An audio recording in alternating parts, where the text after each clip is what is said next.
Good morning, ladies and gentlemen. Welcome to the Over 50s Cricket World Cup.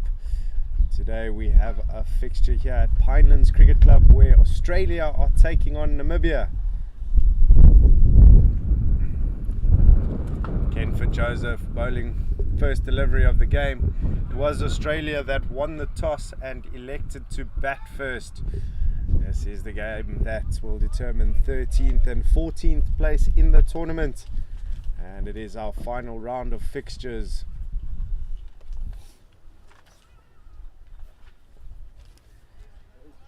First runs on the board now for Australia, as that one has just gone a little bit wider than he would have liked. Namibia are coming into this game without a victory in the World Cup yet.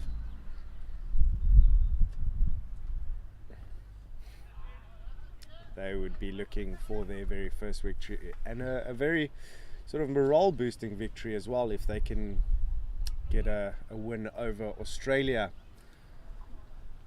Australia probably underperforming in this tournament, and really wouldn't have wanted to be playing this fixture specifically when the tournament started. But with the whole reshuffle of their squad, they haven't managed to pick up the results that they needed. And these teams both losing their playoff match that would have seen them play for 11th place. It was Australia that lost to Wales 2 days ago, and Namibia lost their fixture against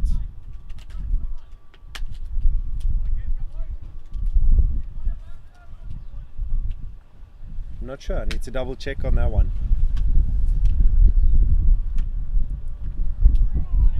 That's really good bowling from Joseph, taking the new ball, getting a bit of extra bounce.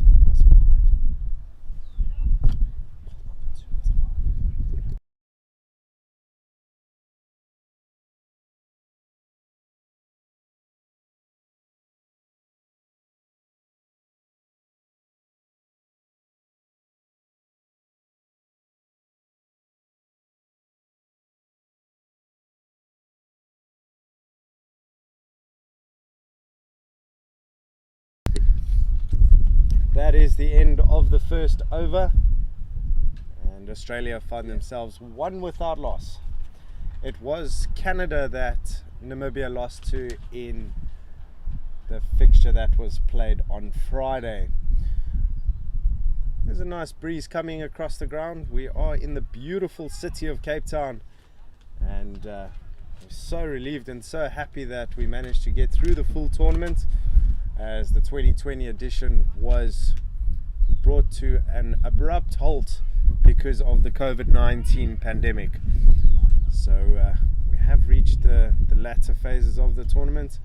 The final being played tomorrow at the iconic Newlands Cricket Ground, and that will be contested between the old foe, South Africa, taking on England.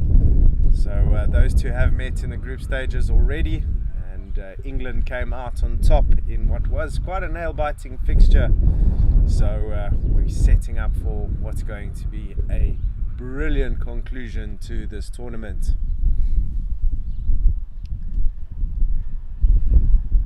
So Australia will be looking to get some bat on ball, some early runs on the board, just get that confidence up.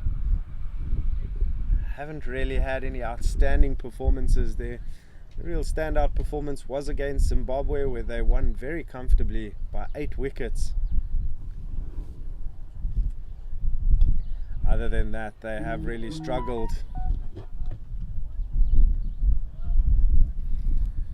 So this one just flicked into the leg side.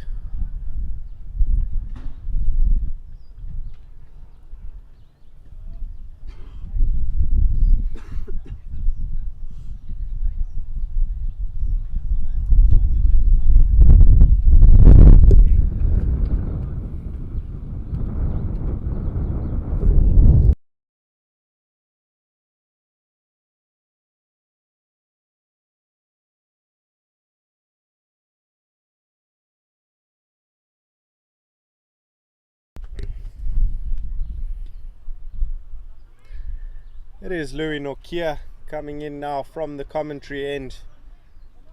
And, just bowling another wide. Namibia will be wanting to give Australia as few runs as possible.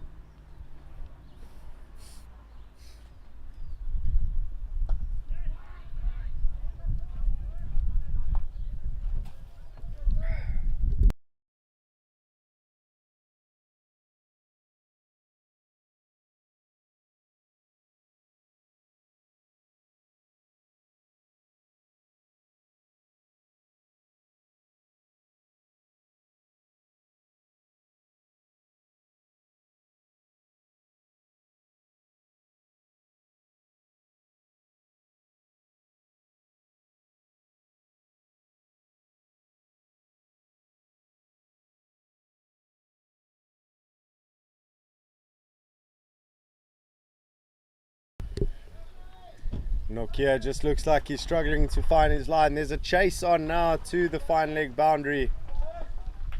And they managed to go through for 3 runs on top of the wide. So just leaking a few runs here is Nokia.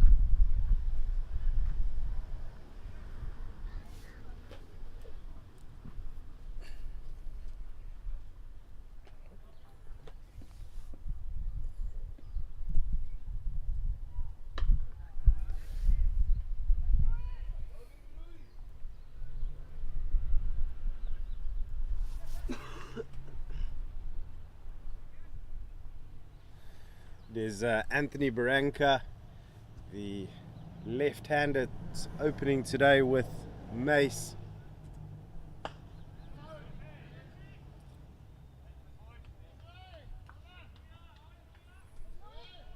Just 1 ball remaining in the over.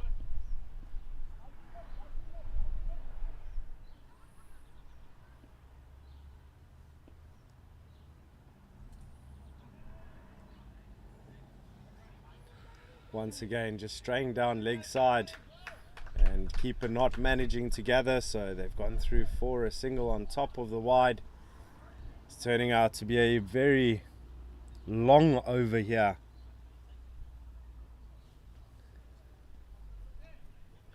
Just the 1 run off the bat. The rest has all been wides, and there's another one. Goodness me, it's a wild over here from Nokia. Hands on hip stuff. And when you are a bowler and it's just not working out, it can get so frustrating.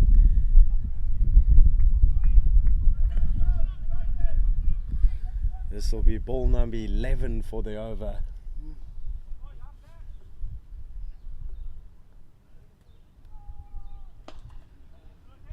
And that is it. Over up. Australia 13 without loss.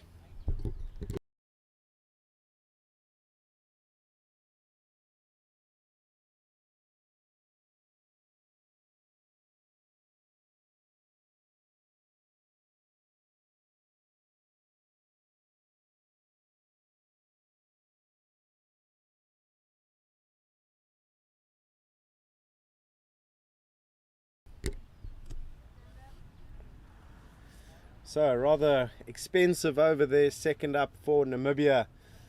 Again, for Joseph, has been one of their more impressive players throughout the tournament, and they'll be looking to him for a possible breakthrough. Seen with this Australian batting lineup, as soon as they do get partnerships together, they are capable of scoring runs. But throughout the tournament, just managing to lose wickets consistently, and if Namibia can take 10 wicket taking balls, it's game on.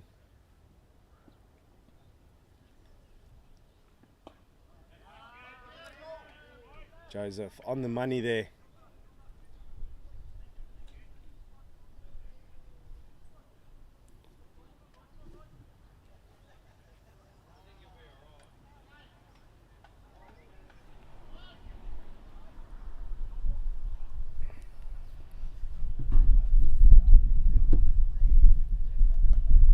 This one swung out into the leg side.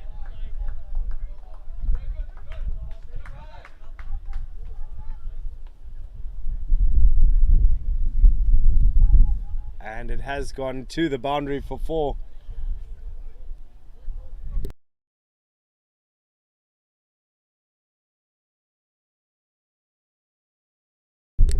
So first real shot in aggression from Barranca.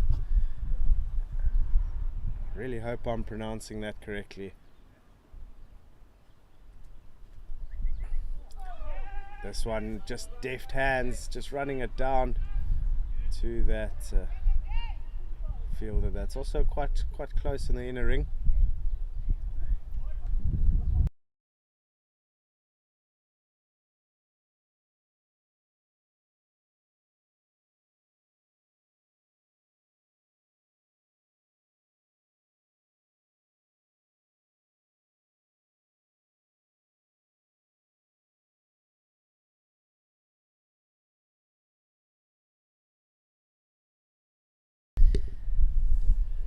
There's Joseph to continue with his over.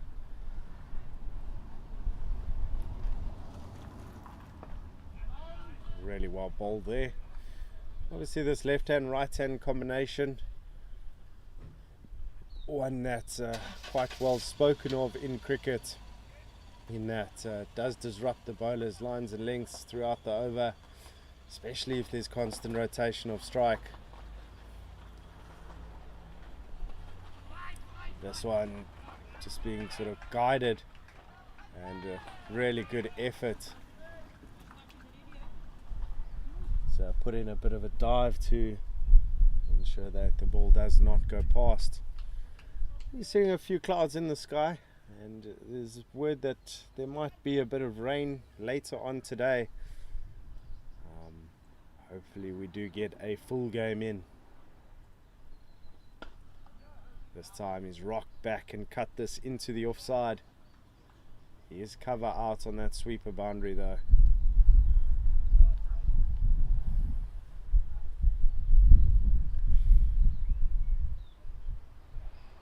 And that is the end of over number 3. Score is 19 without loss.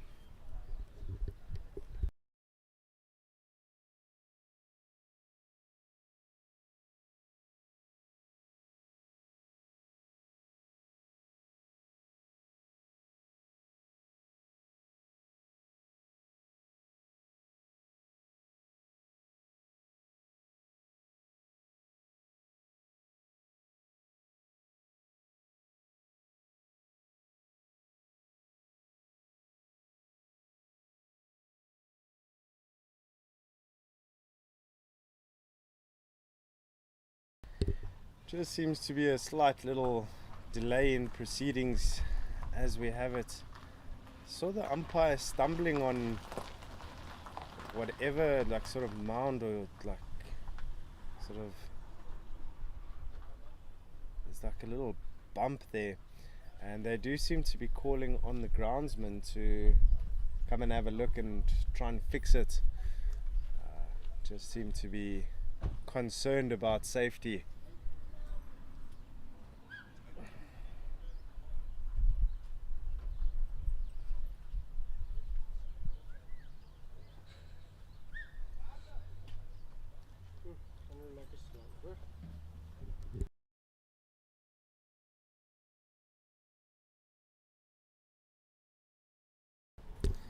Not too sure what the situation is, what can be done or what needs to be done here, but groundsman's getting himself a jog on. Did see the umpire stumbling a little bit just now when trying to signal that 4.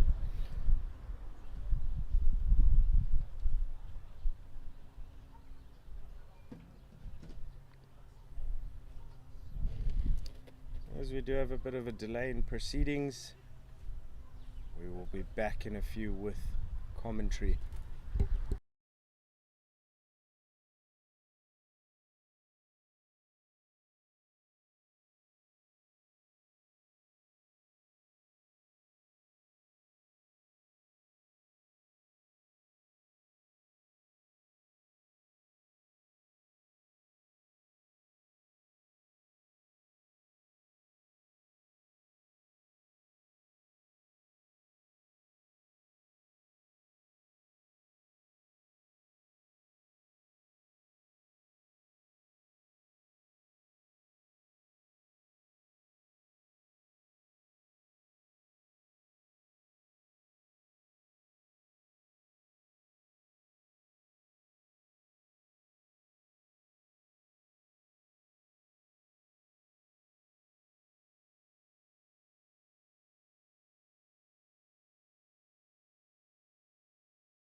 And it seems as though all has been sorted out and rectified. Umpires are happy with the conditions of the surface to continue play. It is Nokia to continue now. Mace just working that into the leg side.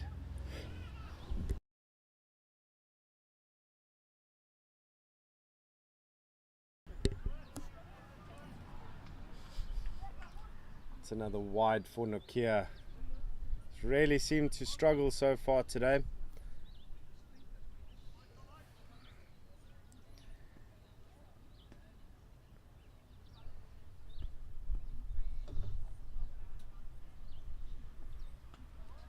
That's once again a wide. That's his 7th wide, and is in his 2nd over. So it's been a bit loose and all over the place, struggling with the left-hand right-hand combination as well.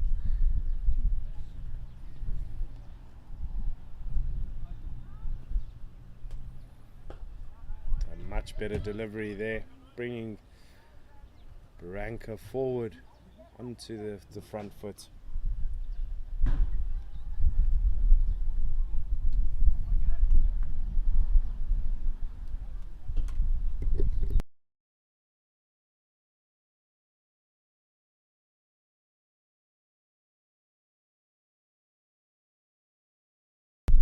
This one's driven with real power. It's a full toss and pretty much a freebie. And that is 4 more runs to the total. Barranca not going to miss out on that one.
Been another really long over, but it has come to an end now.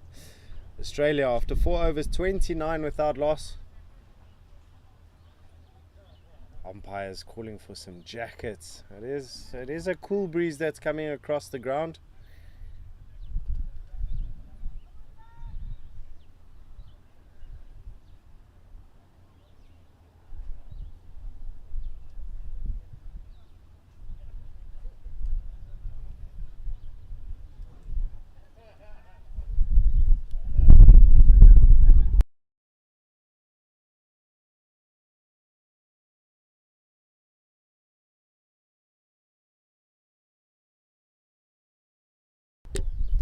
Again for Joseph to continue.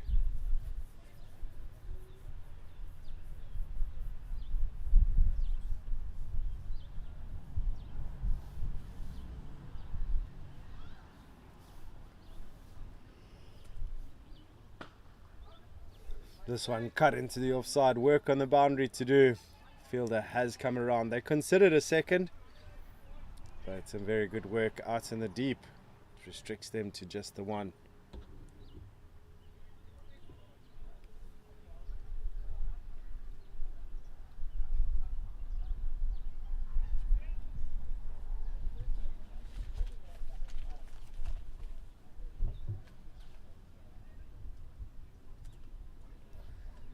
This one a bit shorter from Joseph, and feels like he's missed out there, has Barranca.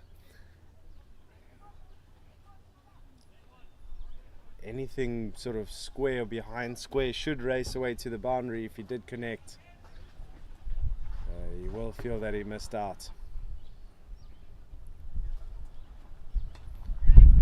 This one driven really nicely into the point region, just backward point. They come back for a second. Looking good so far for Australia. Got off to a really confident start with a bit of help from Nokia, who's bowled quite a few wides. It's all adding up.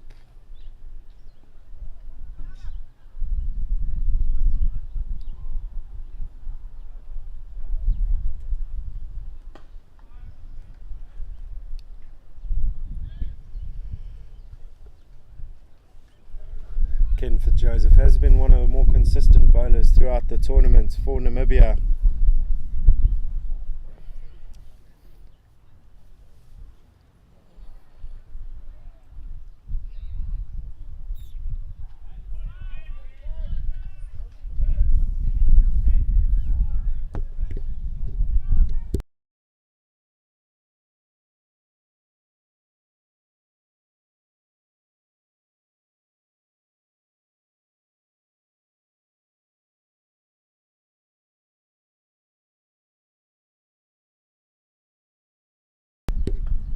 This one pulled into the leg side, but straight to the fielder. And Joseph with a respectable over there, just the 3 runs coming from it. Score is 32 without loss.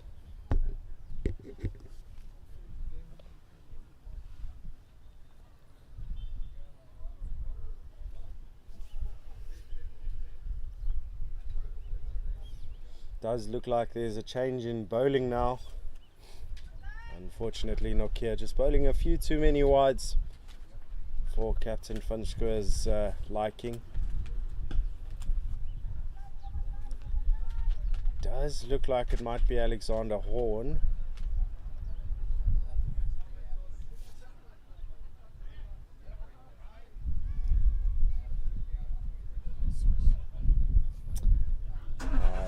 Wrong, that does seem to be Erasmus.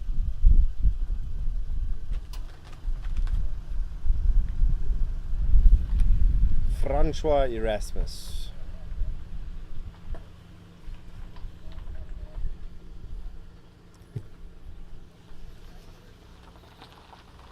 Apologies, it's not Francois Erasmus. It is Trevor Britton that's coming into the attack now.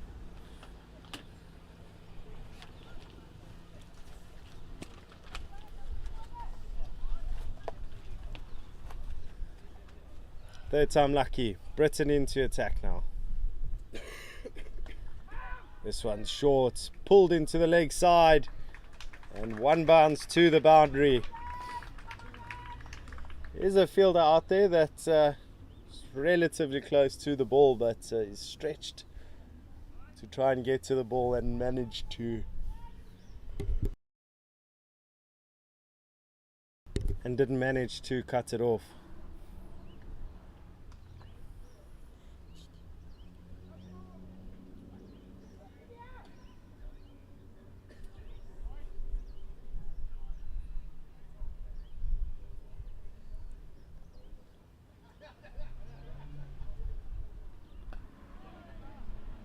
This one worked into the leg side.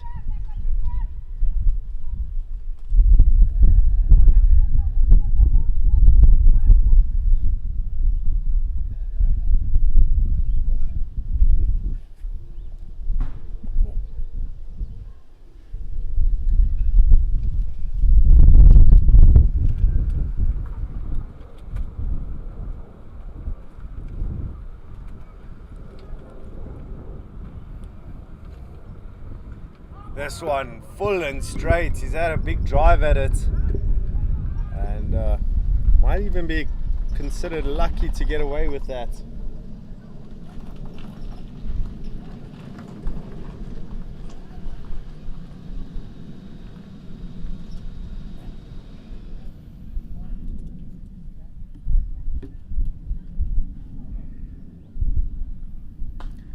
rock back onto this, pulled it into the leg side.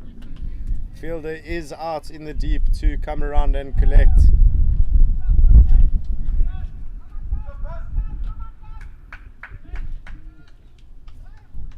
Just not managing to find the boundary at the moment.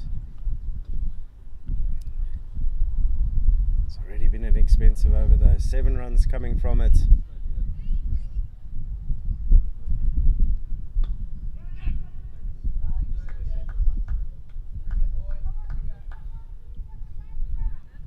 Have seen that this Australian side are good between the wickets and very fit side as well, so wouldn't be surprising to see them take a lot of singles, quick singles, not necessarily risky singles, but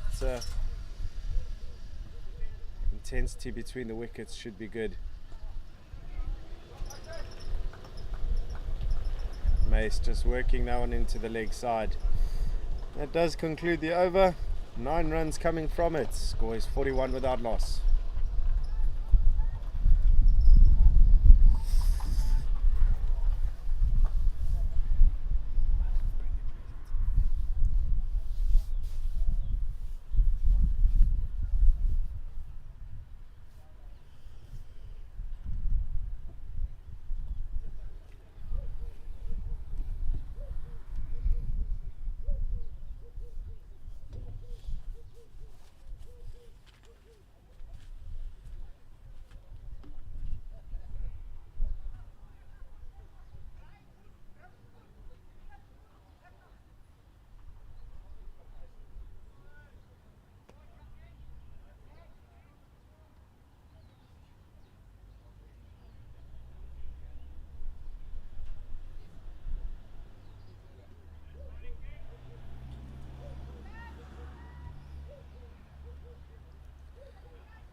It is Ken for Joseph to continue.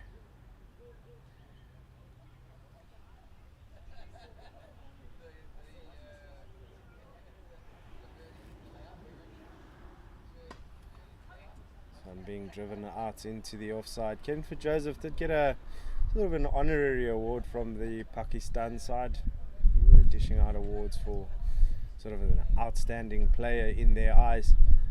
And Ken for Joseph did have a good game against Pakistan, and it was the job with the bat that he did that sort of stood out. This one flicked into the leg side. It's going to take a few bounces and cross the boundary rope. 4 more runs. At the moment, Australia are cruising.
Joseph, just a little expensive this over. Australia have now reached that 50 run mark, and this opening pair have reached a 50 run partnership as well. So pretty smooth sailing at the moment for Australia. Namibia need to tighten things up. It's a bit loose from the two openers. Pulled into the leg side. 4 runs. And this could be a big total if Namibia don't pull back. Just accumulate a few dot balls.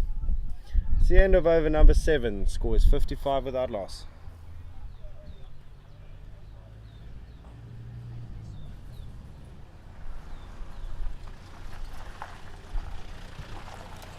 Zadian.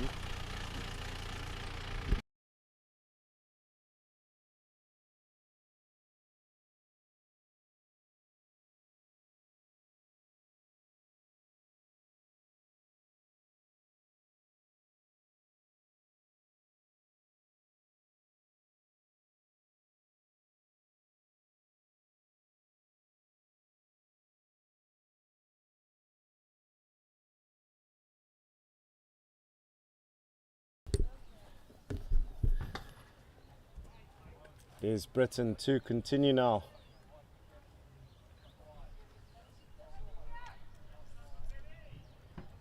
Went for 9 in his first over. He'll be looking to tighten things up. Really don't want Australia to be running away with this from the get-go.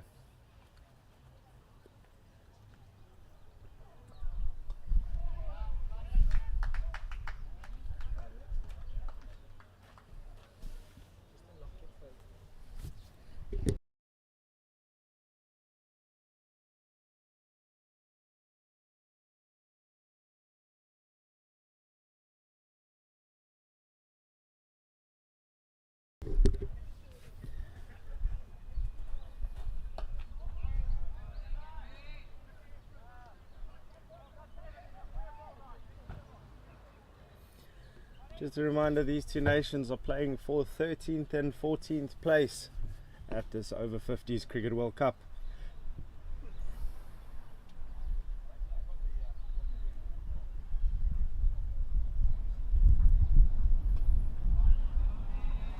Full and straight once again from Britain.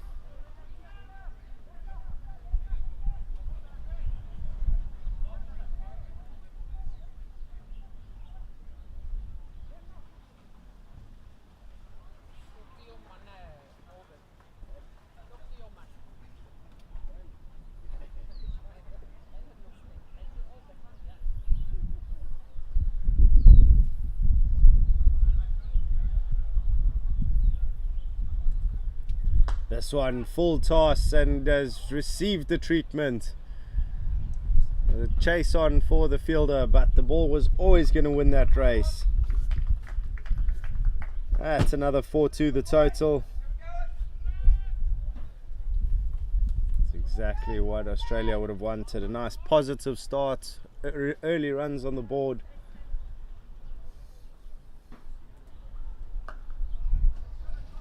Unfortunately, Namibia just dishing up some real juicy full tosses. That is the end of over number 8. Score is 60 without loss.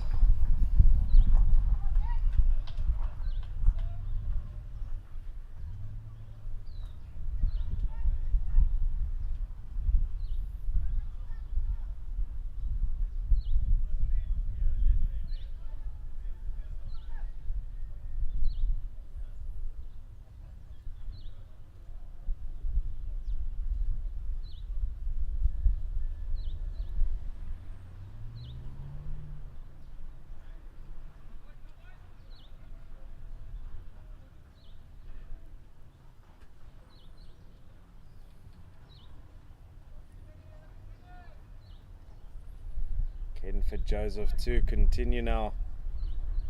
He's going into his 5th over.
Final ball of the over, getting dispatched away to the boundary. Just too many loose deliveries at the moment from Namibia, and Australia getting off to an absolute flyer. It's 9 overs gone, 67 without loss.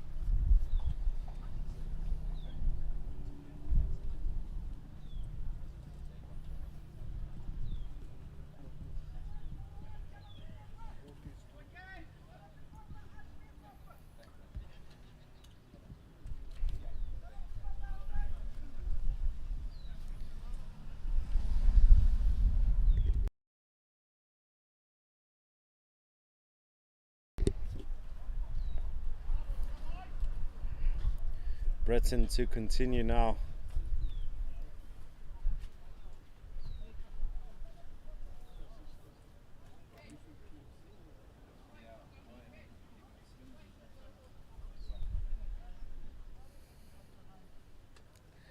At the moment, it doesn't look like there's any threat whatsoever from this Namibian bowling lineup. They seem to have struggled.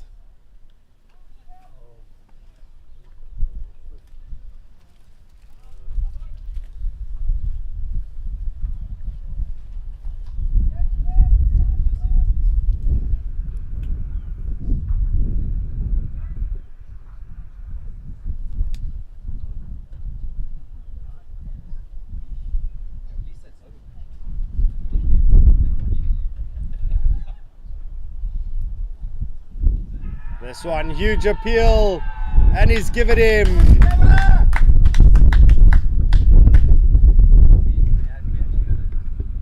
Trevor Britton striking for Namibia, and it's a much needed breakthrough.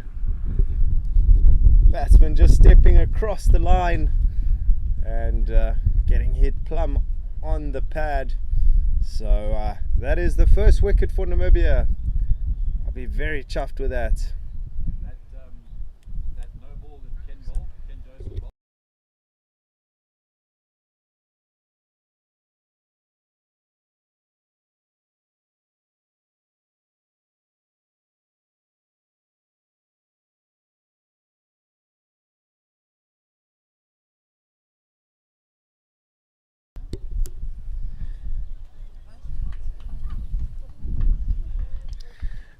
So Namibia striking. Here's Trevor Britton that managed to take that wicket. New man to the crease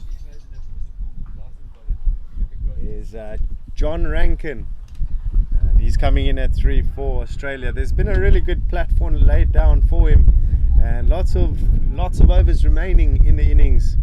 So still lots of potential for big runs.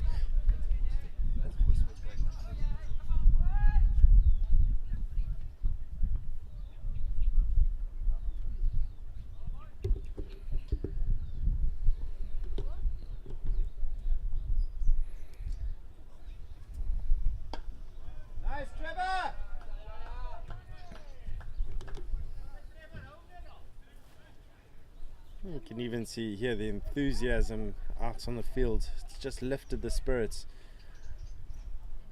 Can one bring 2 for Namibia?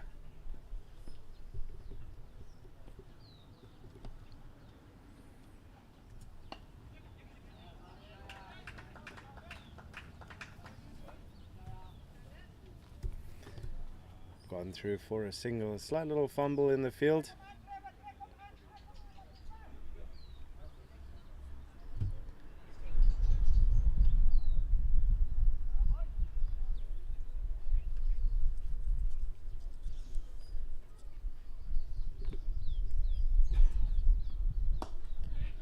Time, full toss.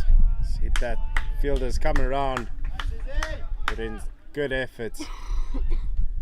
It's been real notable from this tournament that despite it being an over 50s tournament, lots of bodies being thrown around, bodies on the line, and that's all for your nation. So it's been really good to watch.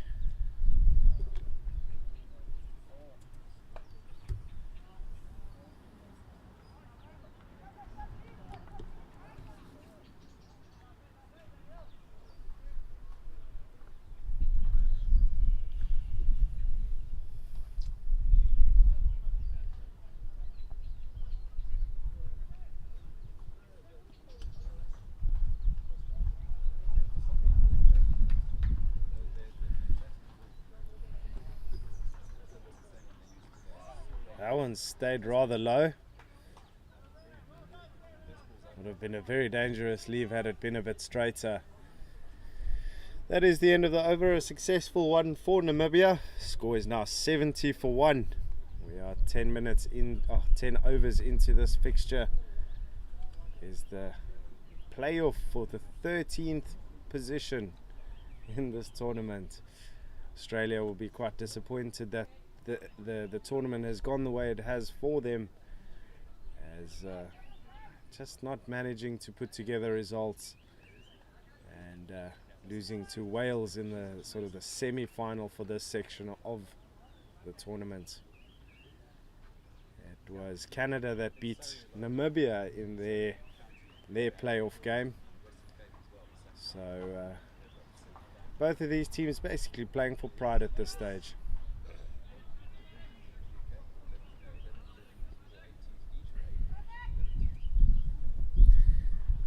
It is a change in bowling now.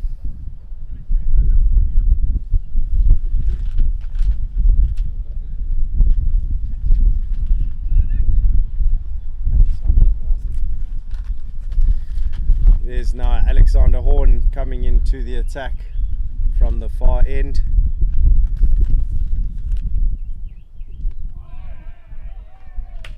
Nice, Alex. Quite a bit of excitement in the field. Swing and a miss from the new man at the crease. So they'll be looking to execute some pressure.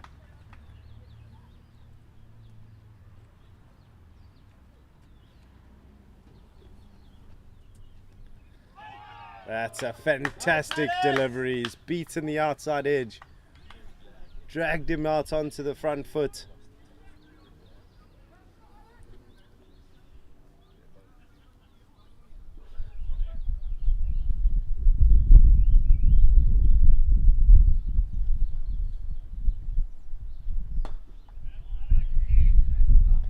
They've gone through for a quick single. It's been a good over so far.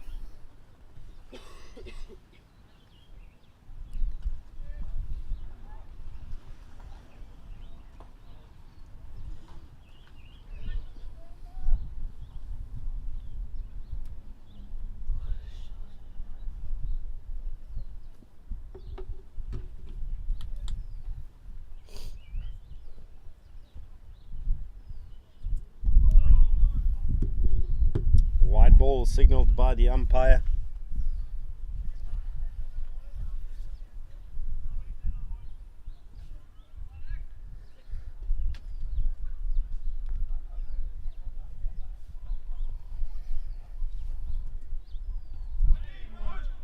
Once again, straying down leg side. All of the bowlers guilty of giving away wides. Was a really tidy over until the last two deliveries.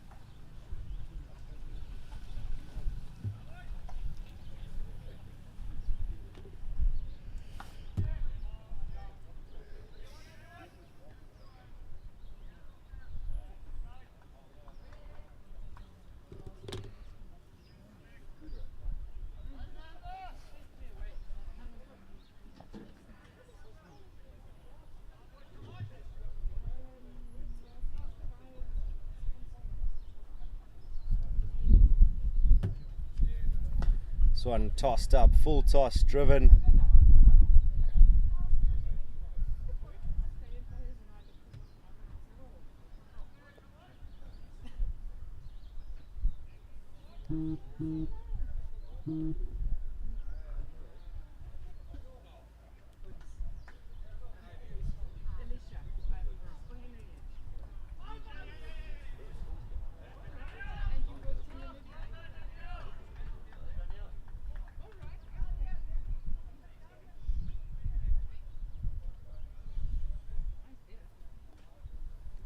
Zadian.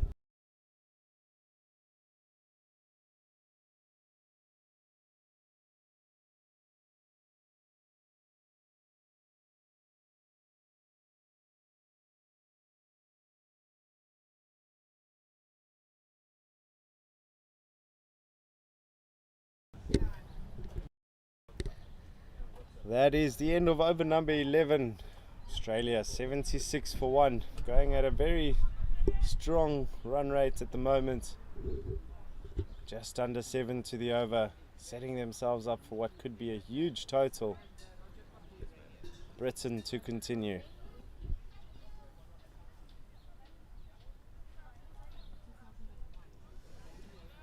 Once again, it's another wide.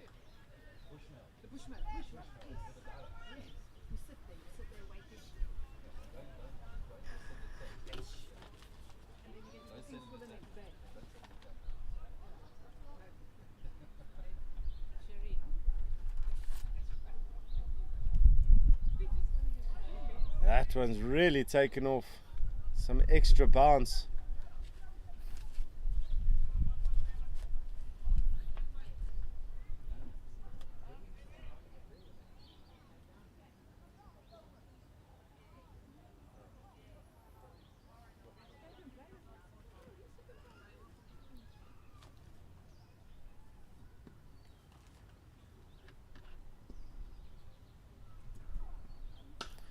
This one pulled into the leg side. Would have taken a big effort to stop it. 4 more runs to the total. That one's been pulled with real authority as he now moves on to 43. He's done that in relatively quick time. He's done it off 37 deliveries. So inching closer to that half-century mark.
Scampered through for a single. Nice, Davey!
And this one's been hit down the ground. Real power He has found the boundary once again.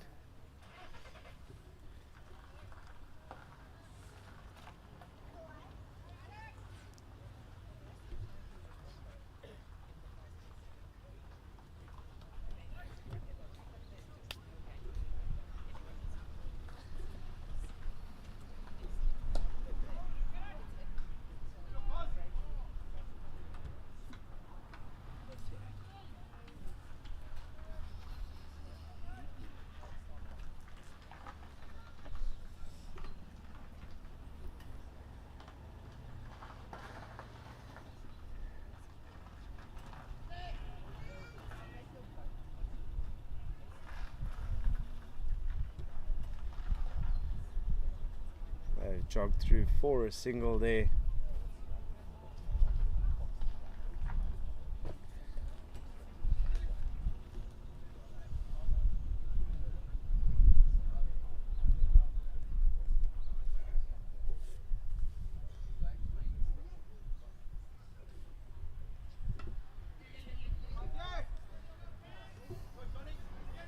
They have decided to come back for a second, taking on the arm of Joseph. And they get there in time. That's the end of over number 13. Score is now 89-1.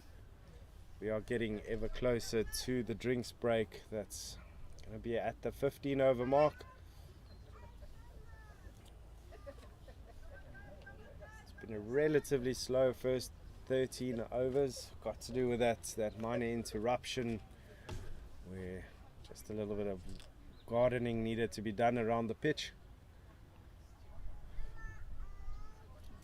At the moment it is still Australia that are on top here. There's just been a few too many loose deliveries, a few too many extras from Namibia.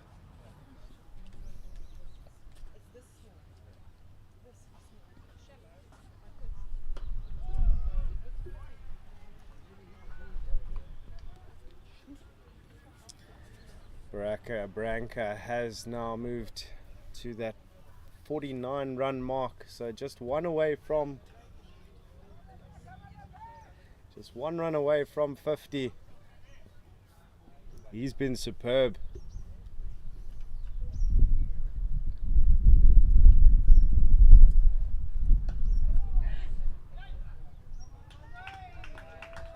And he's gone through to get that 50 run mark. Half century. It's been a really good composed innings from him. He's managed to put away the bad ball and capitalize on some bad bowling, but he'll be looking to carry on and go as far into the innings as he can. So he knows that there will be a lot of runs around. Nice, Trevor! Trevor Britton beating the outside edge of the bat. Just giving Rankin a bit more to think about.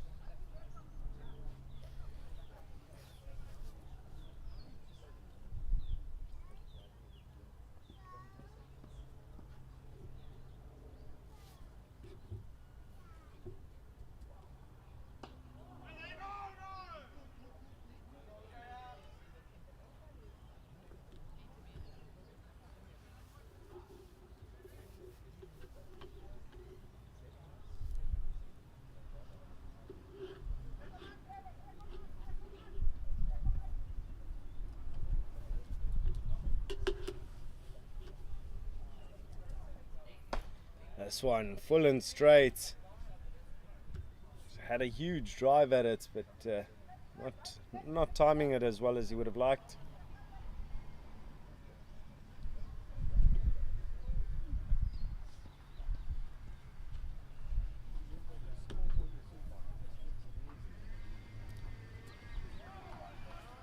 Final ball of the over, on the money again. So one of the more encouraging overs there from Trevor Britton. There was an over that saw Branca bring up that half century. So Australia 90-1 after 14.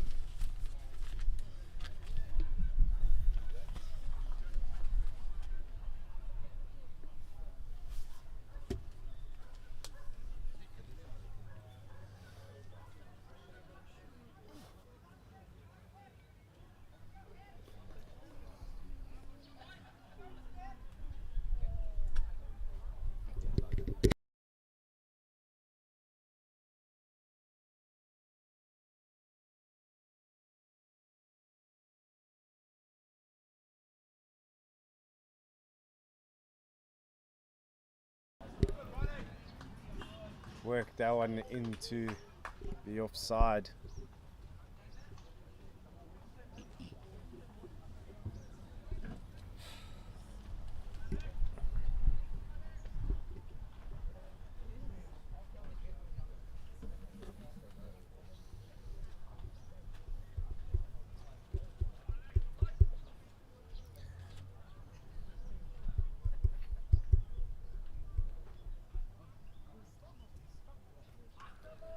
This one rocked back.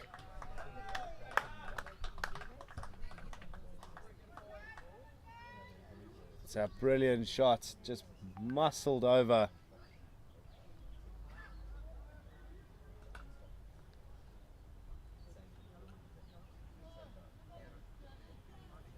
Horn just pitching that a little too short and getting punished for it.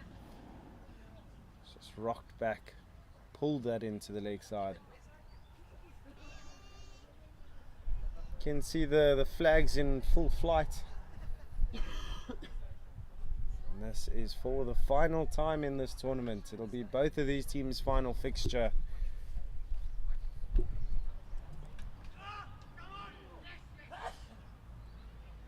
Real groan of frustration there from Horn. He just pushed that one down leg side.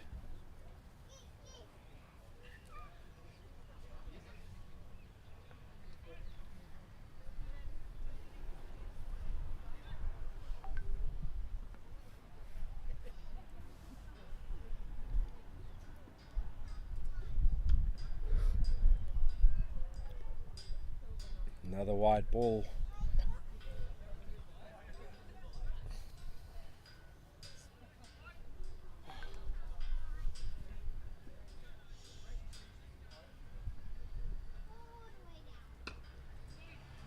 Driven this one straight to the fielder.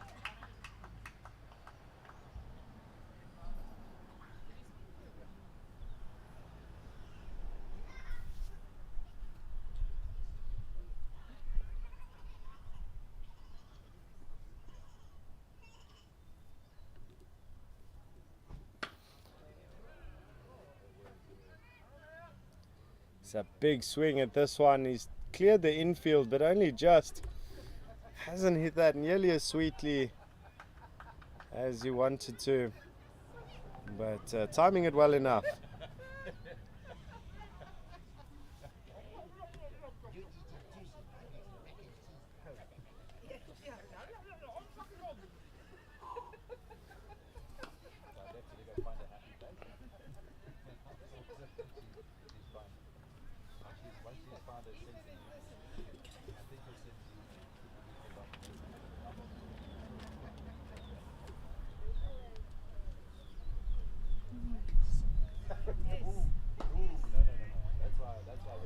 This one once again being hit down the ground, timed to perfection. That is a boundary to round out the over. Australia did reach the 100-run mark. So as we go into the first drinks break of the innings, it is Australia 105 for 1. They did win the toss and they elected to bat first. Ladies and gentlemen, stay tuned. And we will continue our broadcast of this 13th and 14th place playoff game at the Over 50s Cricket World Cup, hosted in the city of Cape Town.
Welcome back, ladies and gentlemen. It is Britain to continue from the commentary end.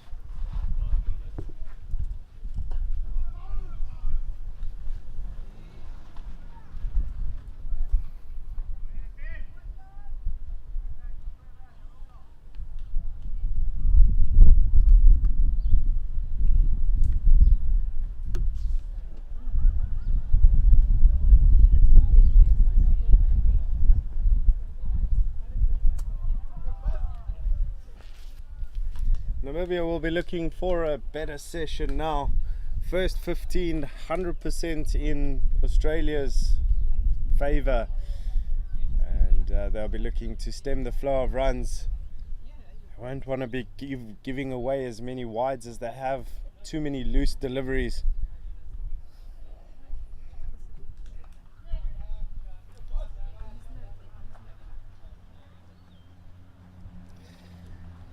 It is these two teams' 8th match of the tournament, so it has been a chock-a-block schedule, and by now the muscles will be a bit stiff and sore. It'll take a little bit of extra warming up to loosen up the muscles.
After 16 overs, the score is now 108 for 1.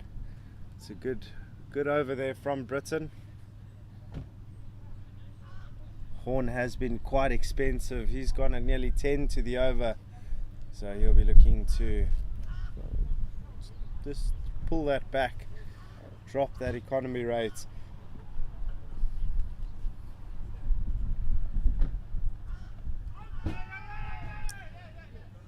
There's a big appeal there, probably going down leg side. Umpire does signal the leg by.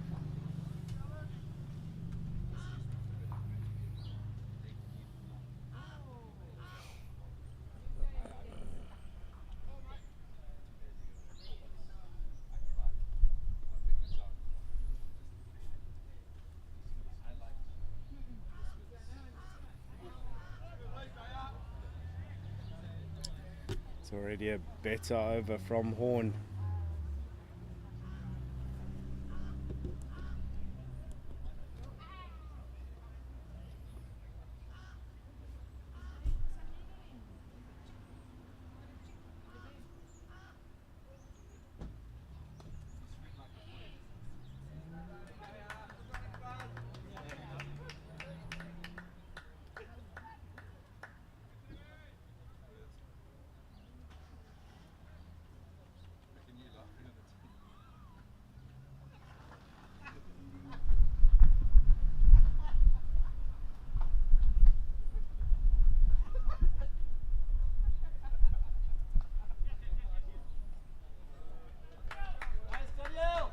That one was hit with some real power, but some good fielding to stop the ball. Very clean take. Has just kept it down to the 1.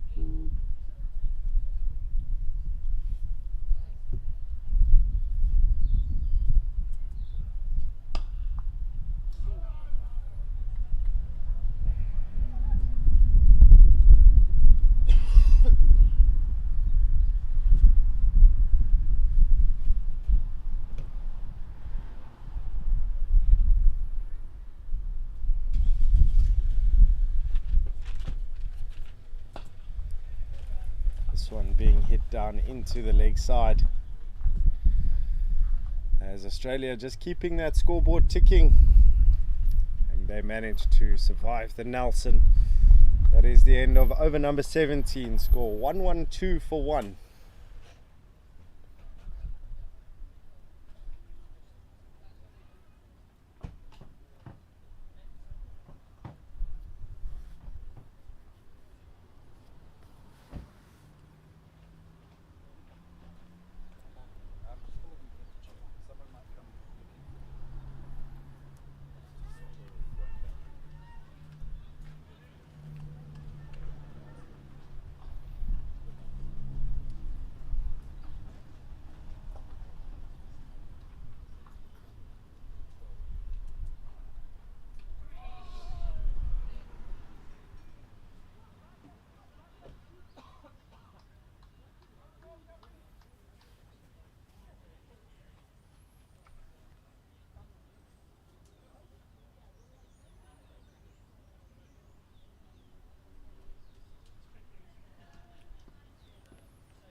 It's a shy attempt from the wicket keeper and captain,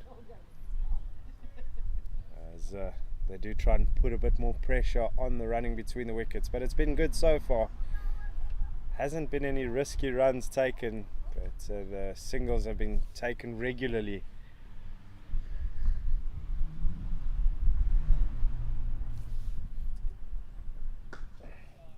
That's a great drive. Fielder getting the foot in the way. So they come back for another.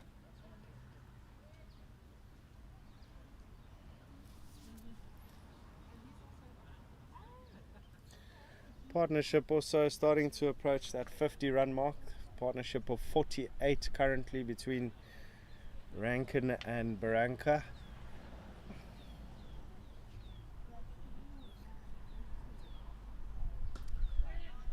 This one's cut out into the deep for another single. So just keeping the scoreboard ticking. It's exactly what Australia would have wanted, knowing very well that it's a good day to score runs. There's relatively big outfield, and outfield is quite slow, so lots of work to be done between the wickets.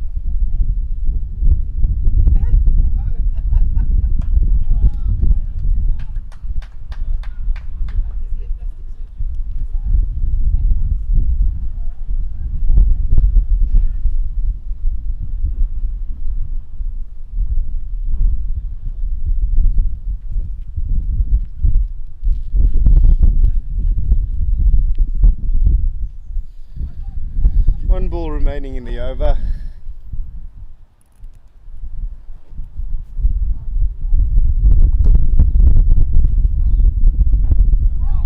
It's taken off once again, and keeper's missed it completely, so just waiting on the umpire. No signal whatsoever, so it'll go down as a run. That is the end of the over. 118 for 1.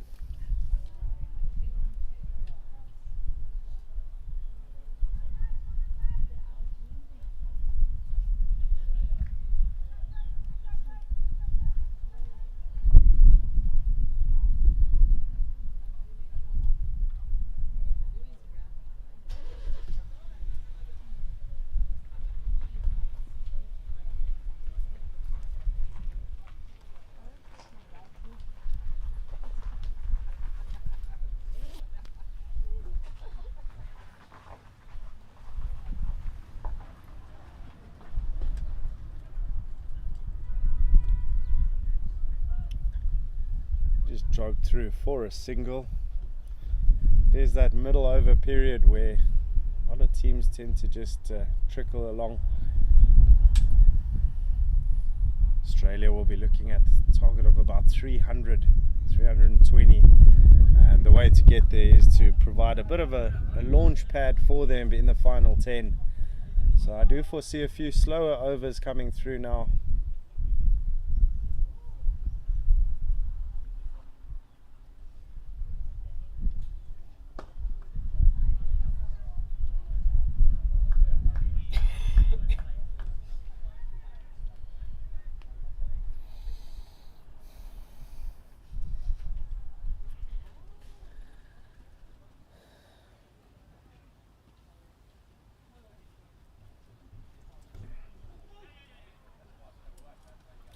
This one's gone through everything. It's a chase on for the fielder.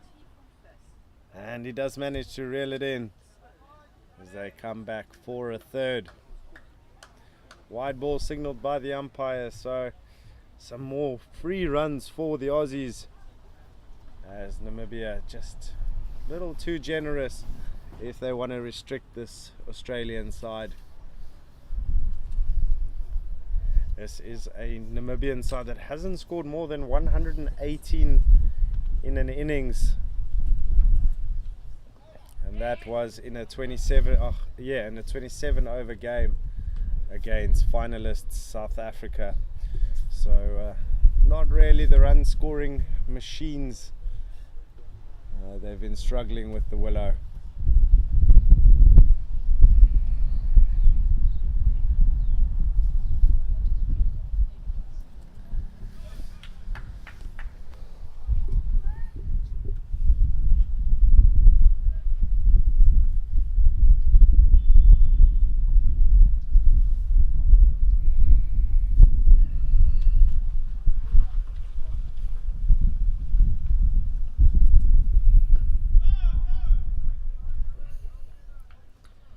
Horn does get a bit of movement into the batsman.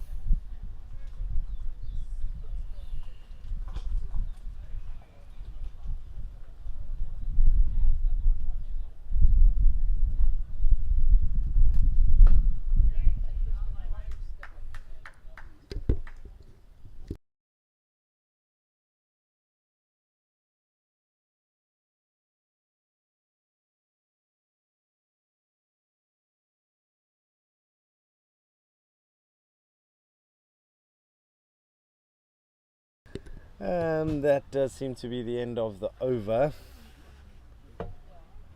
Just waiting on confirmation from our official scorers.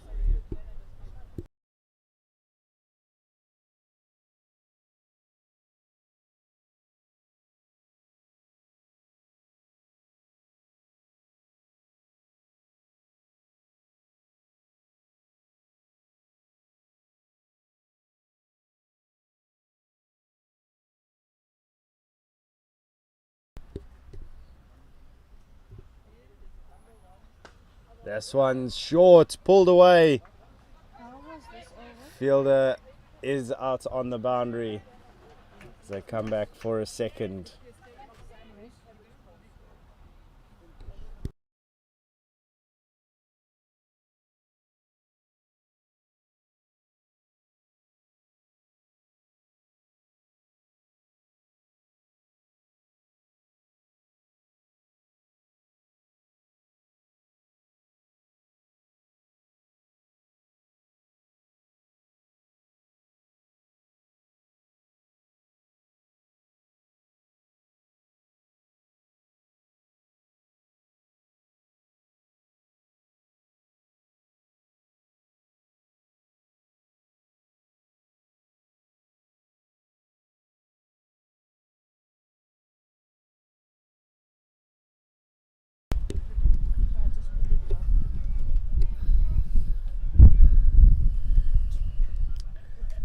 Trevor Britton, the only one to have taken a wicket so far today.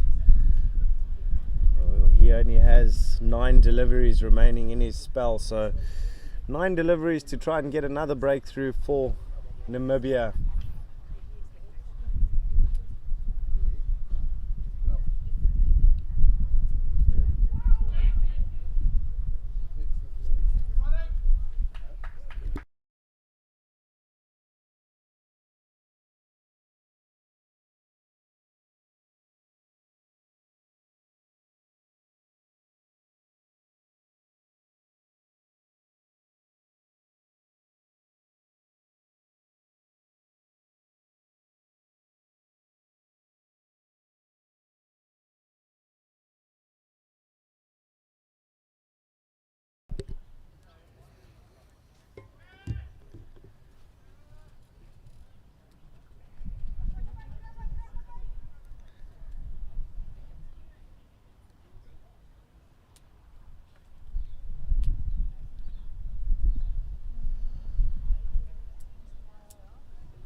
This one pulled into the leg side. Fielder's there.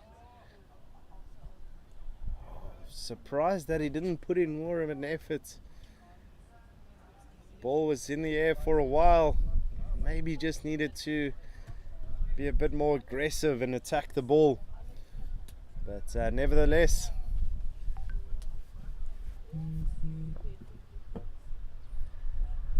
it is 20 overs gone. Score 132 for 1.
Slight little misfield here. Chase on for the fielder.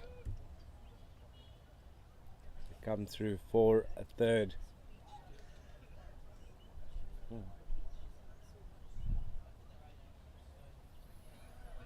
Horn has been quite expensive in his 5.4 overs. It's one of his better overs that he's bowled now. Can he round out the over?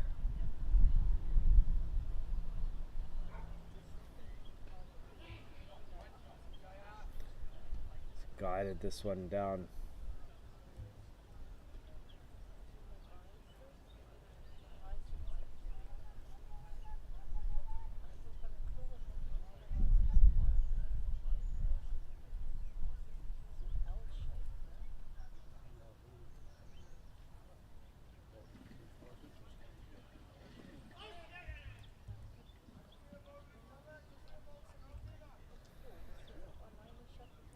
Relatively good over there from Horn, just the 4 runs conceded.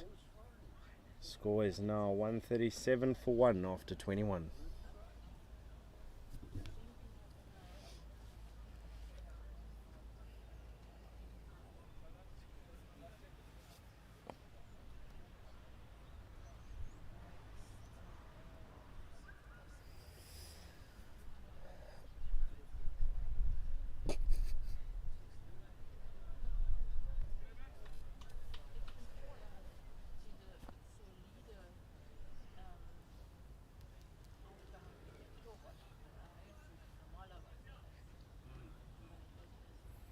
It is Britain to continue.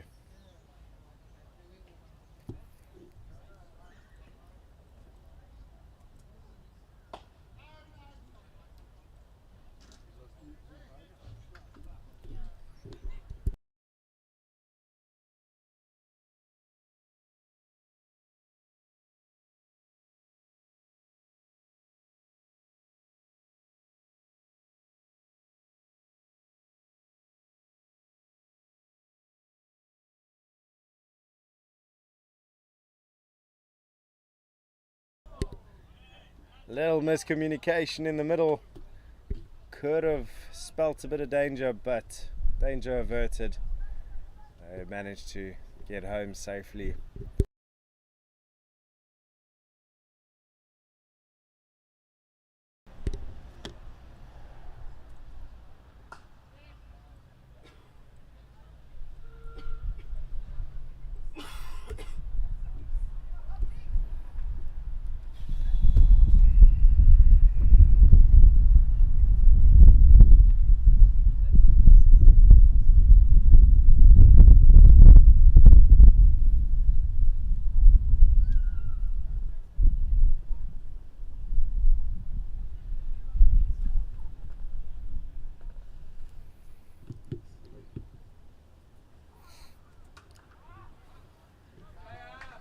Once again, pulled into the leg side.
Managed to do that well, have Australia. They've gone through 4 quick singles quite often,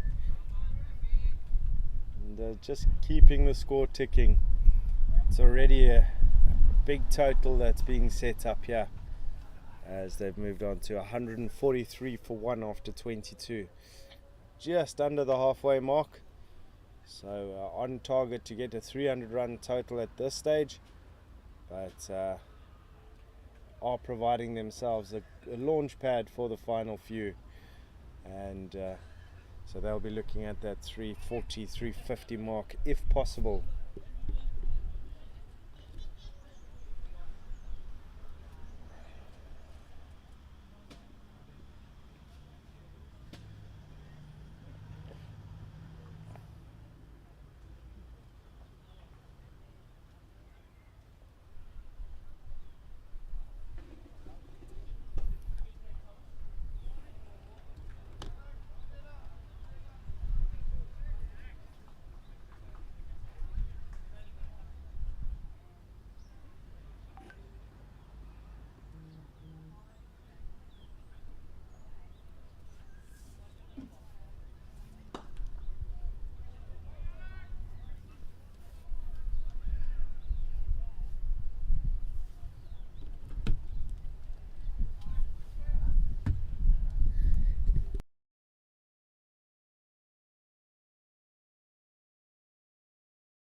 Had a big swing at that, just straying down leg side again.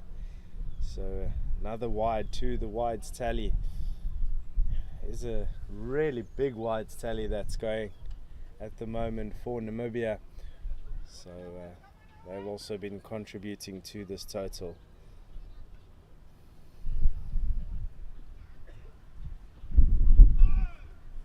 This partnership's moved on to 78. So after that early wicket of Mace, it's still been relatively smooth sailing.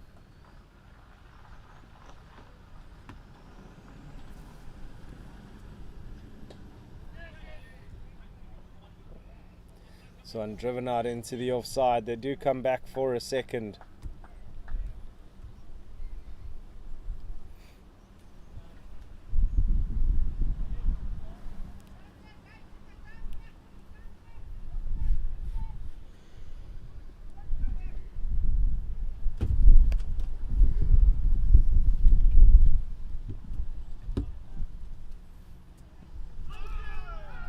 There's a big appeal, but it did look like it's going down leg side.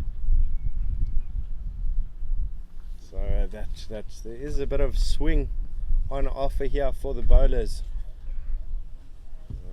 Big appeal, but the umpires decided that it's not out.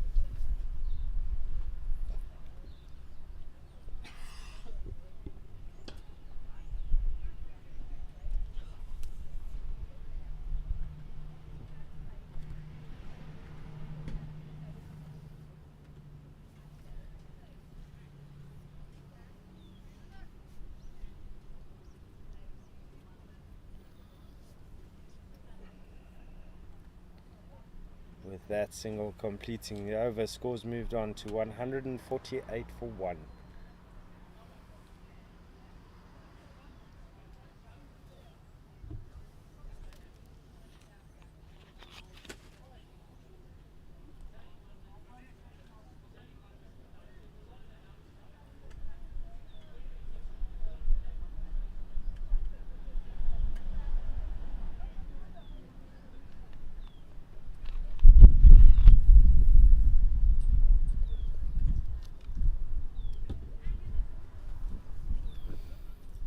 And it does look like there is a change in bowling. I do believe that might be VUSport that's coming into the attack.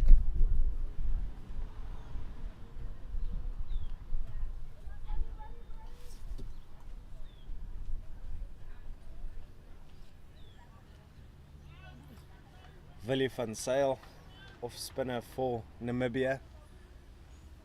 He has had a role to play with the ball throughout the tournament.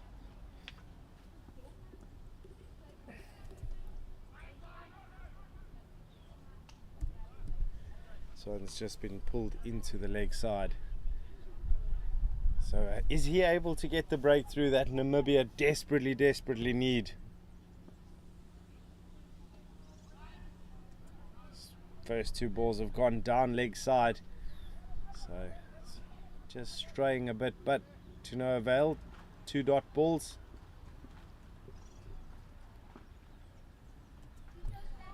Always rock back onto that.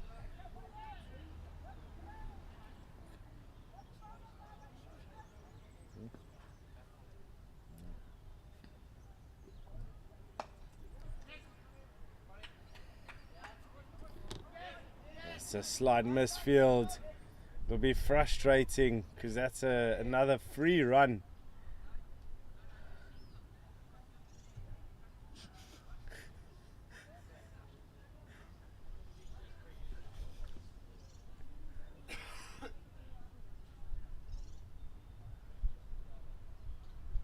It's another dot ball. It's been a really good over.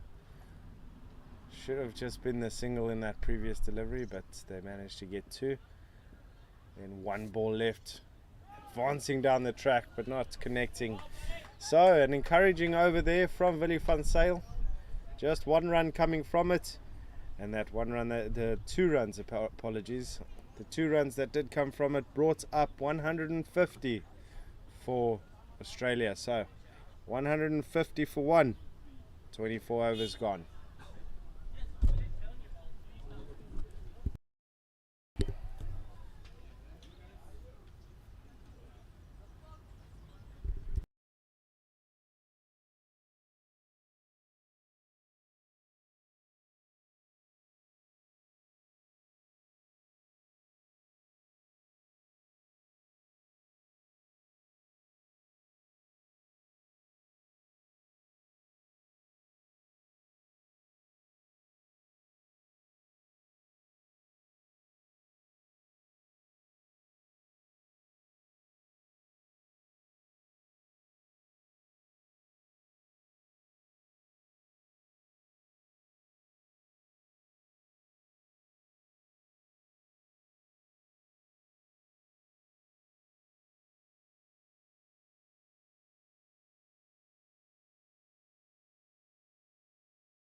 Alright, apologies for the slight break in commentary. It is 161 for 1 after 26 overs.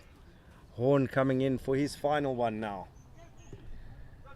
He's gone for 57 in his first few.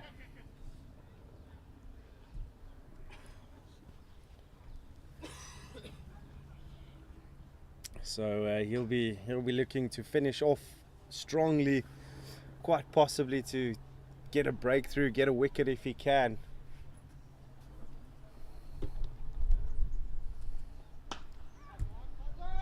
It's pulled into the leg side. Big fielding effort out on the boundary as they come back for a second. That partnership now moving on to 98.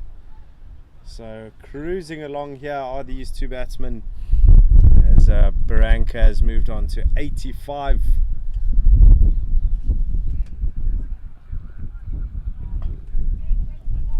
Just flicking this into the leg side. That's a really good shot. And it's gone all the way. Now moving on to 89.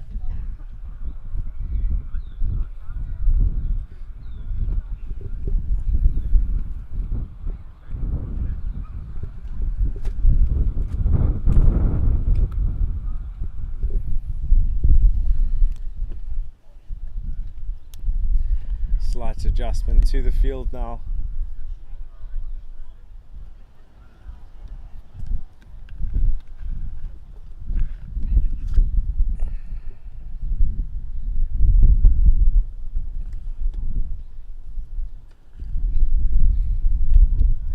Run partnership has been reached now, so Barranca and Rankin just moving along, keeping Australia going here, and they're on for a really big total if they carry on.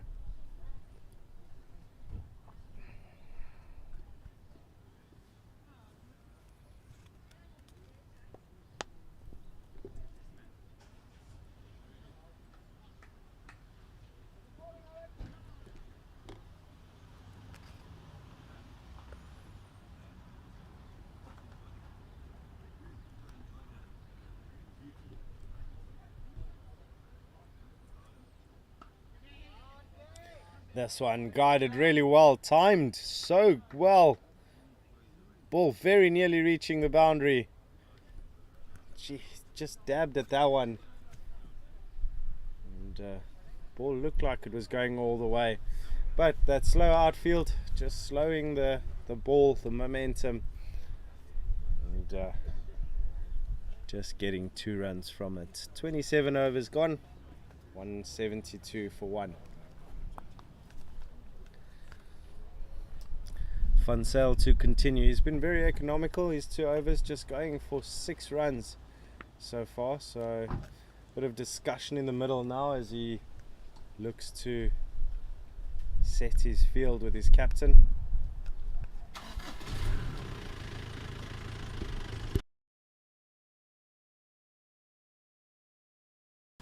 Funscore, the captain, had his work cut out for him.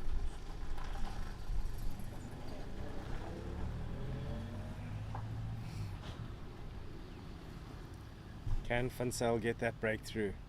He's dropping his log on onto the fence.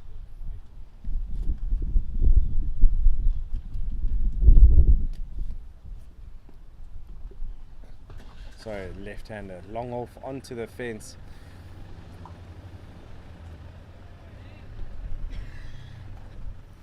Just 3 more overs until the next drinks break. Tossed this one up, driven it down the ground. Fielder's got some work to do as they come back for a second. They've been doing a lot of running between the wickets of these two batsmen. Barranca now moving on to 92.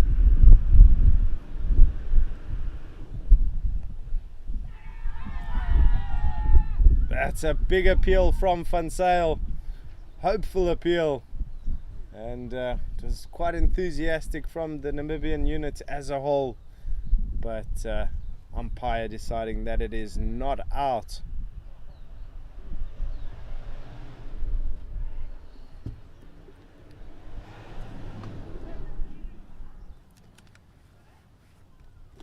Van Zyl proven time and again he's not the easiest bowler to face.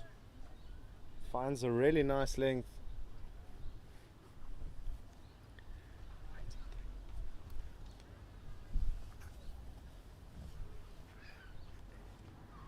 He's been bowling well, especially to the left-hander.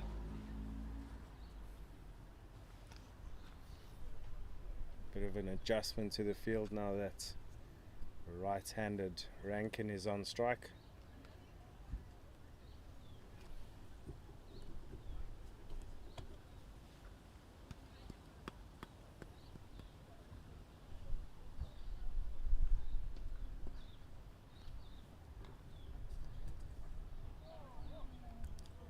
Just throwing down leg side. Another extra to the wides column.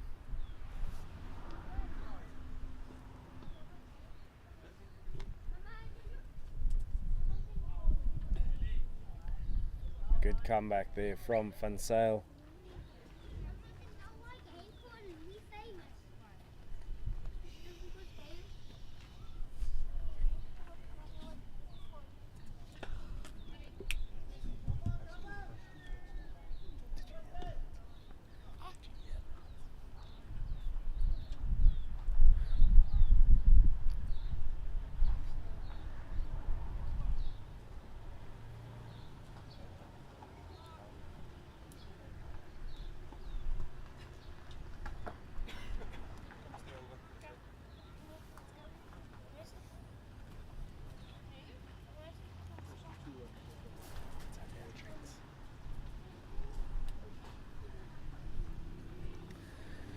There's 2 overs remaining now before the drinks break. Alexander Horn completing his spell in his previous over, so ended up with figures of 0 for 68 in his 9. There's a change in bowling now.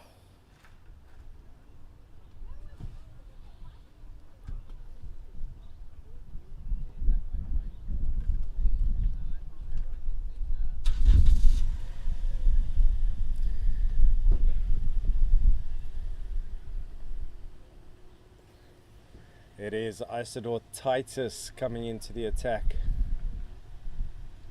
now with the ball.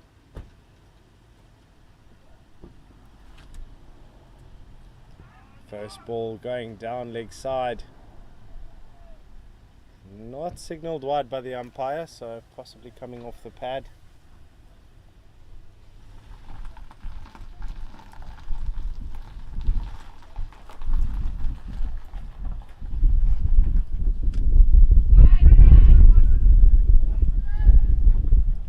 Clear call of no, making sure that nothing reckless happens.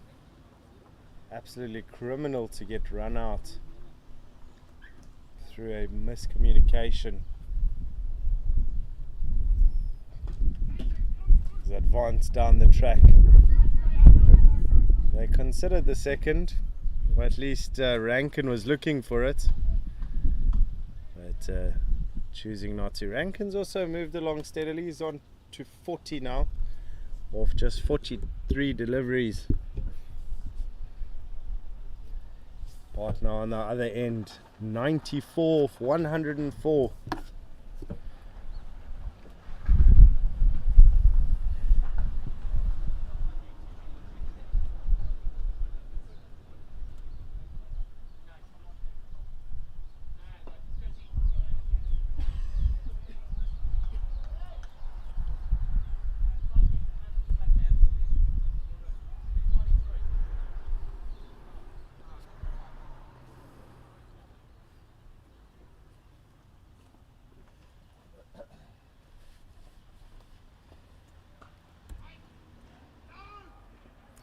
Really good effort at the point region. Managing to get low very quickly. Stop that one. Cuts it off. Square leg umpire standing at the point region.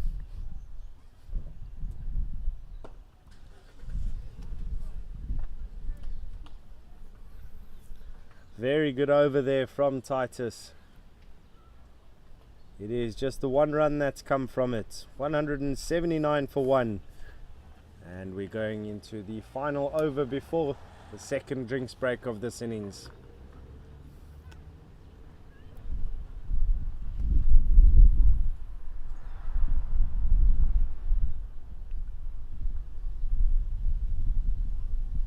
It will be Van Sail to continue. He's gone for 12 in his 3 overs.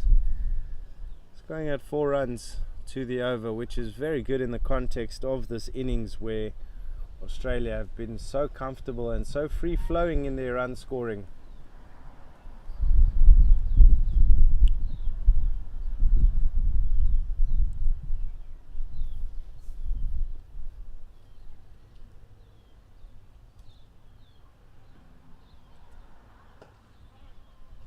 Just tossing that one up did Billy Van Sail. Not scared to give it a bit of flight. I think it's also what's made him so effective is his variation and what he's been able to do with the ball.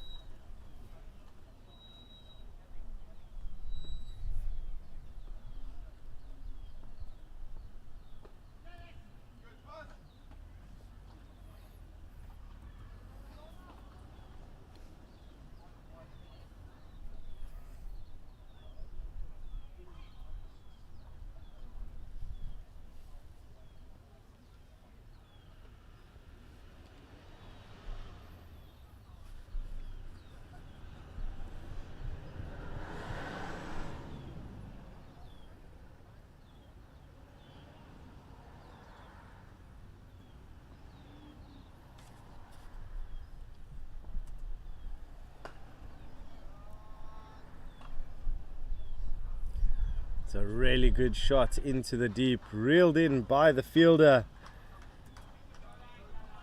as they come through for a third.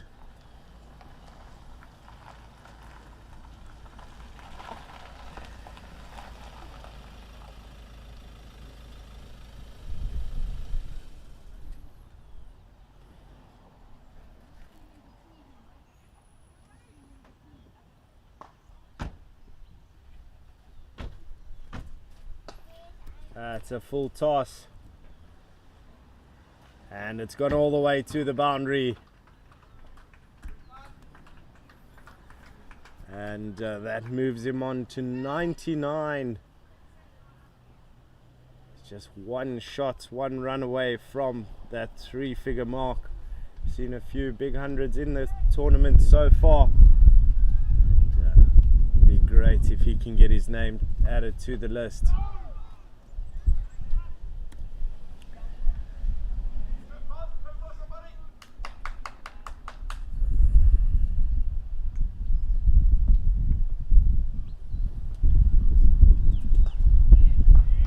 Push that one down the ground. 100 runs as he comes back for a second.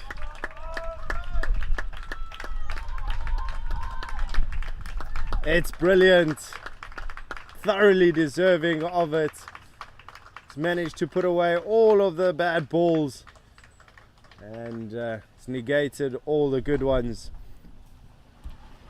So handshakes all around, fist pumps all around, and that is the drinks break. So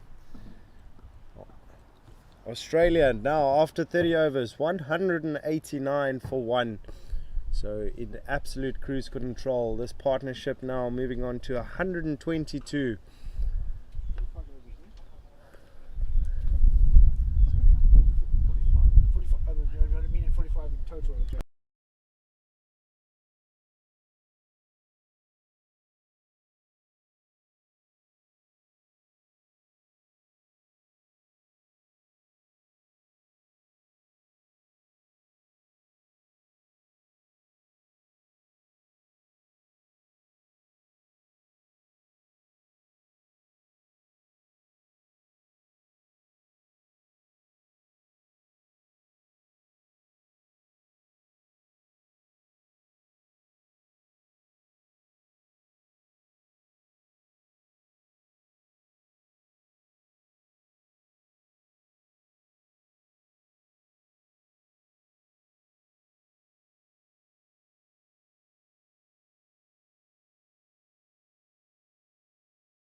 Good afternoon. Welcome back to this 13th and 14th place playoff match at the over 50s Cricket World Cup.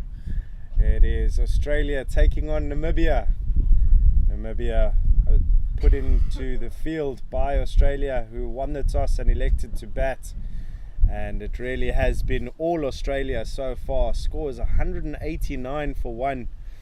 And Baranka moving on to 101 just before the break.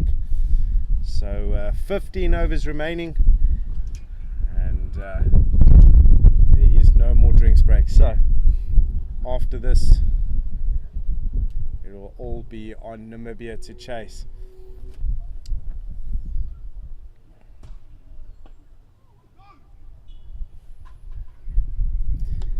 Australia with a really good foundation. I'm sure they'll be looking at 320 scoreline. They'll need to go at about 9 to the over to get there. But South Africa, Namibia have been a bit generous with their wides and extras that they've sort of given away. A few overthrows as well. So they'll look to tighten things up and just try and make sure that it's not an impossible target to chase. That's caught the outside edge. It's been a nervy one there for Rankin. He's also approaching his half-century landmark. But this is a Namibian side that have really struggled with a bat in the tournament. Haven't managed to score higher than 118, and that was against South Africa. South Africa are in the final, and they will be taking on England at Newlands tomorrow. So if you are around, tickets are free, so step in. And how often can you say you've been to go watch a World Cup final? It's going to be an absolute humdinger of a game. First one was really tight in the group stages between the two sides, and they will be fighting for that over 50s Cricket World Cup trophy. We are at Pinelands Cricket Club today. It's been a good day for cricket. It's been a nice breeze coming across the ground, partly cloudy skies, but it's nothing menacing around.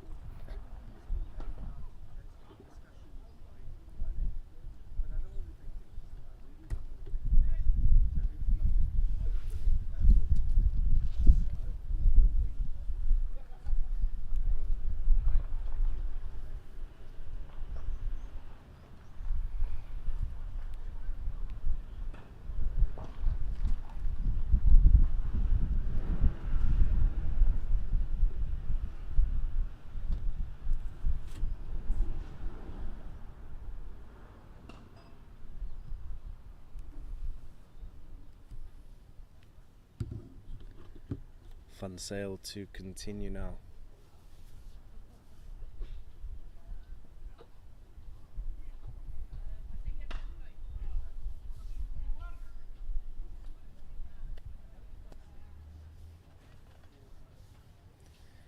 Lots of movement going on in the field.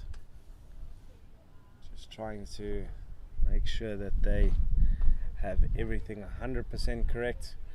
Rankin one strike away from his half century.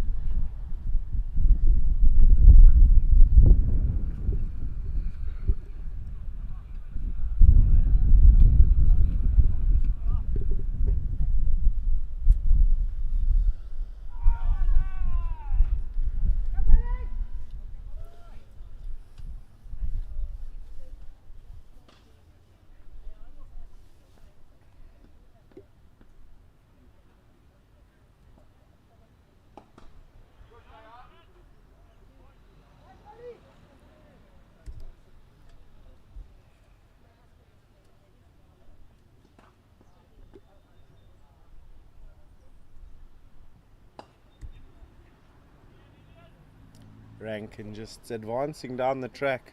Seen both batsmen not shy to use their feet, especially to the spinners.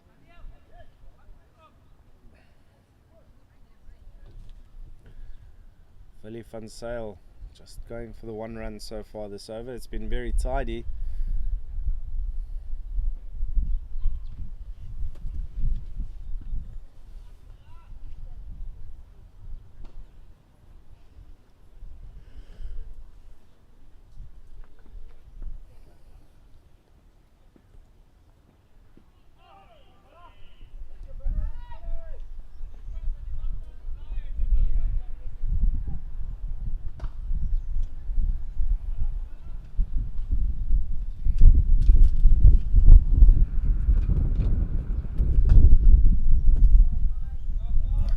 This one's hit out to the car corner boundary. Didn't time that very well, but managed to catch enough of the willow to race away. So 4 more runs.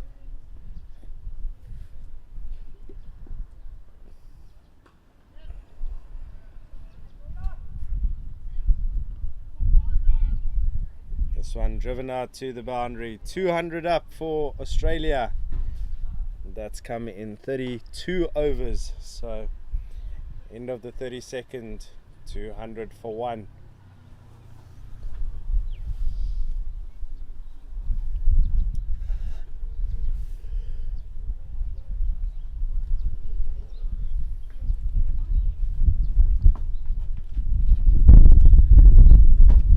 It is Titus to continue.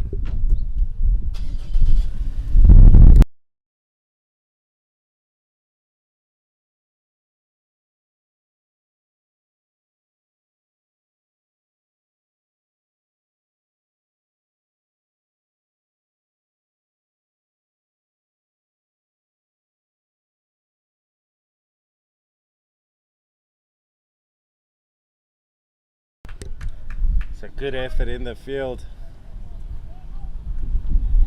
They've gone through for a second.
This one driven out into the offside.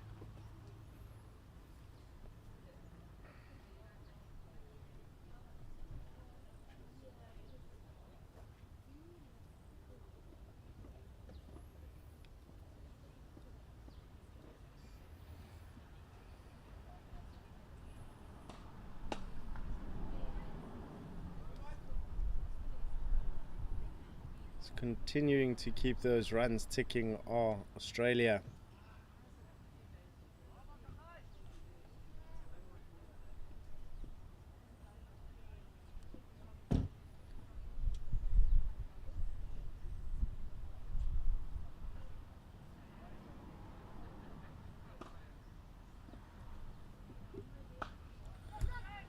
Big hit, and it's gone all the way.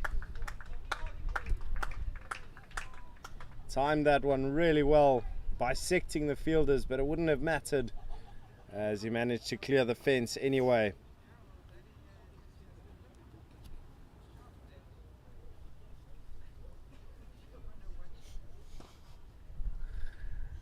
That is the end of over number 33. Score is 2-1-2 for 1.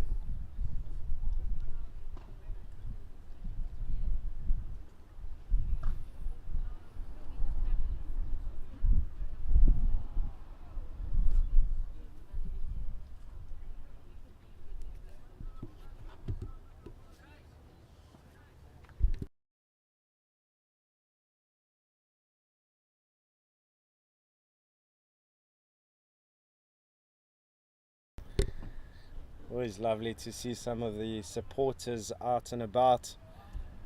It has been a well supported over 50s World Cup. A nice Sunday afternoon for the dad.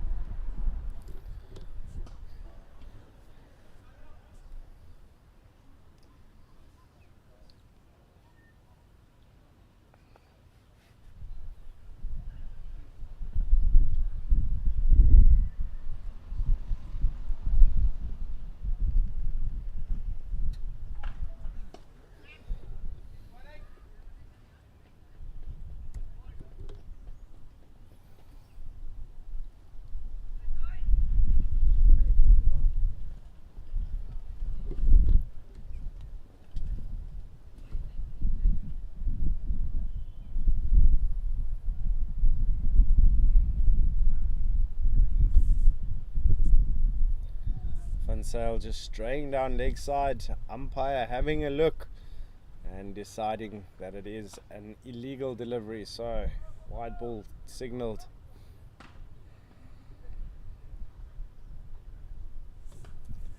He's cut this one through the point region. You can see how the ball's hobbling along, a few bumps and divots in the ground, so not the quickest outfield by any stretch.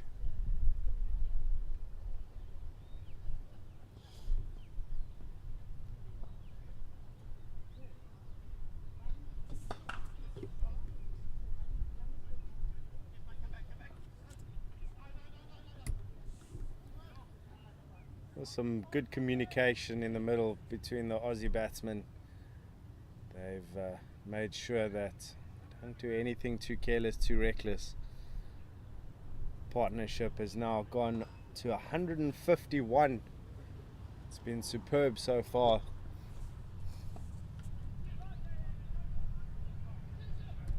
Basically taken enough steps there to shake hands in the middle of the pitch, but eventually deciding to turn around.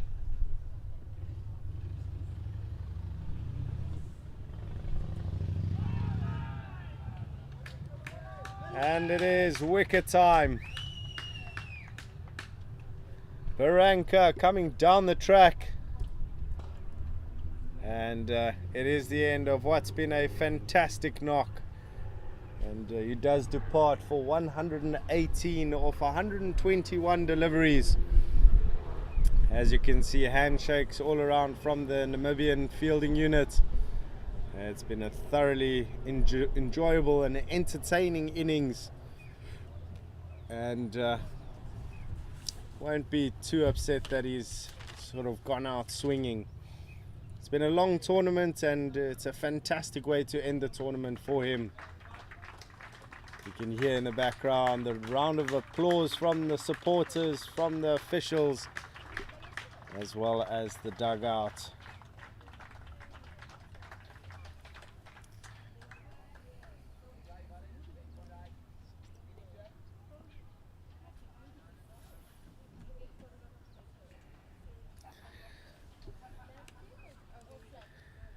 New man coming to the crease. Brad Papotto. He's going in at 4, and he's got a fantastic base to work from with his team at 218 for 2. That wicket did break a partnership of 151 after the opening pair amassed 67. So it's been some good batting all round from the Australian batsmen. The top order haven't really given Namibia too much to work with. So 11 overs remaining. Still lots of time to bat. 66 deliveries.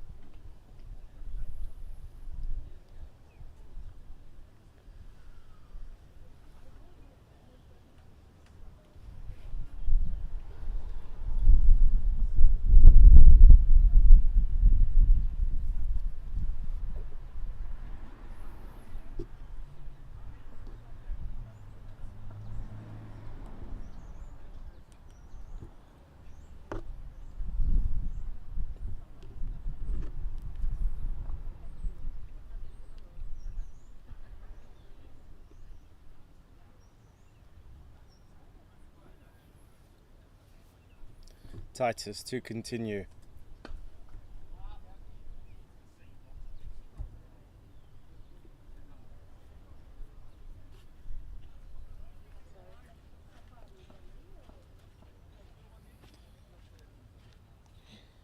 So just to give you some updates from around the grounds here in Cape Town, we do have 5 other games running simultaneously, and there are all of our matches right from the 3rd, 4th playoff down to this 13th, 14th place playoff. In our 3rd and 4th place playoff, our losing semi-finalists USA taking on New Zealand. USA currently batting 35 overs in, have 138 for 3 on the board. Looking to grab themselves that 3rd spot on New Zealand and USA. The 5th, 6th place playoff is being played between Zimbabwe as well as Pakistan. Zimbabwe currently batting, and they are 157 for 5 after 34.5 overs.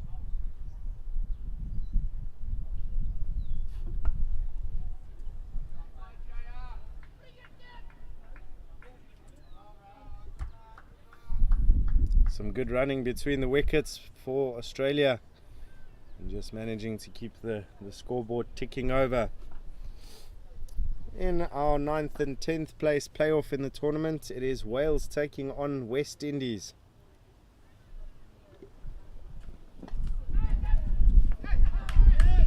And that is a wicket. He's cut that one straight to the fielder. So 2-2-2, double Nelson has done the trick.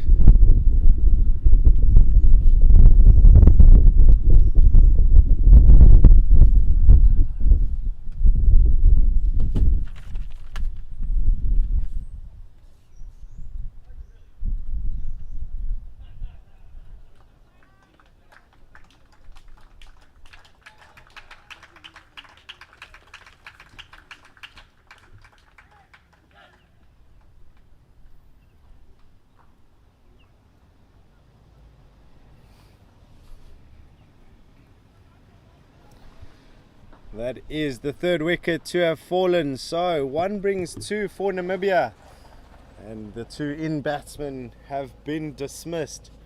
So Rankin also amassing his half century and forming part of a brilliant partnership, of which both batsmen are now have earned their rest, and they're able to watch their team see out the final 10 overs. Score is 222 for 3 as Dawes comes to the crease to join his batting partner Papato. So Van Zyl to continue now after that wicket taking over.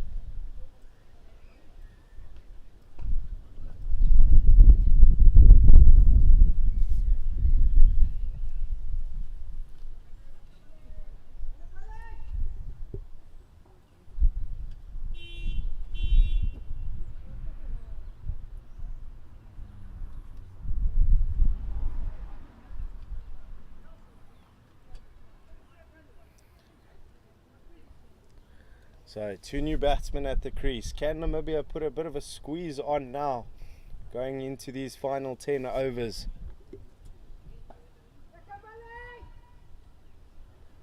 Willie van Zyl has been quite good.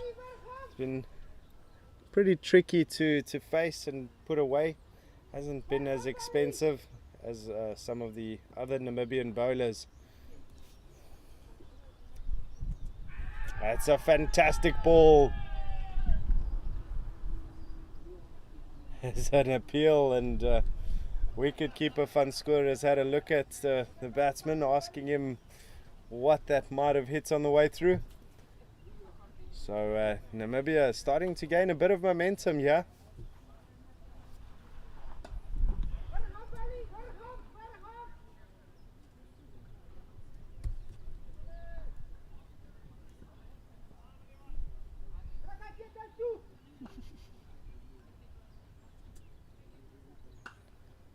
Rock back on this one, but hit it straight to the fielder. It's been a fantastic over so far. 4-dot balls.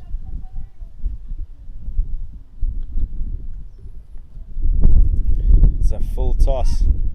Balls trickled through to the fielder, so they go through for a single. I don't think Namibia would mind singles as long as they're not disappearing to the boundary as often as they have been.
That is a dot ball to finish off over number 38. Score is 234 for 3 with 8 overs remaining. How close will Australia get to that 300 run mark?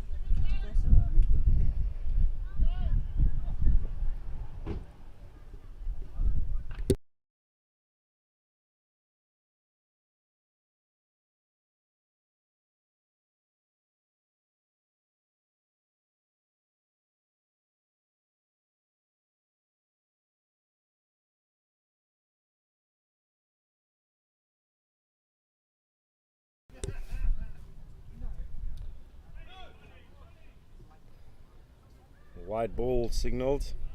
Titus has been good with the ball since he's come on.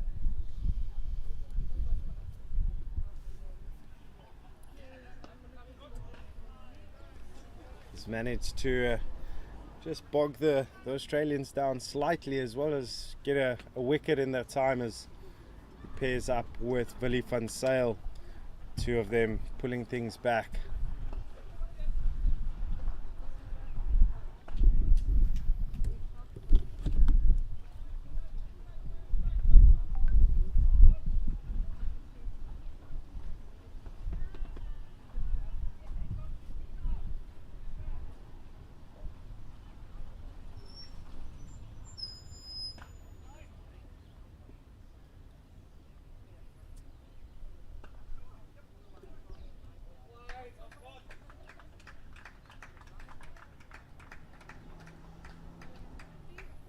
That is 4 more runs to the total. Just lent into that and cut it through the offside.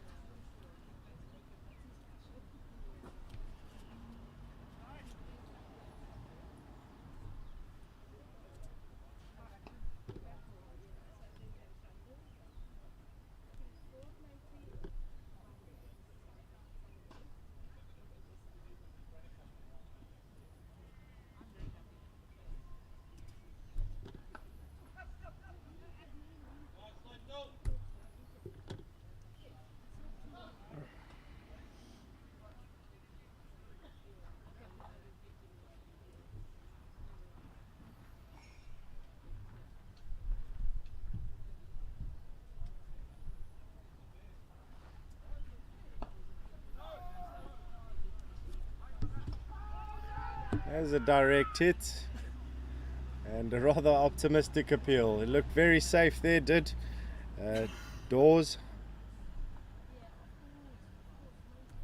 Oh, apologies, that was Papato. No, it was Dawes. That is the end of over number 39. 6 overs remaining in this innings. It is the 13th, 14th place playoff at this over 50s Cricket World Cup. And it's been a bit of a comeback here from Namibia. They've managed to stem the flow, take a few wickets. But damage was done in the first 2 partnerships of this innings. With 6 overs remaining, I wouldn't be surprised. 7 wickets in hand.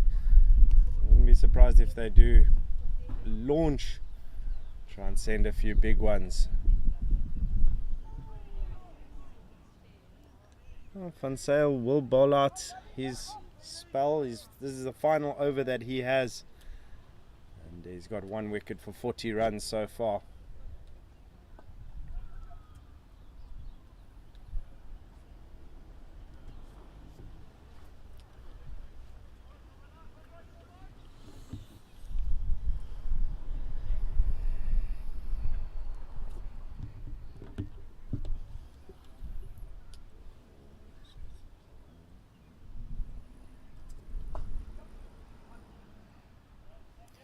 So it's just been pushed down the ground for a single.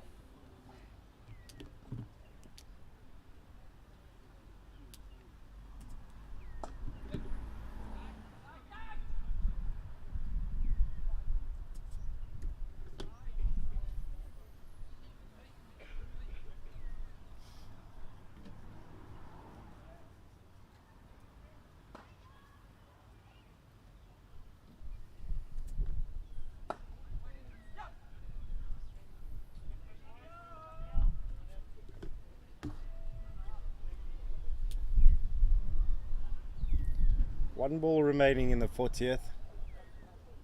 Australia just ticking over the runs.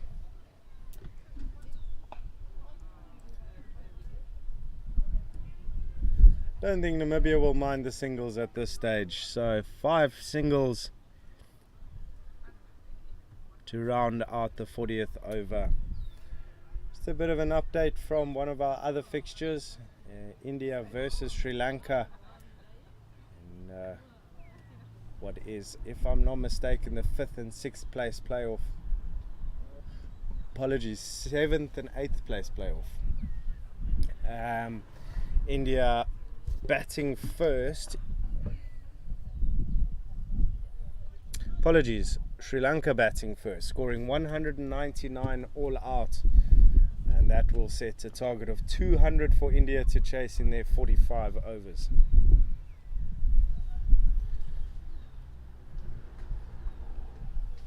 Most of these fixtures around the country or around the province will be concluding the first innings soon. I will keep you updated as those updates come through.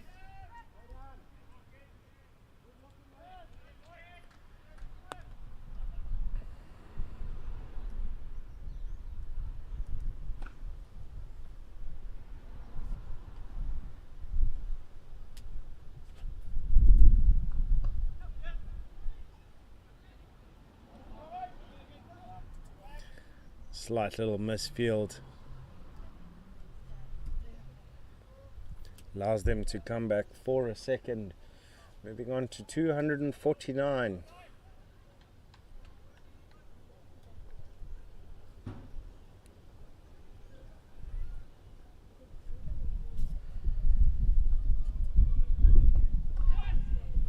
He's played that very late. Should only get a single from it though. And the 250 run mark has been reached for Australia. 4.5 overs remaining. Can they get to that 300 run mark? They'll need an acceleration of some sorts.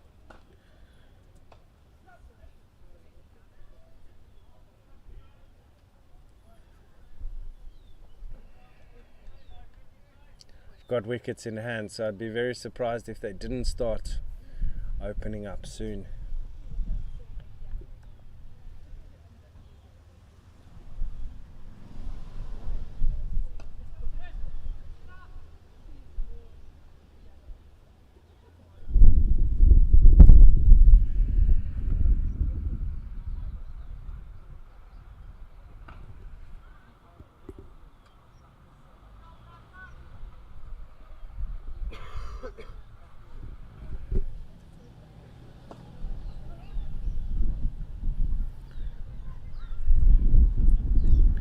Australia doing very well to make sure that there's as few dot balls as possible.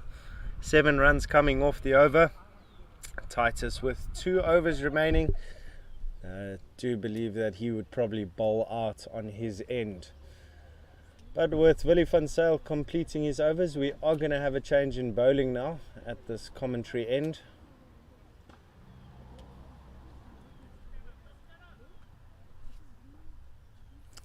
And it does look like Kenford Joseph, the Namibian opener, is having a change of ends. Started the day, bowled the very first delivery from the opposite end, but I think with Titus bowling on the other end, might as well continue from this side. So, bit of seam attack. We've seen a lot of spin today, and the seamers did struggle earlier on, so they'll be looking to Kenford Joseph for him to pull through in these final few overs.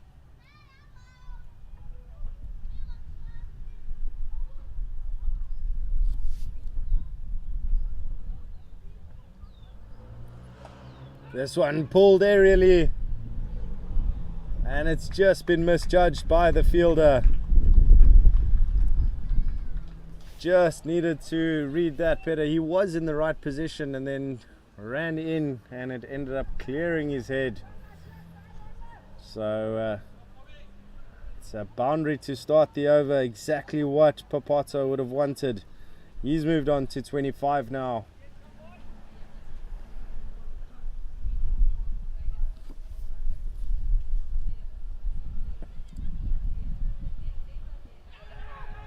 There's a big appeal that he's been given. Kenford Joseph just bowling full and straight and hitting the pad as he did try and work it around his legs. Wicket has fallen now for Namibia, or for Australia, in Namibia's favour.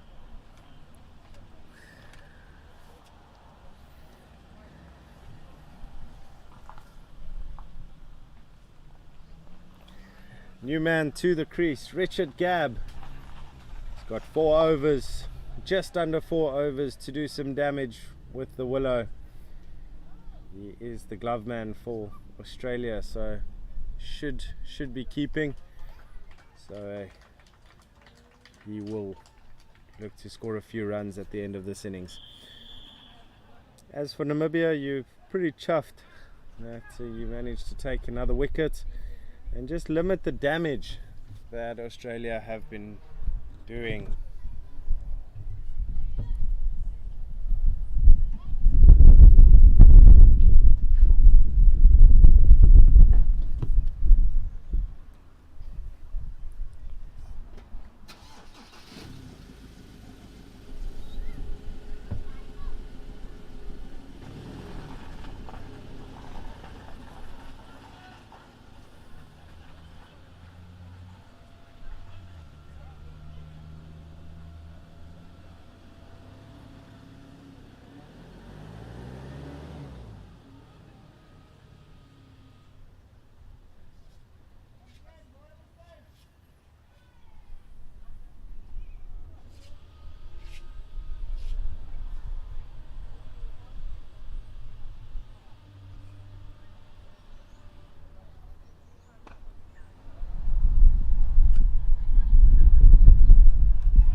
Richard Gabb getting ready to face his first delivery. A bit of enthusiasm and chipper spirits from the Namibian side. First ball, he's rocked back and cut it into the deep. Fielders put in a good effort as they come through for a second. Richard Gabb off the mark immediately.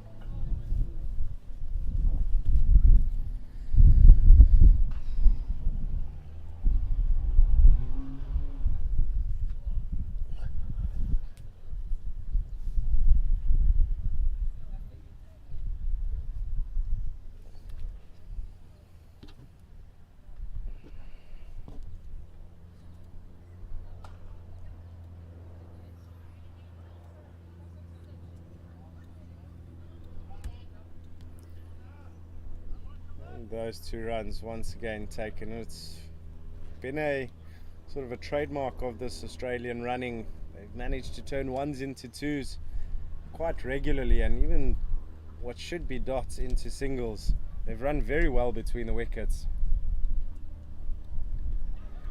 Oh, Joseph once again tackling that pad, coming around the wicket to angle it into the left-hander. Been a rather entertaining over, to say the least. Lots happening. There's a boundary before the wicket and then 2s, and now once again hitting the pad, and it's another brilliant delivery to round out the over. So 18 deliveries remaining in the innings, 261 for 4.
It's a huge swing into the leg side. Work for the fielder.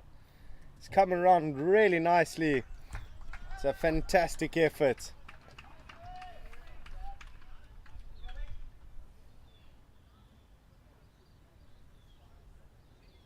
Richard Gabb clearly coming in to score some quick runs for Australia. Not holding back.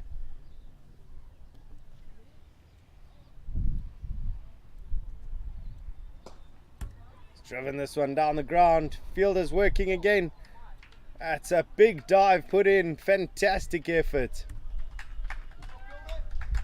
Wow, he's done well to get to that. Saving 2 runs there.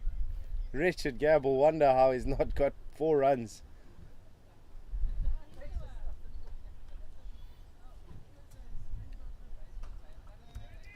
And this time rocking back, hitting the ball into the offside.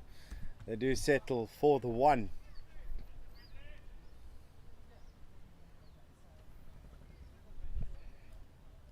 Titus looking like he's going to complete his spell to round out this innings for Namibia.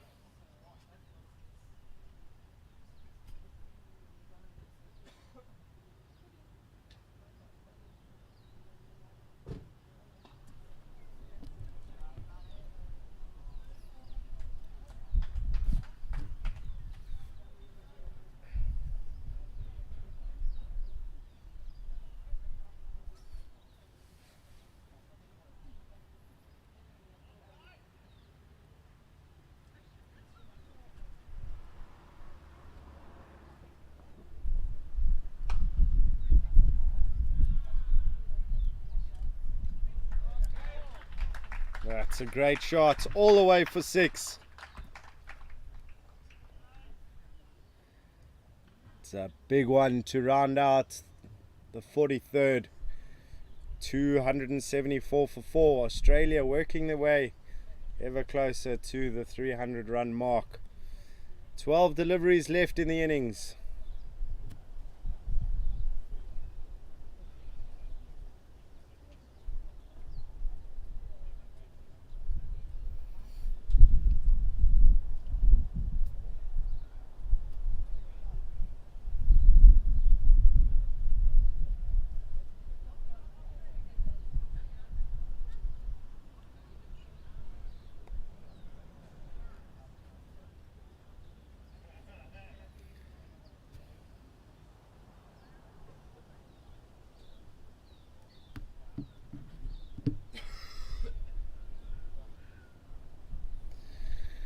It will be Kenford Joseph to bowl the penultimate over here at this over 50s World Cup fixture.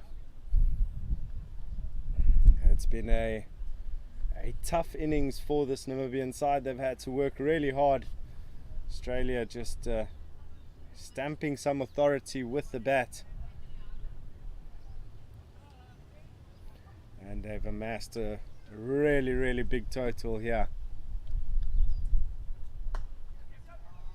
This one's been hit straight to the fielder. Namibia won't mind a single here and there.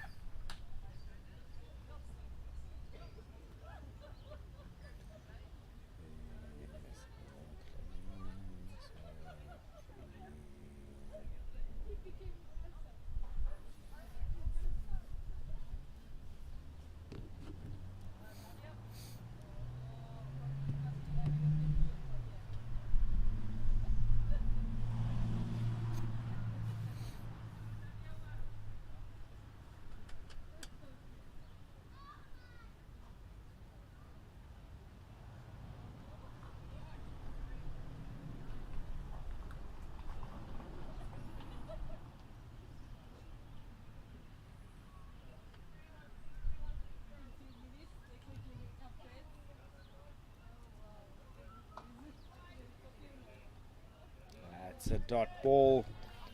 Very welcome dot ball at this stage of the innings.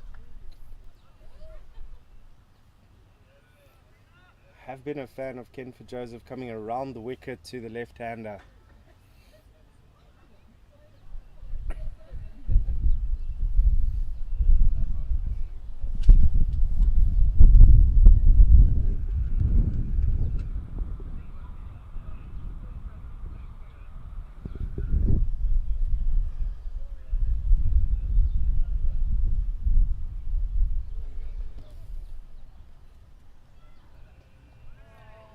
That's a great ball. Kenford Joseph.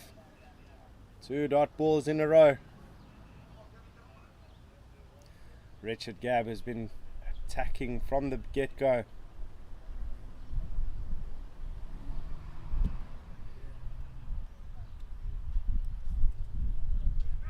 And he's got a wicket.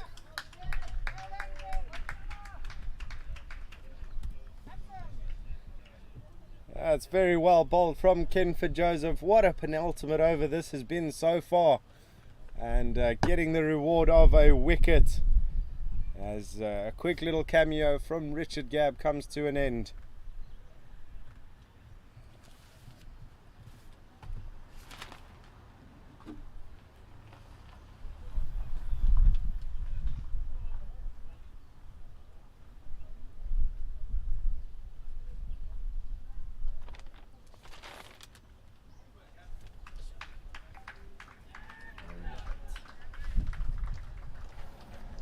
New man to the crease for Australia, Gary Lovett. He did open the batting against Wales.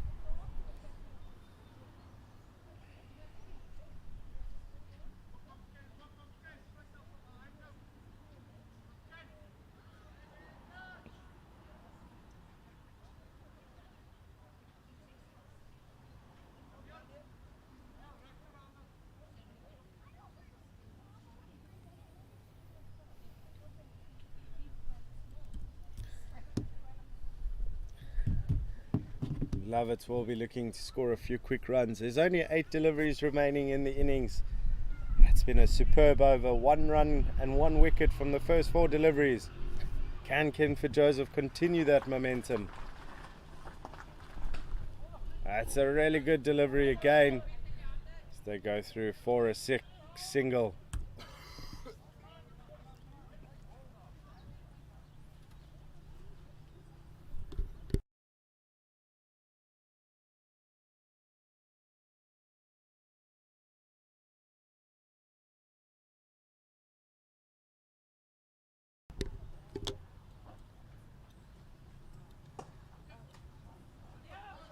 Been worked. They might come back for a second here.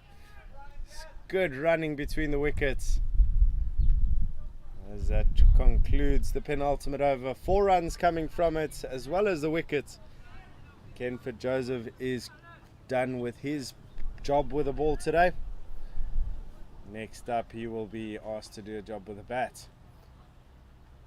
Final over of the innings to be bowled now, and does look like Isidore Titus who is going to complete the 45. Reminder that it was Australia that won the toss and elected to bat first, and justifying that selection by scoring 278 for 5 with 1 over remaining. So they've done really well. As for Namibia, they've pulled it back nicely. At one stage it did look like they would most certainly concede over 300 runs, but they've pulled it back nicely in these final 10 overs.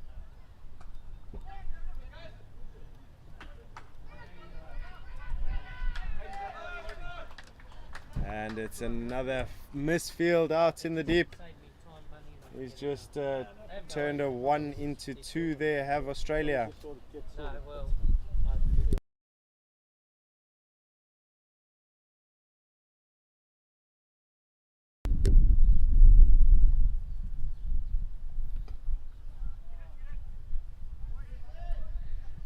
It's another dot ball. They really won't mind dot balls. In fact, they're golden at this stage.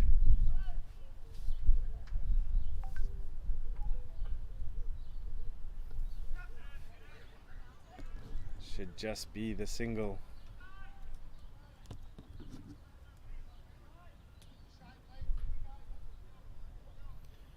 An update from one of our other games, UAE versus Canada. UAE have scored 168 all out in their 45. So Canada to come and chase 169 in the second innings.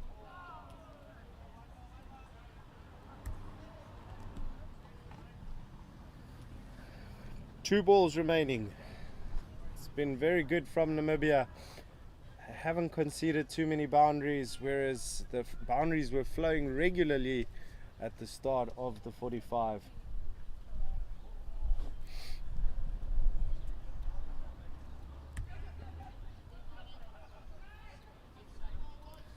Should be leg byes and is signalled accordingly.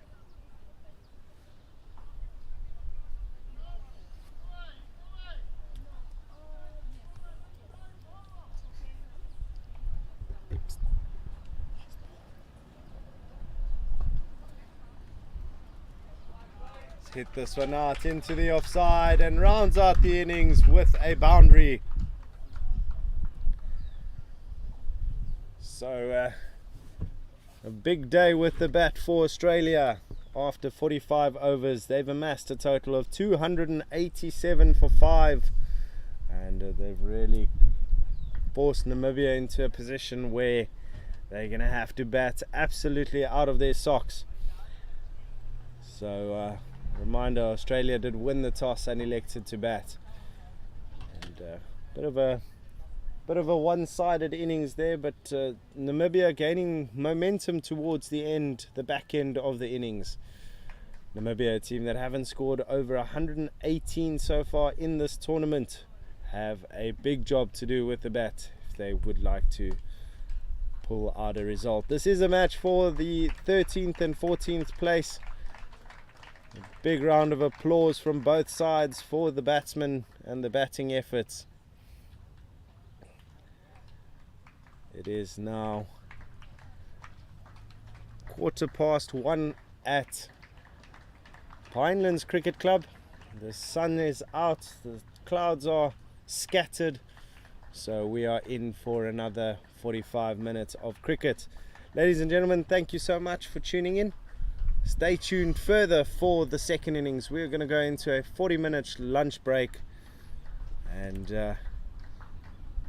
the umpires will be joining us out after lunch.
Good afternoon and welcome back to this over 50s Cricket World Cup fixture between Australia and Namibia. It is the playoff for the 13th and 14th place in the competition, and it is the very final innings of the competition for both of these nations.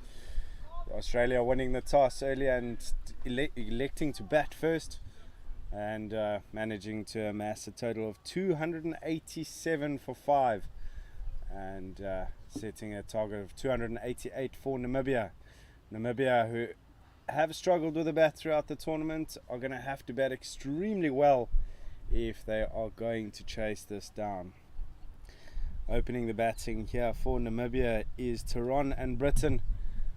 It will be Tehran that faces the first ball. And then opening the bowling for Australia is left arm Brett James. So it'll be interesting to see how things go.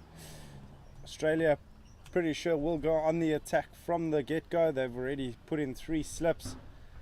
So immediate intent from the get-go.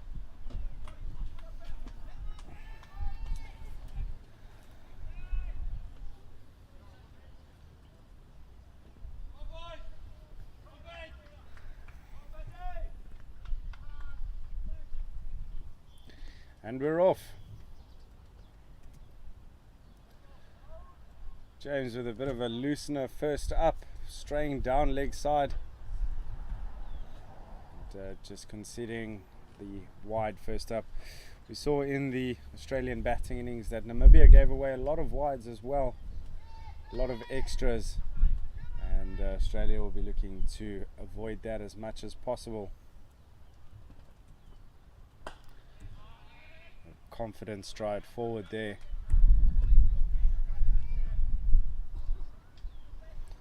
It's a beautiful day here at Pinelands Cricket Club. Sun has been out, and it's not going to change anytime soon. There are no ominous clouds around, so weather won't be affecting us.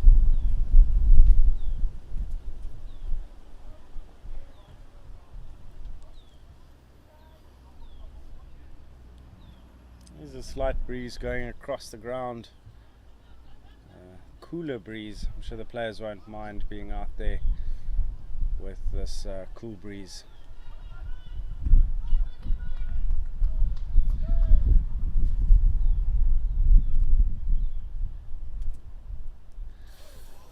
And Brett James getting a bit of pace and bounce. He's got a bit of extra bounce on Tehran there. Didn't look 100% certain as to the shot he wanted to play, sort of dabbing his bat out at the ball.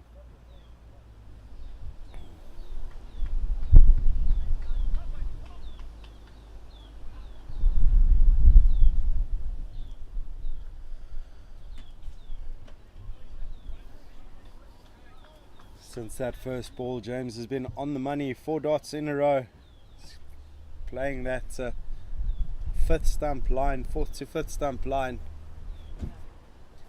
A little bit too close to the body for cutting and steering, but not straight enough to play straight.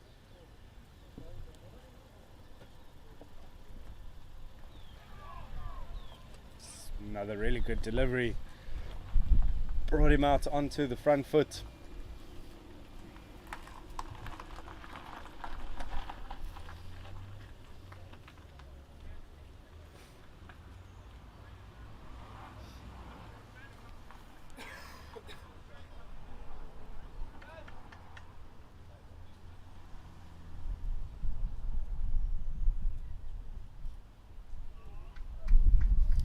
That is the end of the first over. Just the 1 wide being bowled from the first delivery. So 1 without loss.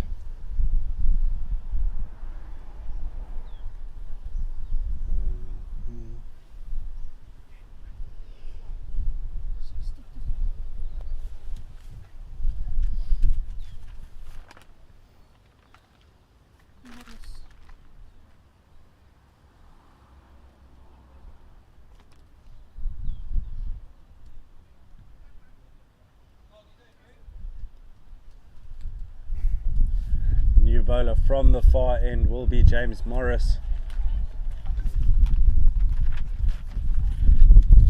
very tall figure. And, we'll be looking to generate some extra bounce on this pitch.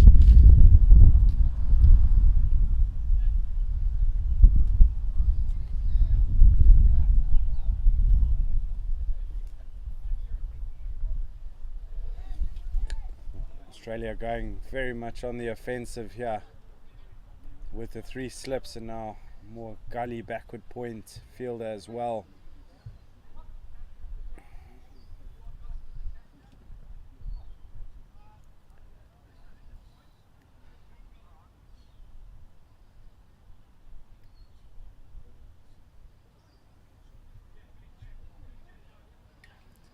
Lots of discussion as to where the field placements need to be.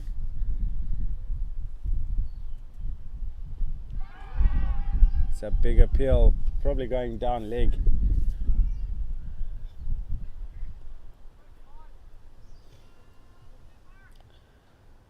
Saw in the previous game Namibia struggling with to deal with the swing of the Welsh bowlers. This one pulled into the leg side.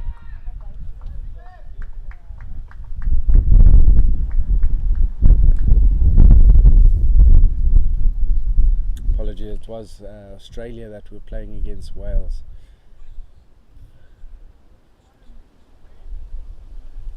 In the previous game, but it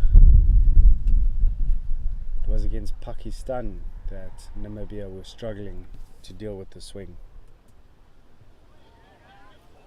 Well, Britain making his intentions clear from the get-go, not shy to take on the bowler when need be. He's not scared to back away and work it into the leg side.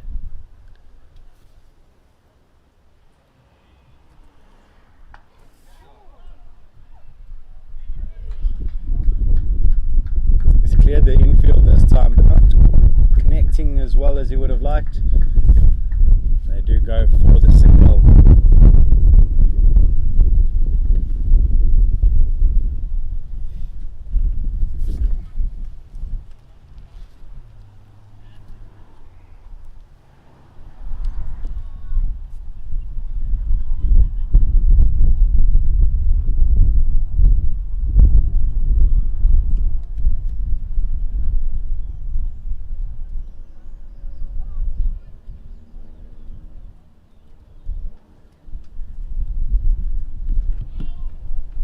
Another dot ball.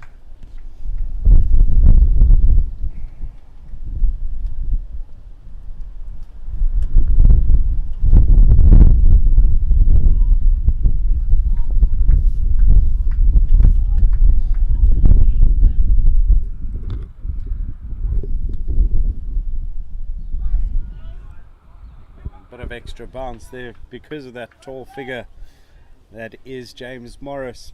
End of the second over, score is 4 without loss. Wind is picking up at the ground. If you can hear any feedback on the mic.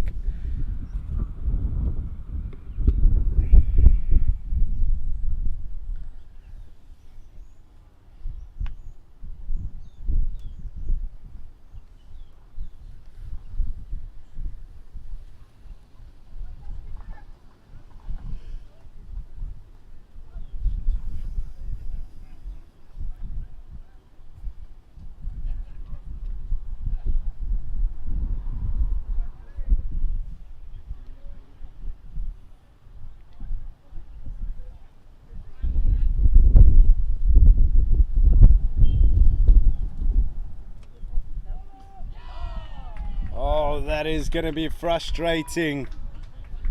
It's a brilliant delivery, but the umpires called a very clear no ball. So how costly will that be? Called it immediately.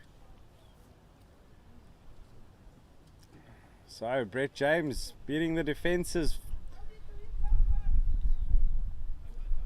It does also give Trevor Britton an opportunity now to launch into this for free.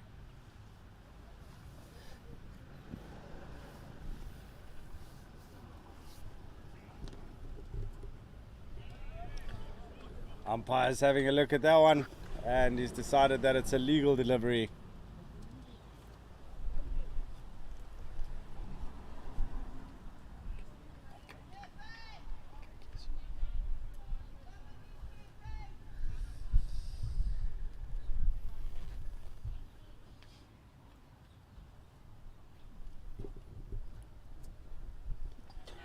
He's completely backed away from that, exposing all 3 stumps.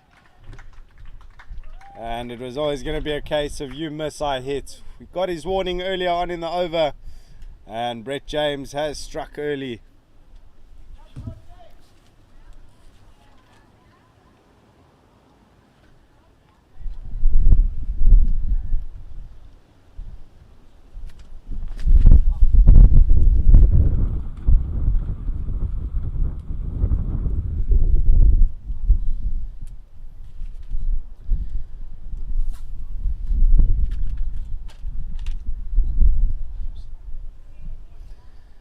The new man to the crease will be Dion Gous.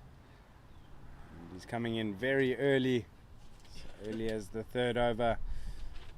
I'm not 100% sure what the thought process was in that dismissal. Batsman just completely backing away, almost onto the leg stump wide line, and missing the ball completely.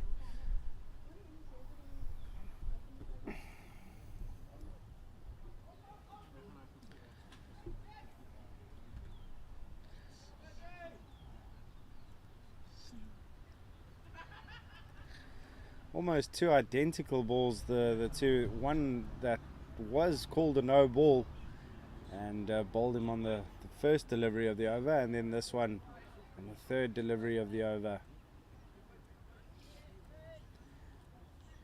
Let's see what Dion Gous can do.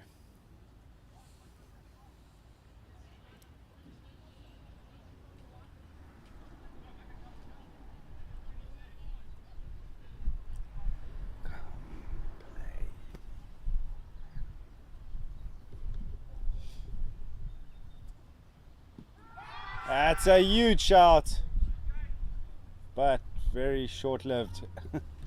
Going down leg side possibly. Just clearing the front leg there, did Dion Gous.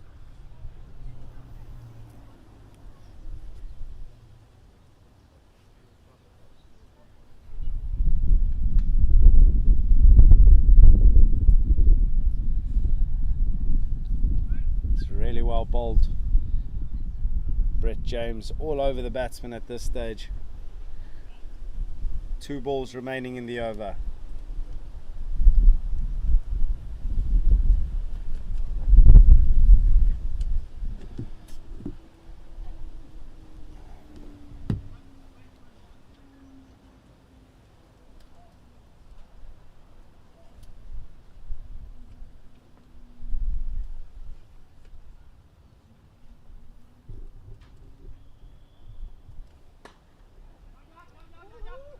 This one's been pushed through the gap. They do go through for a single. A few runs off the bat won't hurt. At this stage, Namibia needing to just sort of settle the nerves. Won't be too confident because of all the matches earlier on in the tournament where they haven't scored too many runs. So the longer they spend, the better. That's a brilliant shot down the ground. It's a chase on for the fielders. And it hasn't reached the boundary, but they've come back for a 3rd.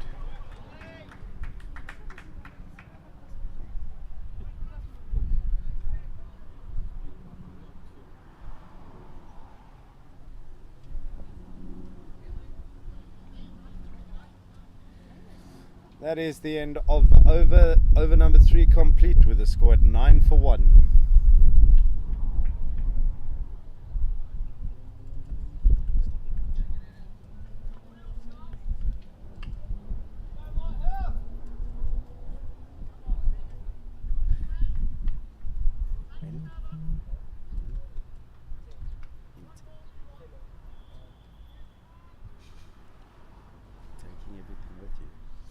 checking everything. Sounds fair.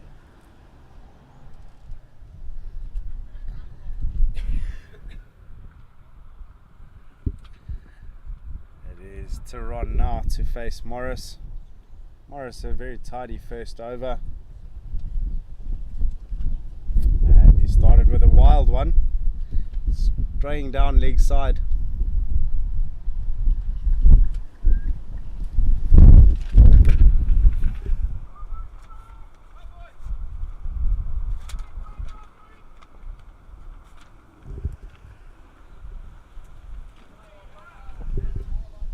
A tease at that one, just sort of hanging the bats out there, and in his shadow stroke just showing a much more aggressive cut that he probably would have wanted to do, but hindsight is always a tricky one.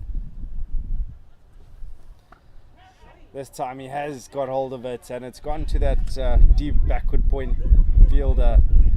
They've decided to go for a second. Some good running.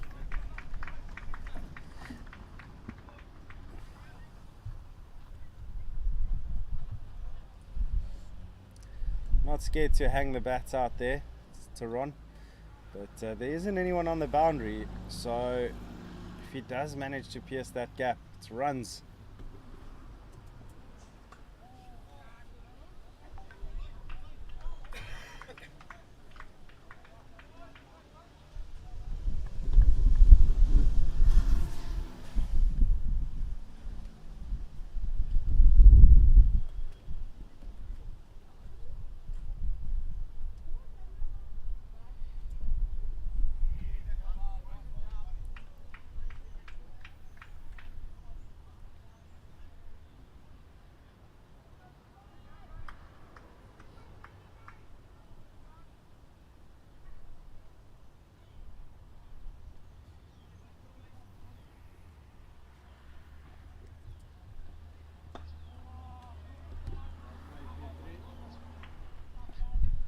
Another dot ball. It's getting a firm defensive shot in there.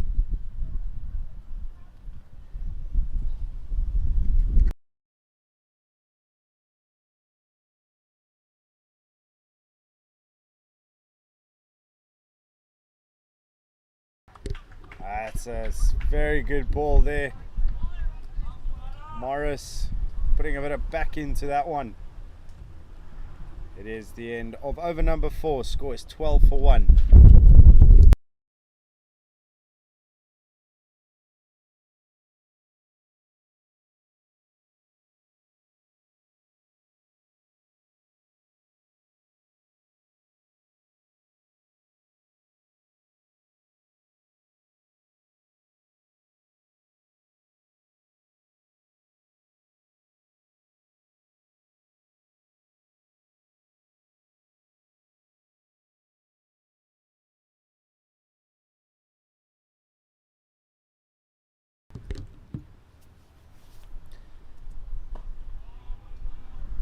Brett James, you can believe, will be attacking the stumps here.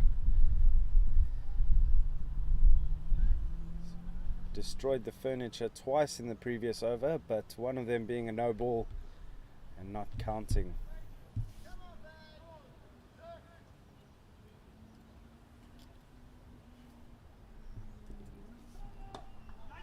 And just as we speak about the no ball, umpires stretched the arm out, and it does give Gous a free hit.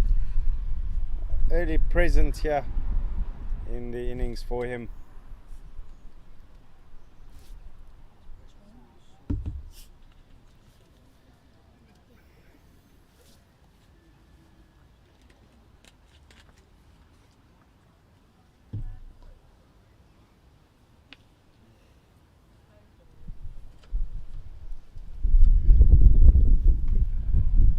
That one catching the inside edge.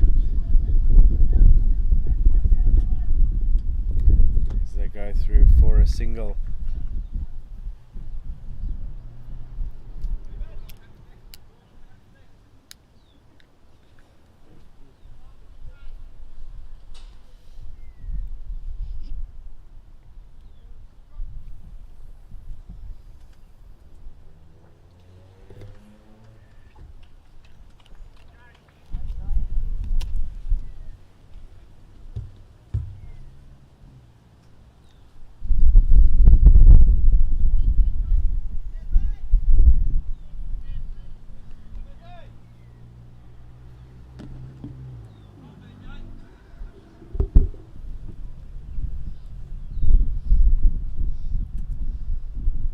That's a brilliant delivery. Beaten him all ends up, but not managed to find the outside edge or the inside edge for that matter.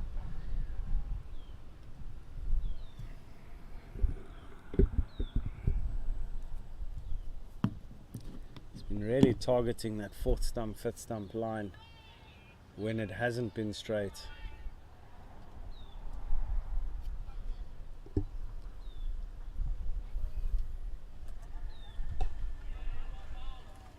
Solidly onto the front foot from Tehran.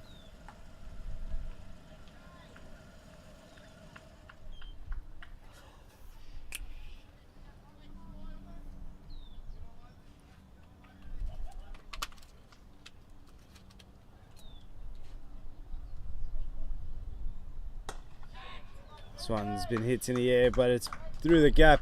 Chase on here for the fielders. They've come for a second, they're considering a third, and they're going for it. Excellent running between the wickets. They come back for a third.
Just caught the inside edge. Wasn't too sure where the ball had gone after it left the bat, and was having a look around to see if he was going to go for a run.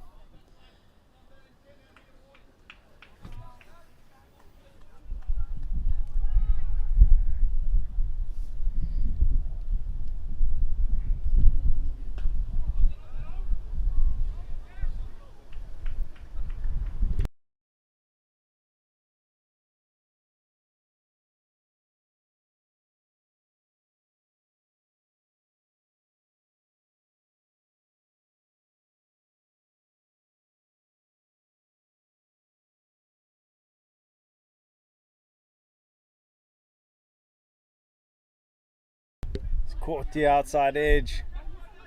It was a chance. They do come back for a second.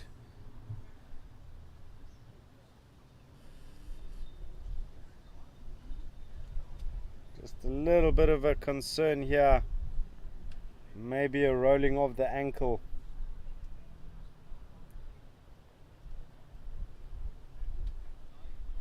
He does seem to be all right.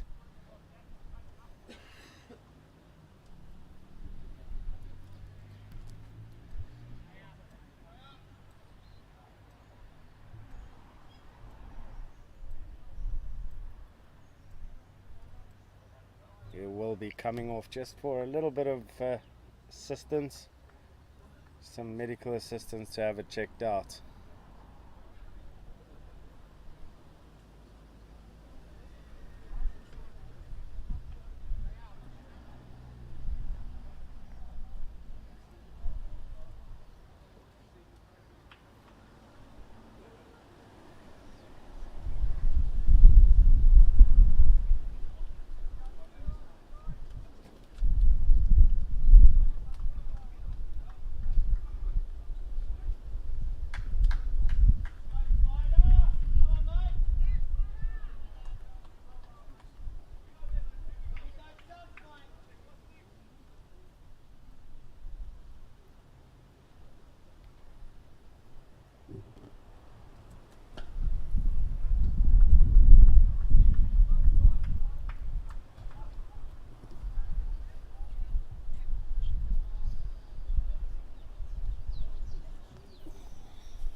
That is the end of over number 6.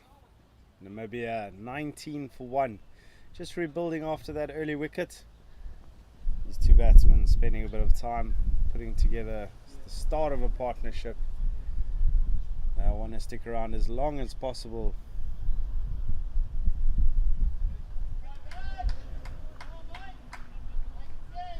As for Brett James, he's in there to take wicket.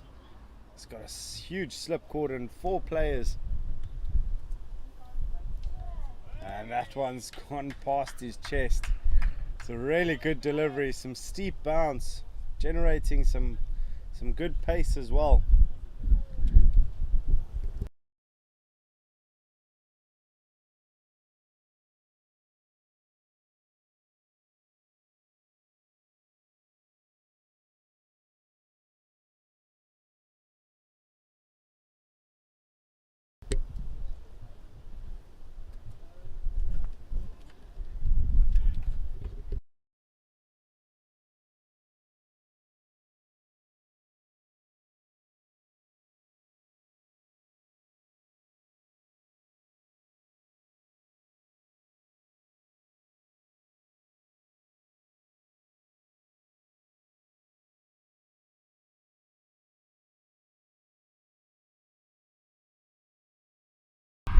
That's a massive appeal and it's given. Just came forward to it, ball nipping in and rattling him on the pad. So second wicket for Australia, just as we were talking about the partnership starting to build. It does signal the end.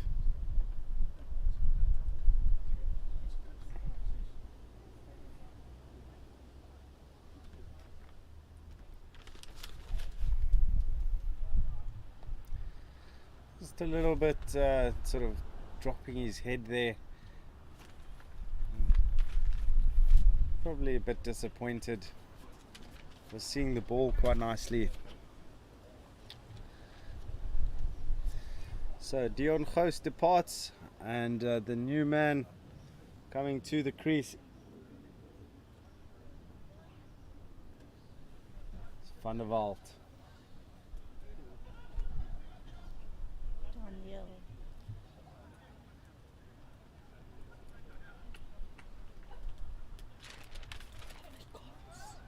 Daniel Van der Walt coming in to bat now at 4 for Namibia. Team are in a bit of trouble at 19 for 2.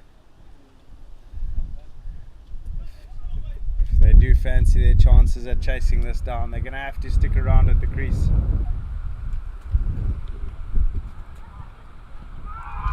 And once again he's got in front. Quite possibly just going down leg side. Huge appeal. Brett James has found his line.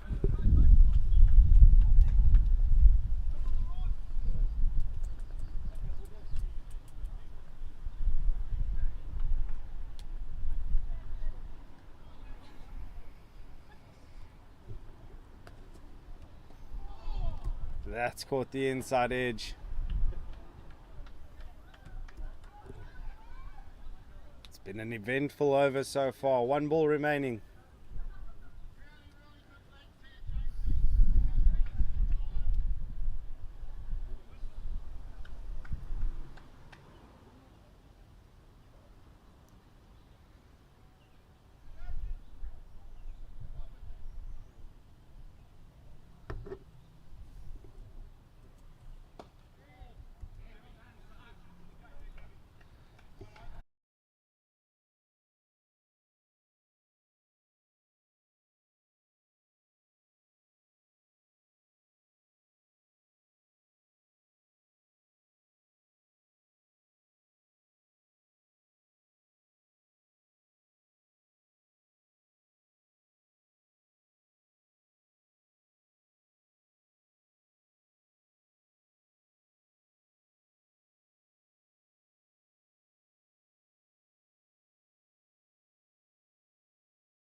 This one's been driven very nicely.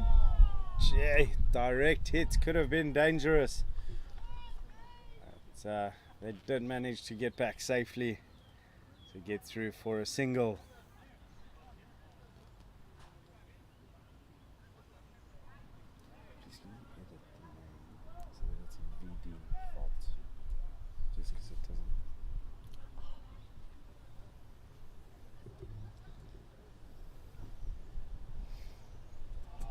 That's a brilliant delivery. He's beaten the outside edge.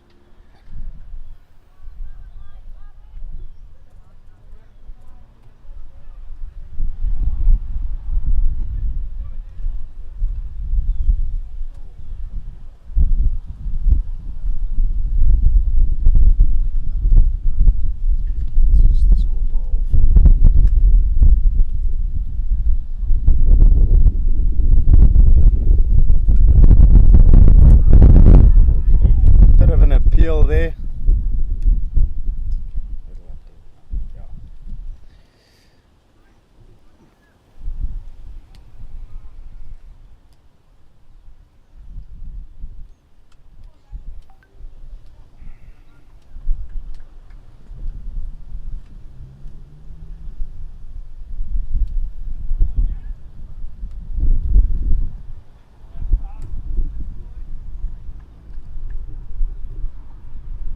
Morris is toiling hard here. He's beaten the outside edge a few times, so just teasing away. 3 dot balls in a row. He's gone full and straight this time, and it's another dot.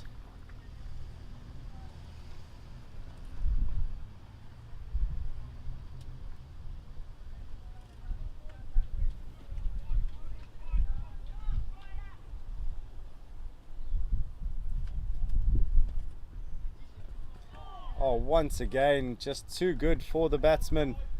Hands on head stuff for Morris. Beaten the edge. And another very good over. Just the 1 run coming from it. It's 20 for 2.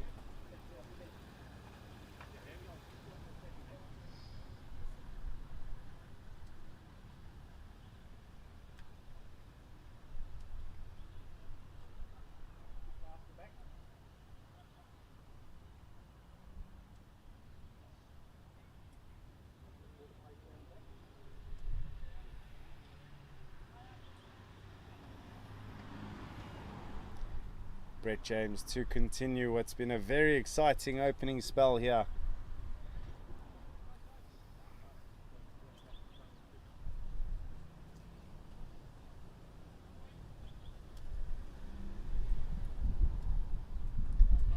That's caught the outside edge, and what a take that is.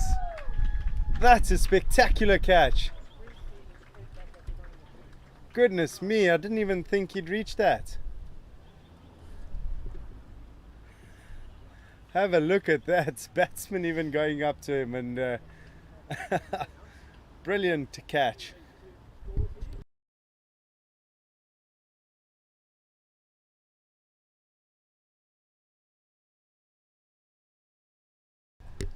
Well, that one flying off the outside edge. It's a brilliant catch. And yeah, if Namibia were in trouble before, it's just getting worse. It's wicket number 3. Brett James has been fantastic, and you can see why they packed that slip cordon.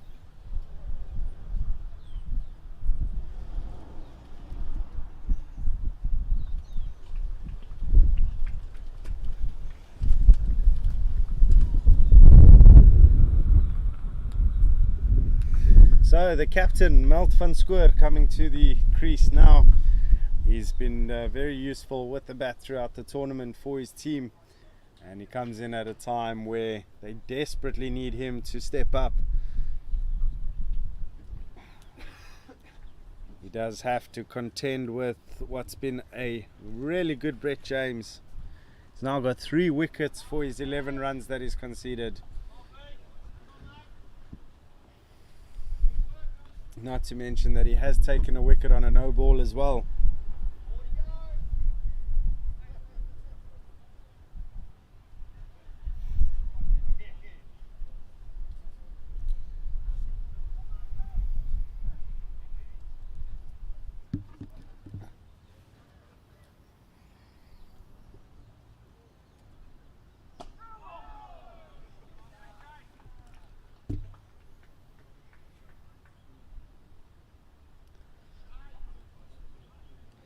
VUSport has looked a lot more sort of composed at the crease, showing that he is more than capable with the willow.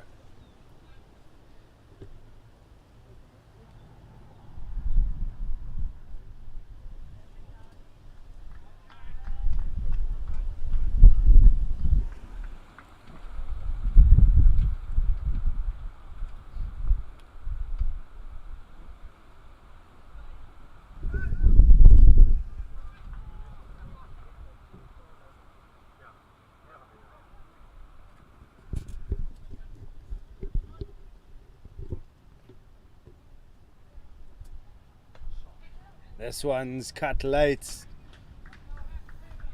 hasn't connected very well, so they only jogged through for a single.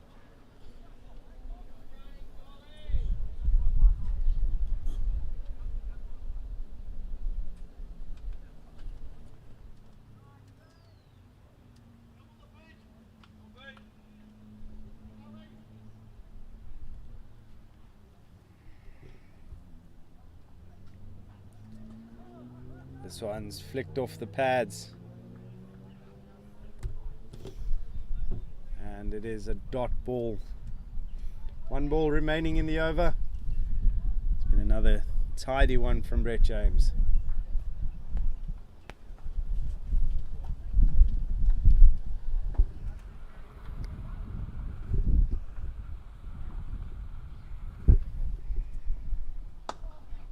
That's a brilliant stroke. He's driven that into the leg side. The chase on for the fielder as they come back for a second. So a successful one for Oz. 23 for 3.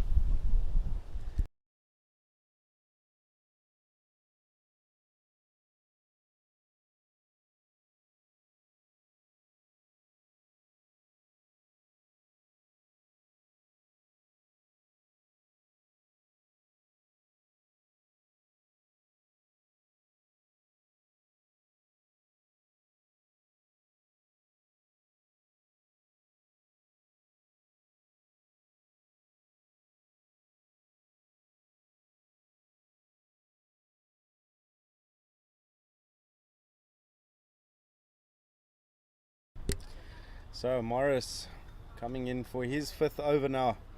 He's been watching Brett James have all the fun on the other end. Sure, he'll be gunning for a wicket this over.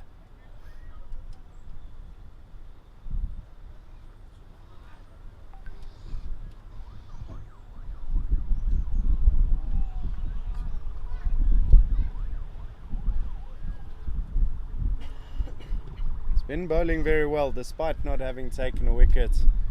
He's been definitely churning out a bit of pressure from this end.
Been another tidy over, 4 dots.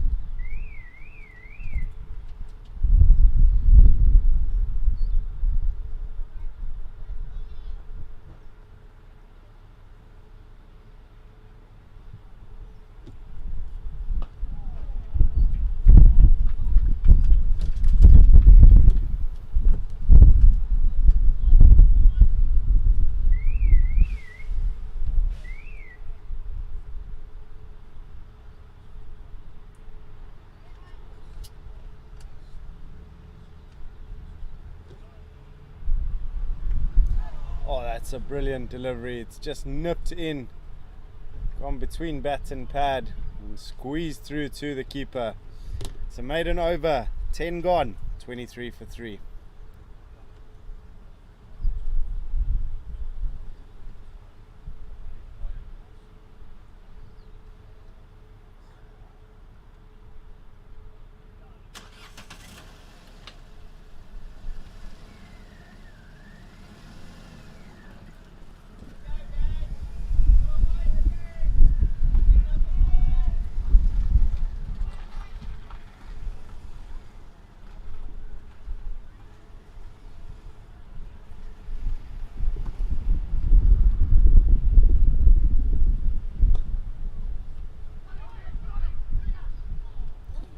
Direct hit, could have been trouble as they go through for a very risky single.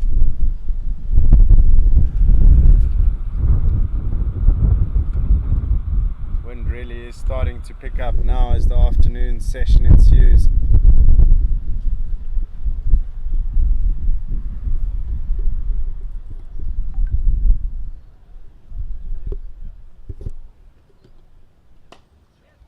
This one driven beautifully into the covers as the fielder's just lost his footing.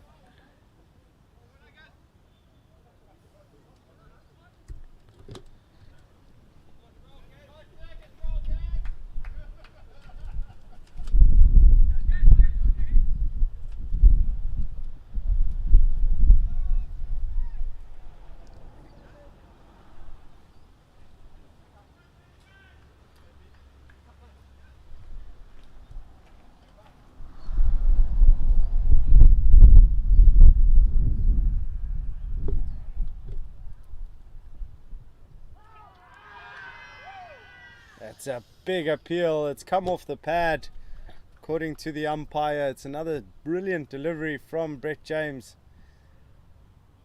And, although everyone appealing there from the Aussie units, they all pretty much knew what was coming there. It's not out by the umpire.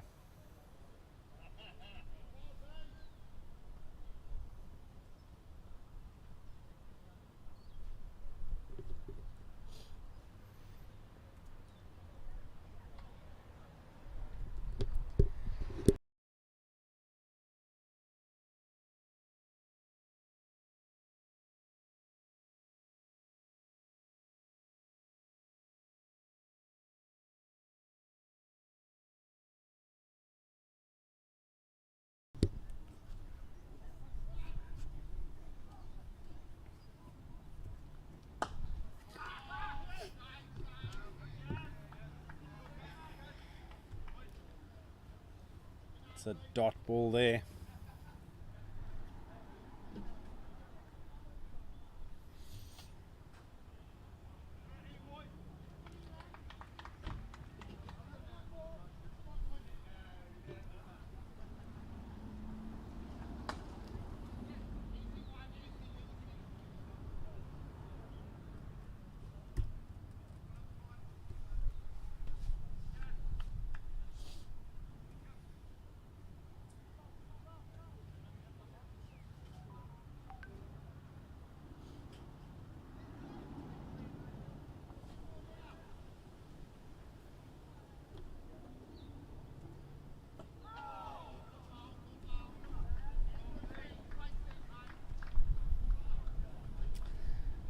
That brings to an end over number 11, 28 for 3.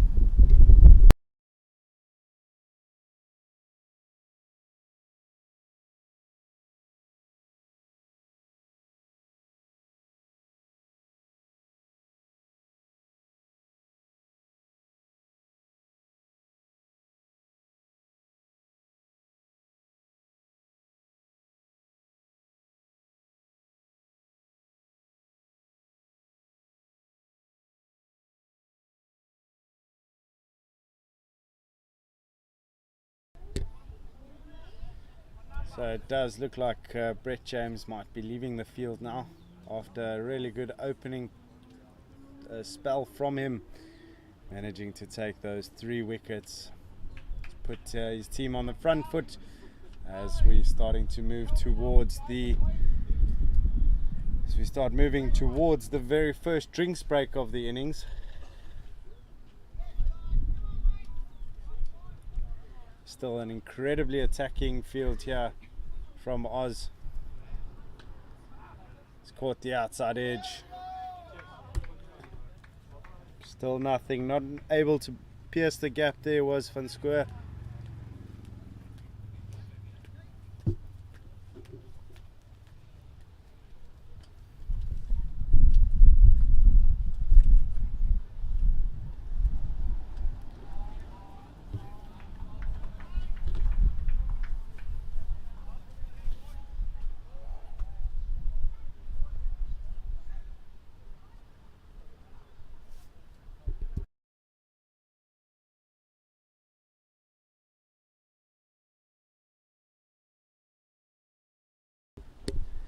That one just seems to have stayed low. Lives to bat another day.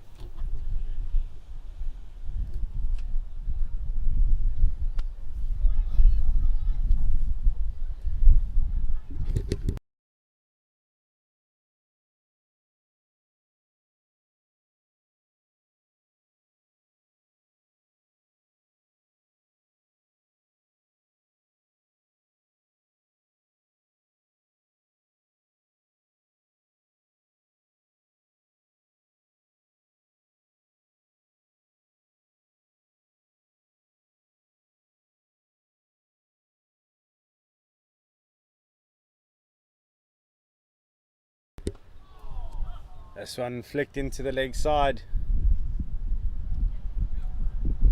They come back for a second.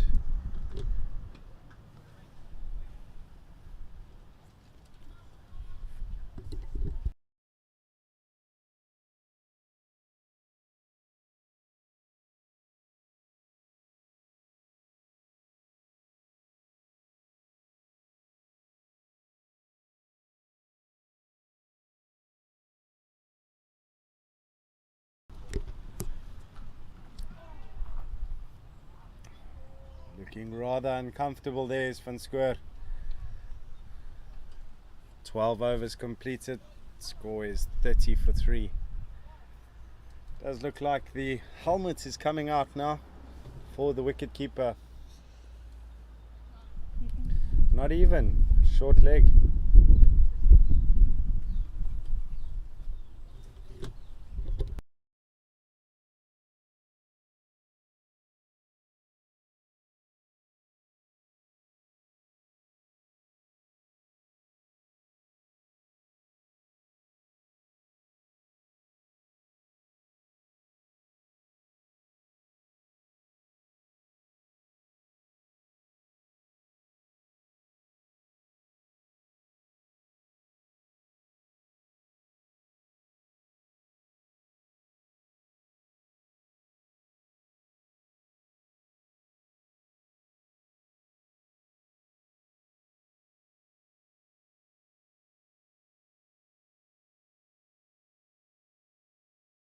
It does look like we have a change in bowling, obviously with Brett James leaving the field. It is now the turn of the spinners.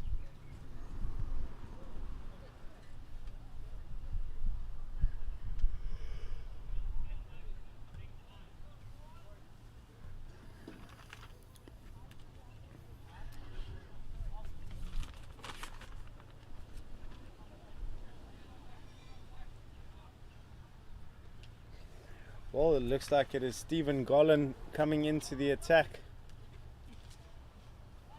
It is the first time in the tournament that I am seeing him bowl.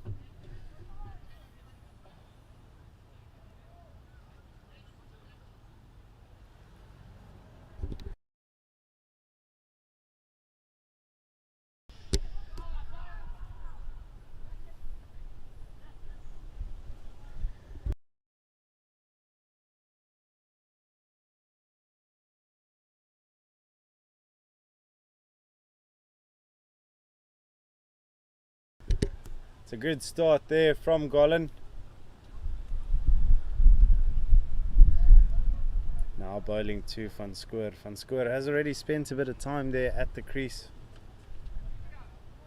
but the physio is being called now. Van der Walt just going down,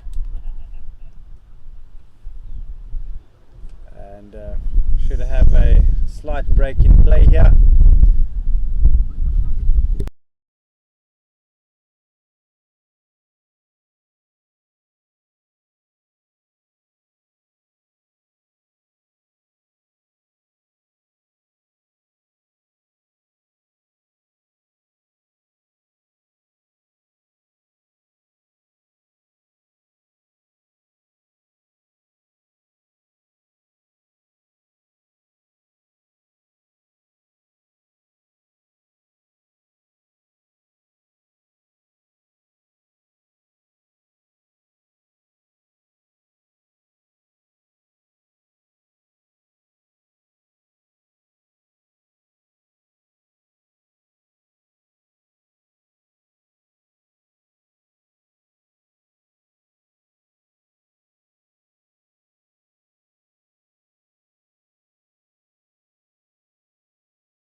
And it does look like that little interruption is gonna bring on an early drinks. So drinks after 12.1 overs, and Namibia are 31 for 3.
And we are back after that little prolonged drinks break. Van der Walt does have a runner now.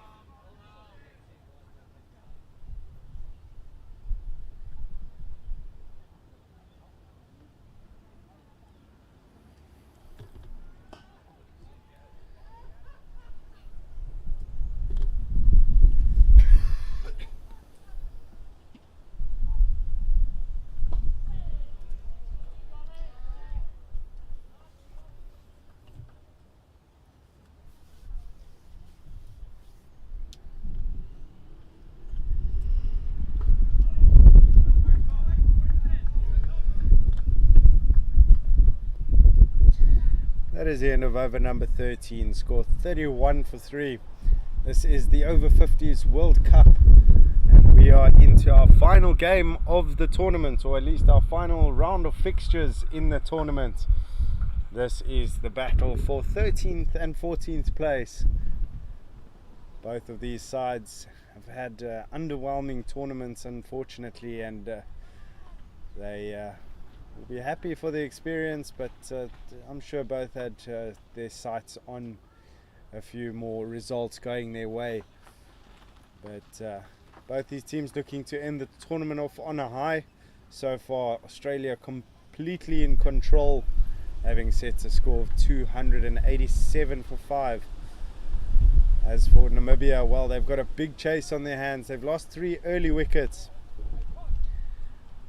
And it does look like we have a change in bowling as well.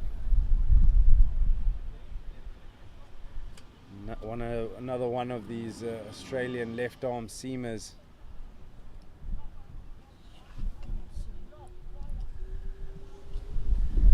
Still a real stacked slip cordon. 3 slips and a gully.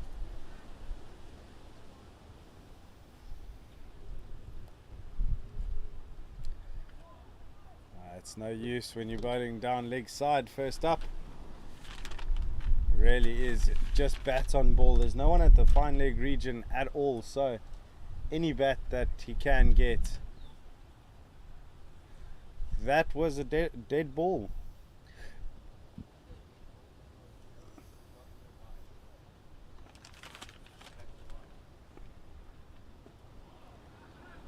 Or maybe not. Not a dead ball then, just cancelling the wide. So 2 dots to start the over.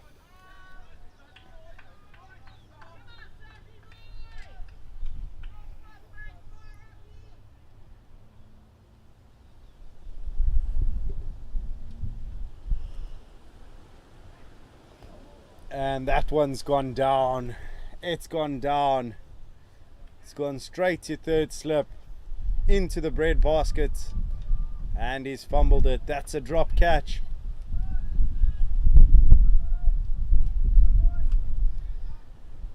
I'll be a bit disappointed with that one.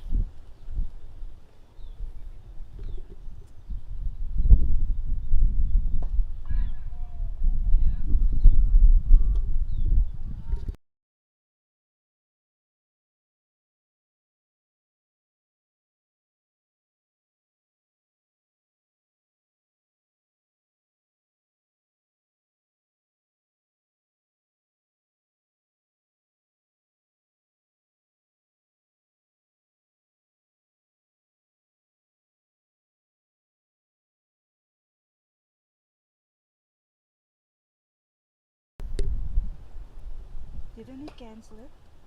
This one pulled into the leg side. And they trot through for a single. Oh, okay. Alright. He didn't cancel it.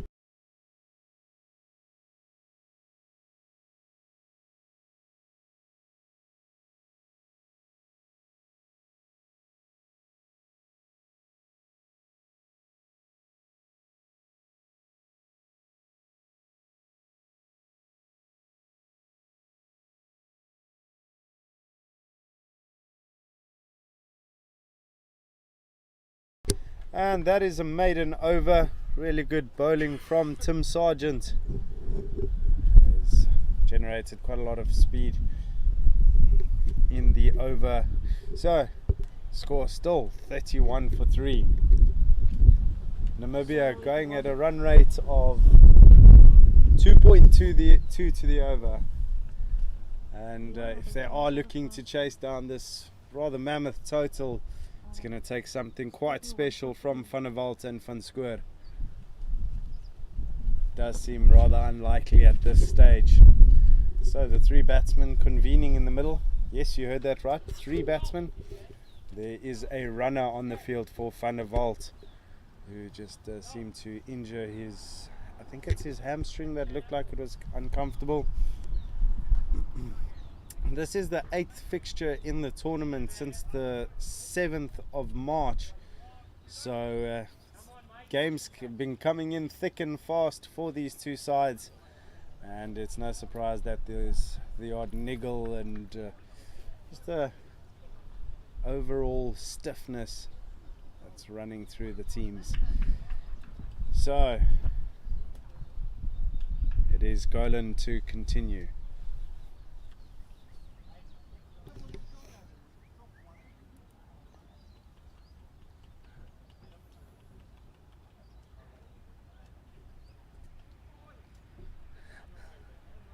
Again.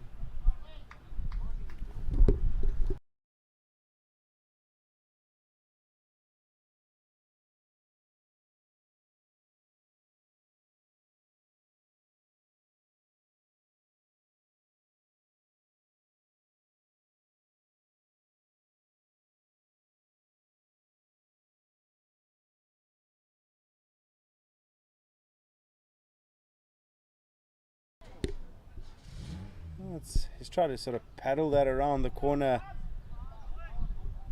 Dot balls accumulating here for Australia. Oh, another bouncer goal.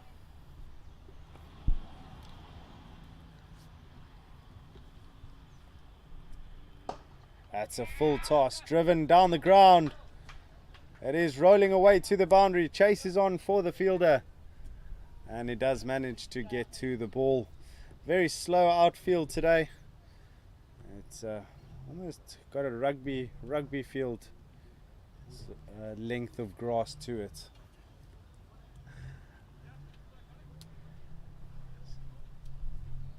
It's 2 more runs to the total.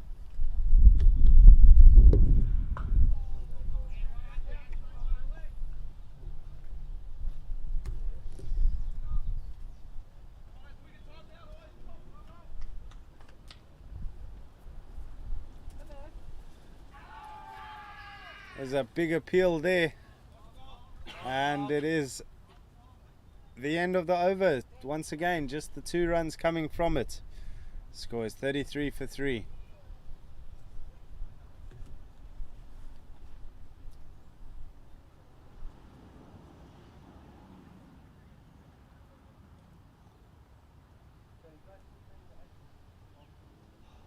As far as we know, yes. Yeah, 2 games. But if it rains, if the final tomorrow doesn't happen because of rain, they'll replay it Monday, so we'll only play the final.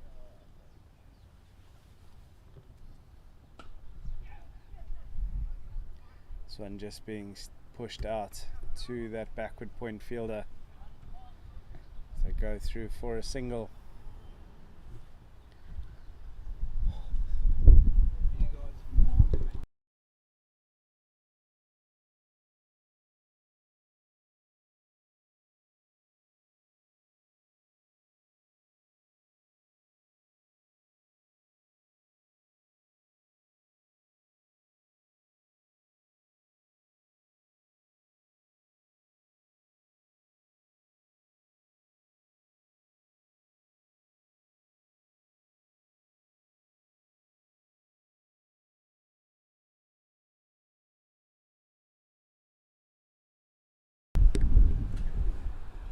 Tim Sargent continuing.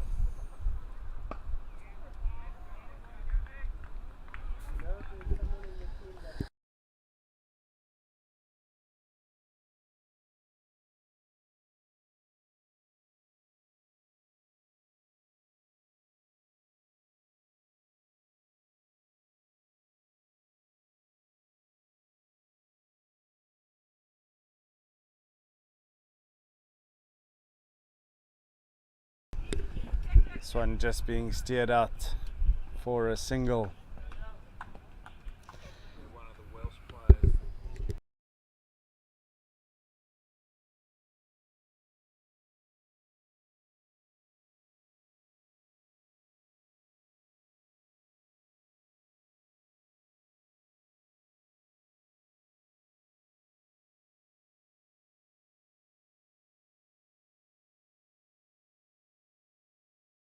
Weeks here waiting.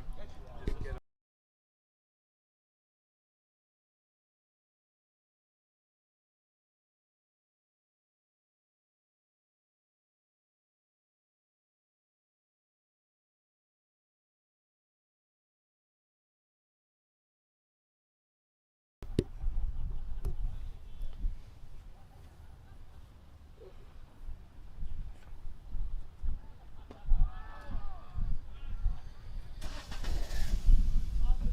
Over number 16 complete.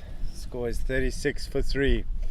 These two batsmen creating quite a bit of resistance. Van der Walt 6 of 28. Van Square 7 of 27.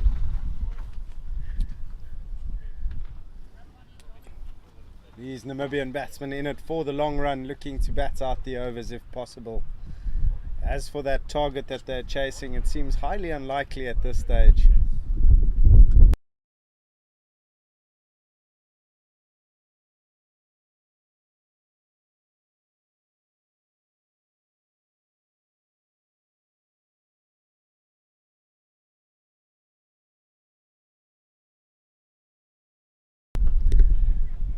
Steered this one out.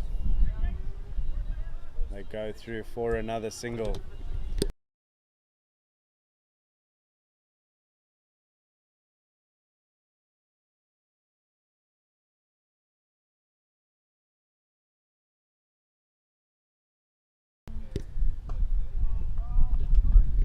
Solid forward defense. Namibia making Australia work hard for these wickets.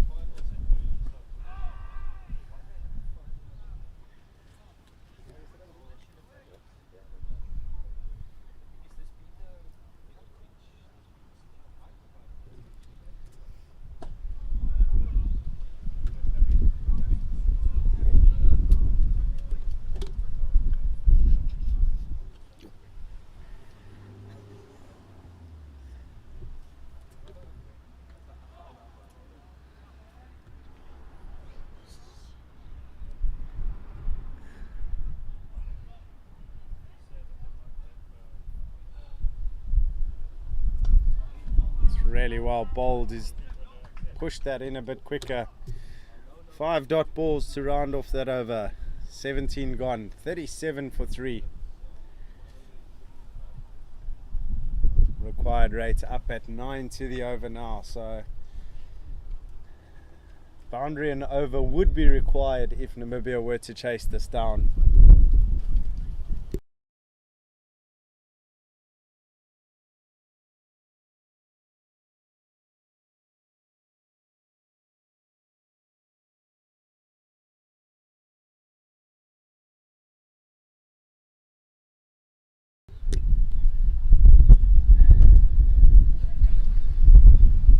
Sargent once again. Sargent's been bowling really well. He's been on the money from the get-go. He's made sure that he's forced the Namibian batsman into playing shots, but it hasn't yielded a reward. He did catch the outside edge that flew to third slip and unfortunately was put down.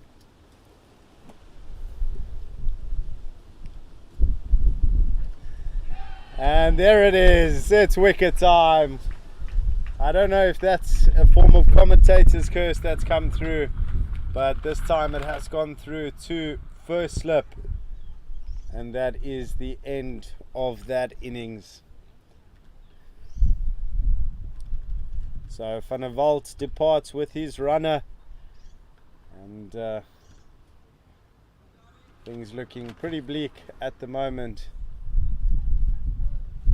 for the Namibians. As for Australia, they'll be chuffed. They finally got the breakthrough. They've worked hard for this one.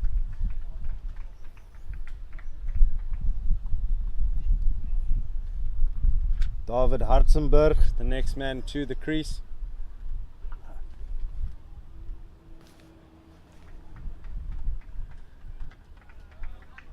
He's coming to the crease at a time where there is still lots of time in the innings, so can spend a few overs at the crease before playing a few shots. He'll be joining his captain Van Schoor, who's been just as enthused about sticking around, batting out the overs.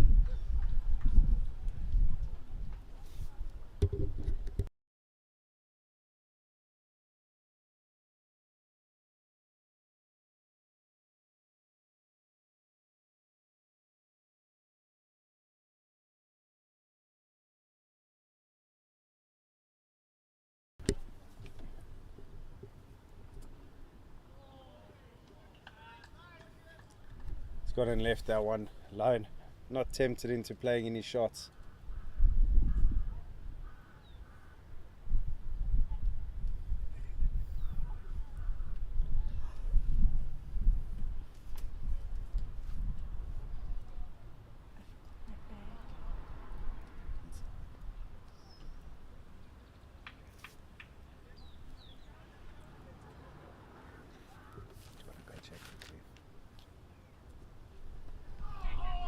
That one's caught the inside edge. Chase is on.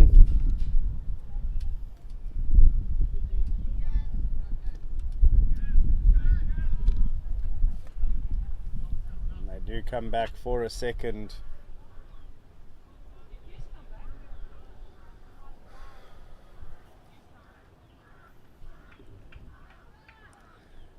Goodness me, we speak about a slip cordon. That's 6 slips, 5 slips in a gully.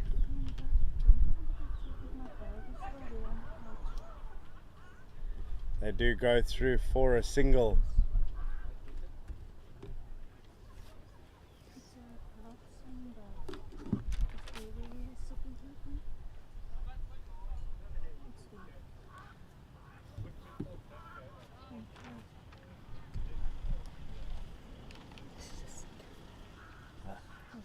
Is it there?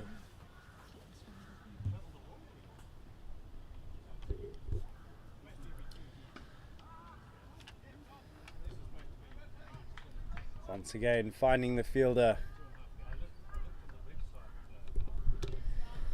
So, end of over number 18. Successful one for Australia. Managed to take wicket number 4. Score is 40 for 4.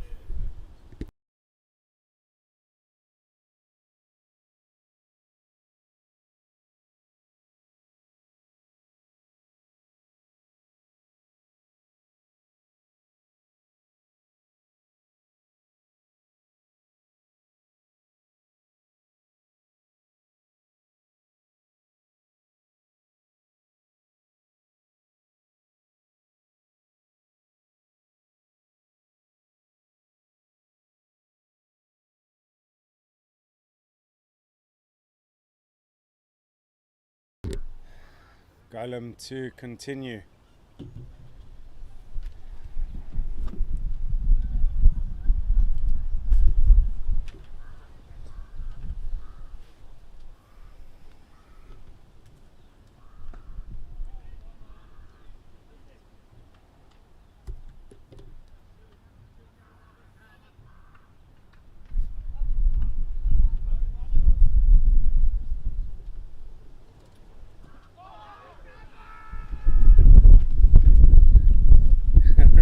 Enthusiastic appeal from first slip.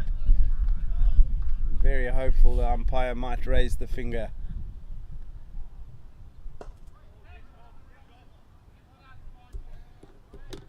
No real use of the feet at the moment.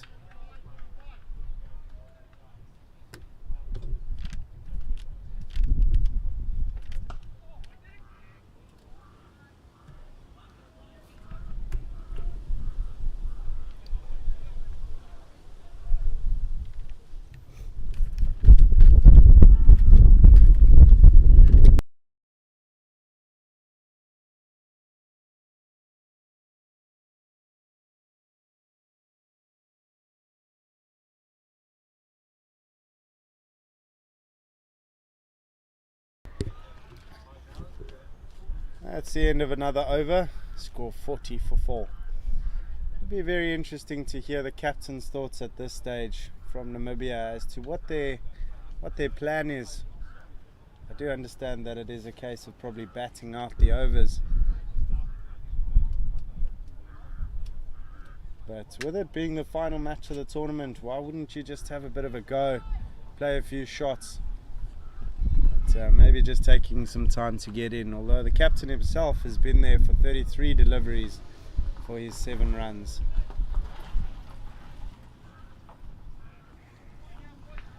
Tim Sargent to continue from that far end.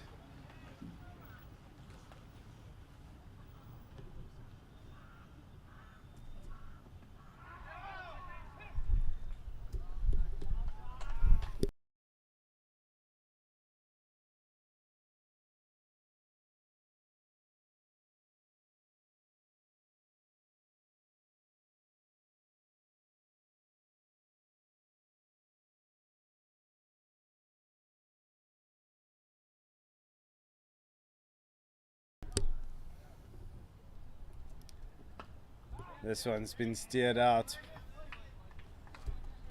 Once again, dot balls accumulating here. If I'm not mistaken, that's 16 dot balls in a row.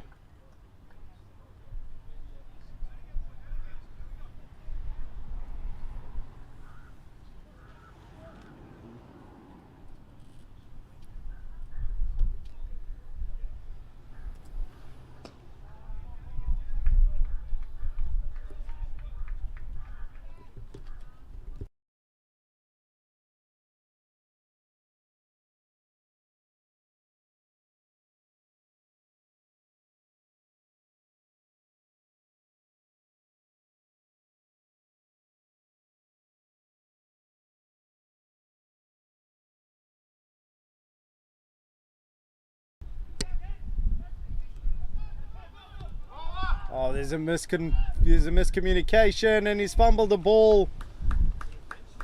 But he did get it in the end. He had about 3 goes at it, did Tim Sargent. But it did lead to a run out, a disastrous run out, since there was just a slight miscommunication. And that is unfortunately the end of captain, if I'm not mistaken, Van Schoor. So he spent a lot of time at the crease, did Van Schoor, and it's a really unfortunate way to lose your wicket. And it is wicket number 5 for Australia.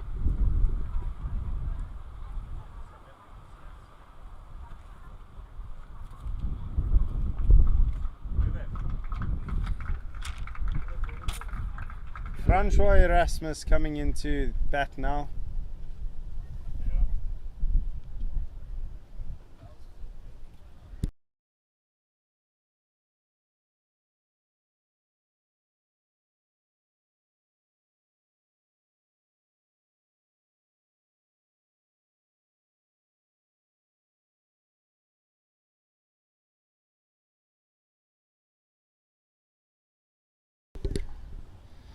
And the new man to the crease, Francois Erasmus, joining Hartzenberg. Hartzenberg is on strike at the moment, since the run out did happen at the bowler's end.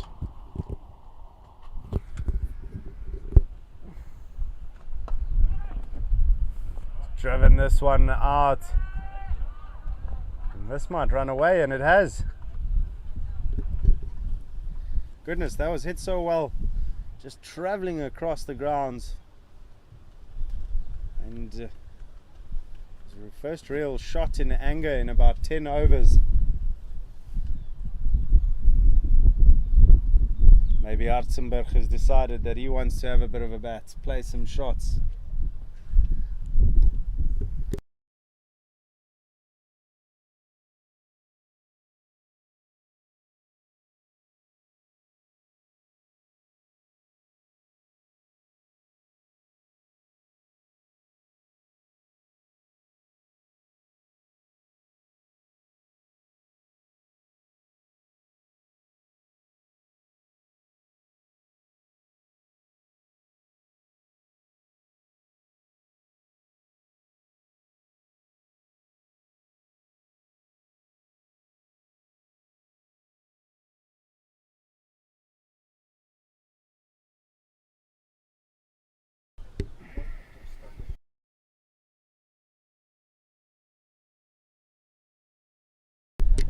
And Golan to continue. He's been very economical. He's gone for 3 runs in his 4 overs. And I don't know about that. Is it another drop catch? This really has been an innings of missed chances. Wicket on a no ball, 2 drop catches. There's a big appeal. Umpire not interested.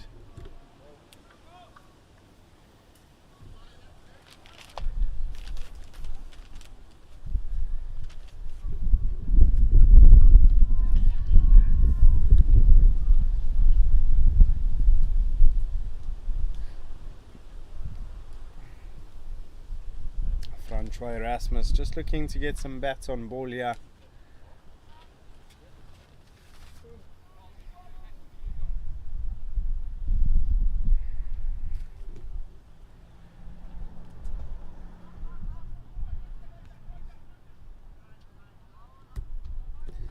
Slight fumble in the field. They go through for a single. Hartzenberg now facing.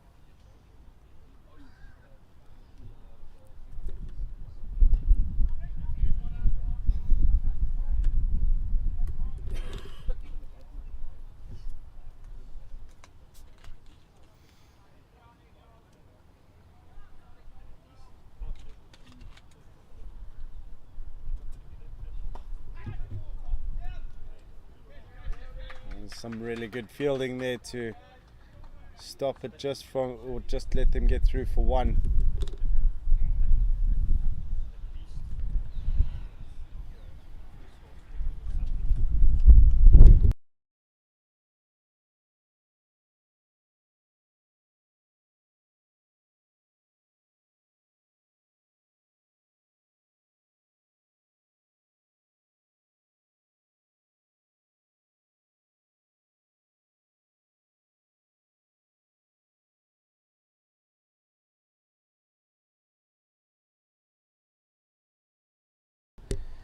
Tim Sargent to continue now, bringing that left arm seam, moving it into the batsman.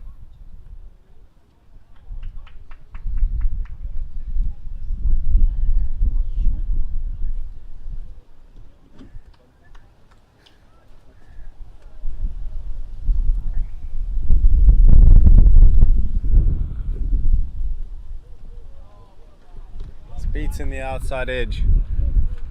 So Australia persisting with his 5 slips in a gully. You can see it's a massive cordon.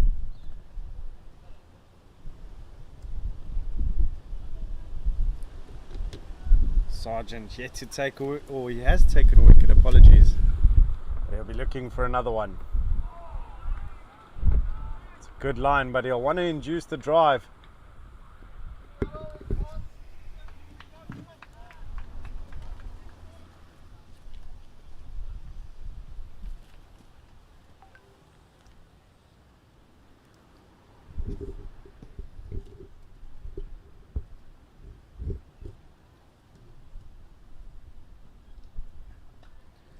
And this one's flown over that massive cordon. And it's raced away to the boundary.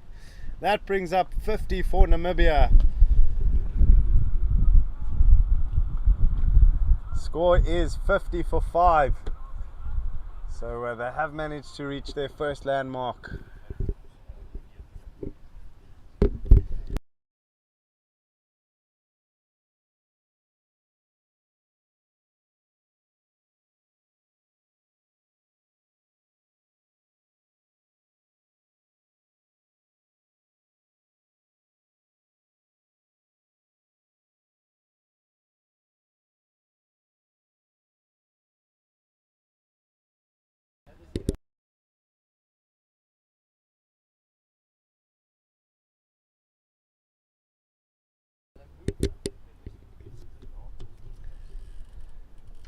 Oh, he's caught the inside edge there. Lucky to get away with that.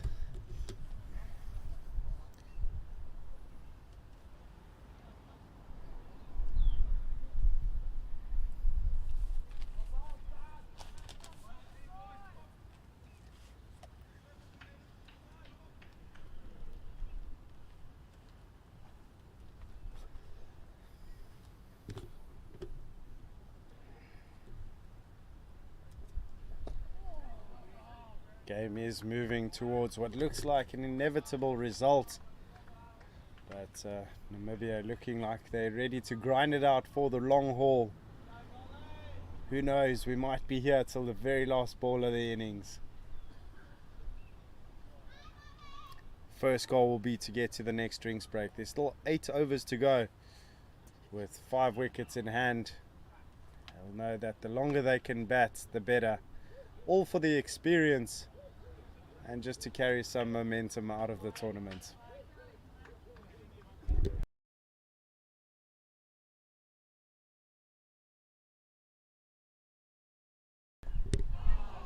Oh, it's a big swing. It's beaten everything. Just caught maybe the inside edge.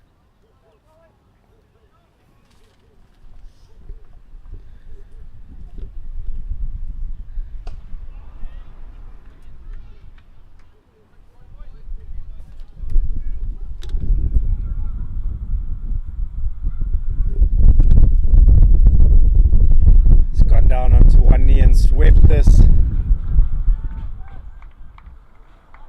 Slight little fumble in the field, but just keeping the runs ticking.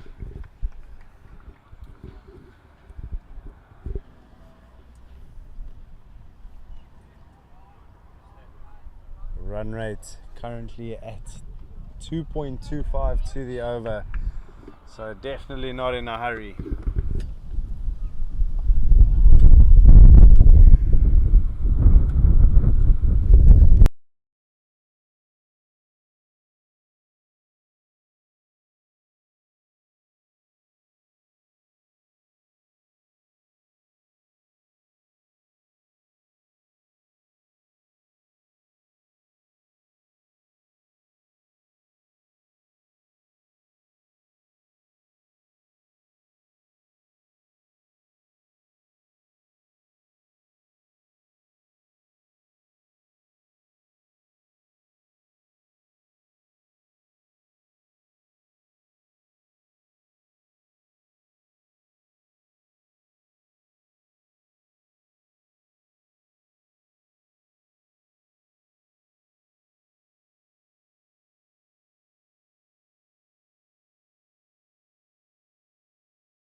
This one driven into the covers, didn't connect as well.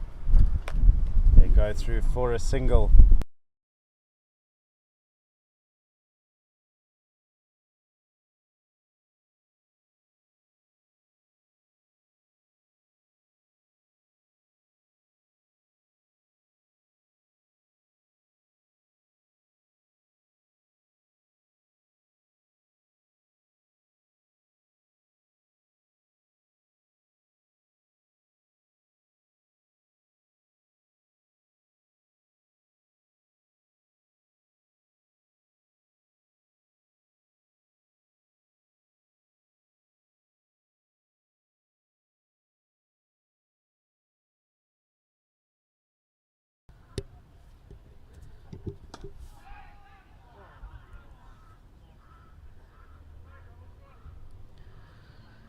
Just gonna start giving you a few updates on some other games that are on the go in the match, where Canada are taking on the UAE. The UAE setting a target of 169. Canada chasing that down rather comfortably at this stage, with the score at 138 for 2. And it's wicket time here at Pinelands Cricket Club. Bowled him. And as you can see, the off stump has been rattled. Bail has been removed. And that's wicket number 6 for Australia.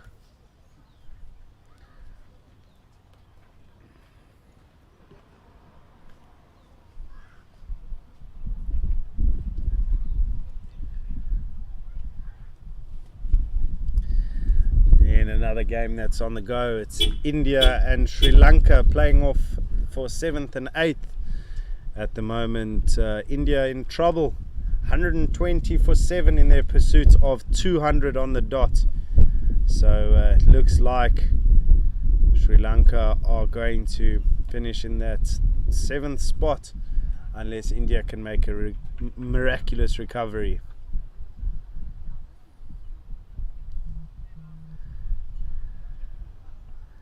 Then in the game between West Indies and Wales, West Indies are currently batting and they are chasing a target of 147.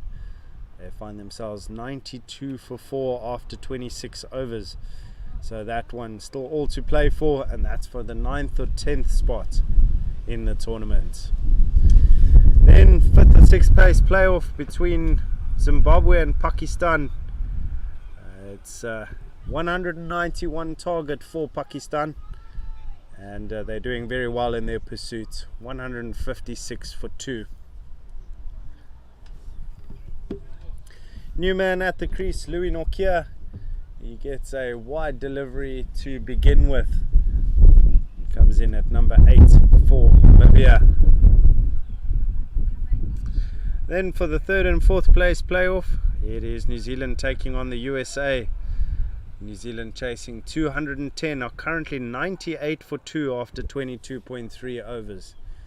So tight finish setting up there.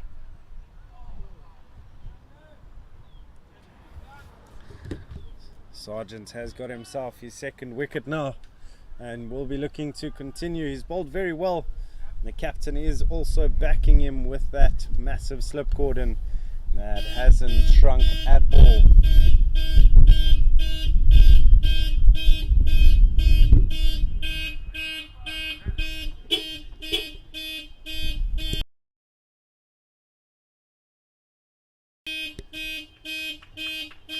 Ladies and gentlemen, we'll be back as soon as that car alarm decides to just limit the amount of noise being pushed out. Oh well, there it is, we are here again.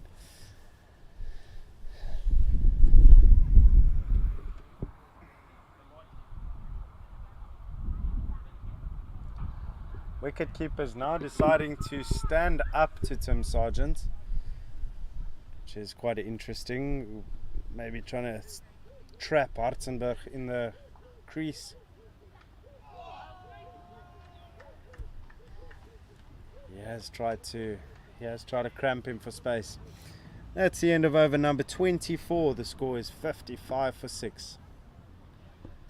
It is the inevitable end that is approaching.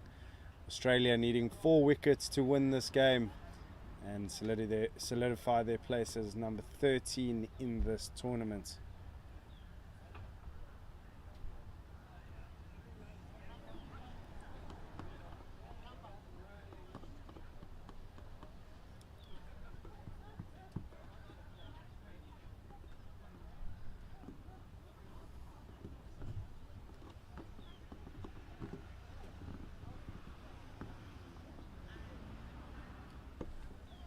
It is Golan to continue by the looks of it.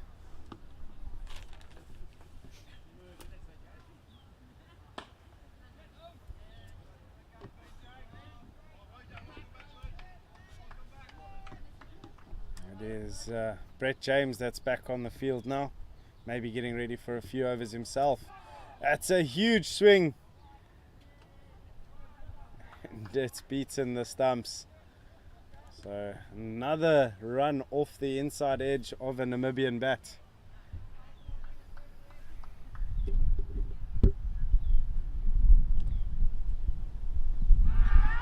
Huge appeal, umpires stuck him, put in a big stride forward and just beating the bat does the ball, and it is another wicket for Australia. Starting to fall apart here on Namibia.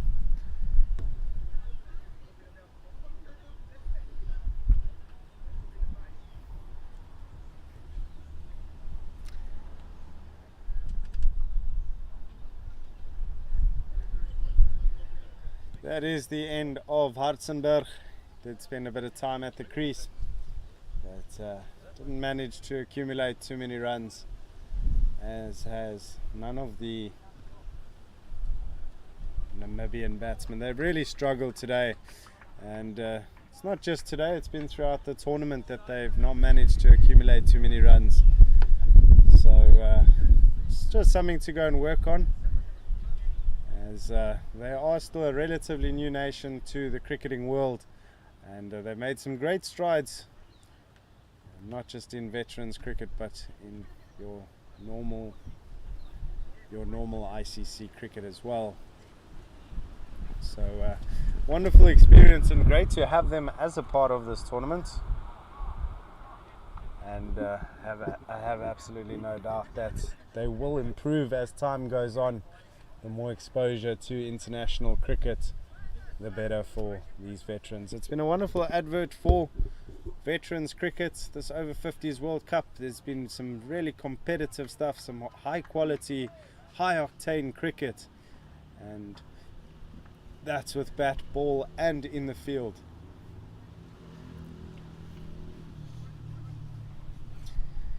.56 for 7. Golan to continue.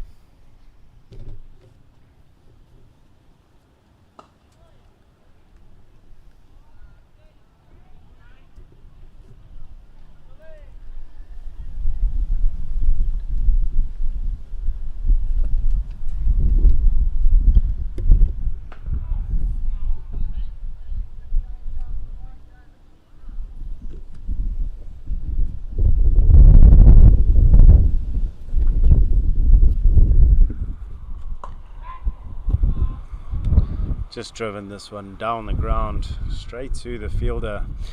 That is a successful over for Australia, taking their 7th. They need 3 wickets to win. Score is 56 for 7.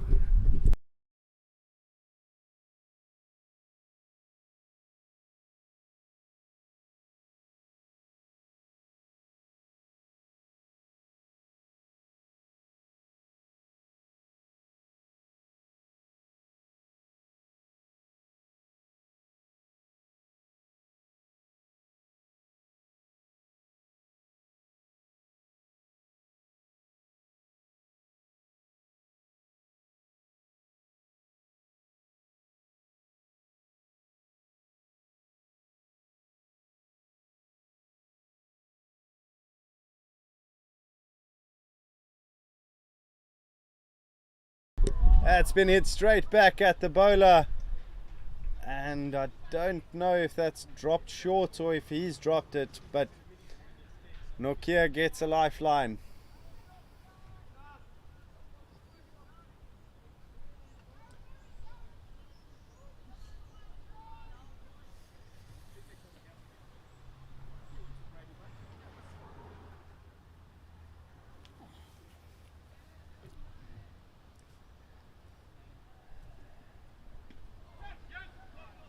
One going into the leg side.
Alexander Horn just getting a bit of bat on ball.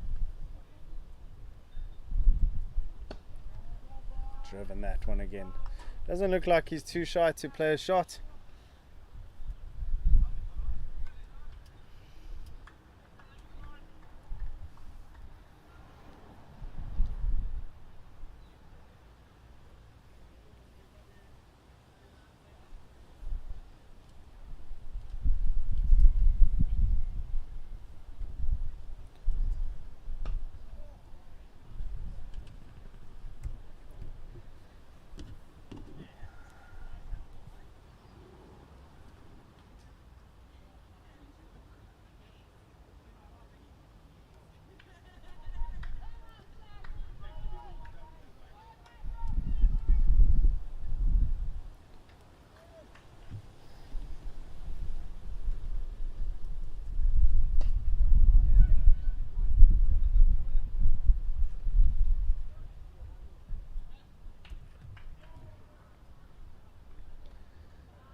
wind picking up once again at the ground.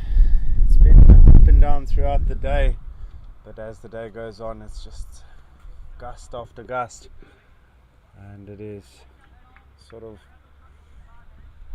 coming to an end, this tournament. It's not finishing up at a resounding speed here. It's been relatively slow innings.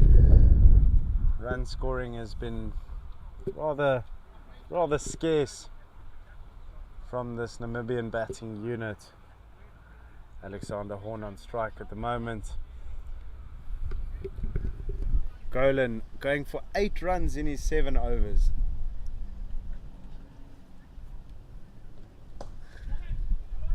And that's a great shot. That'll ruin the figures. There's 4 more runs to the total.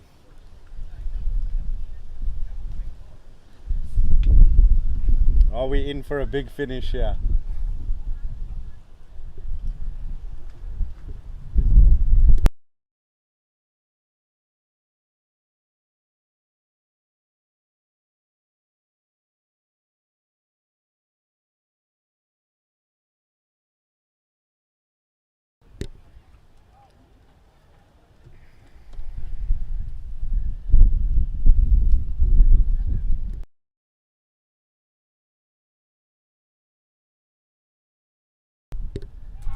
And there's a big appeal.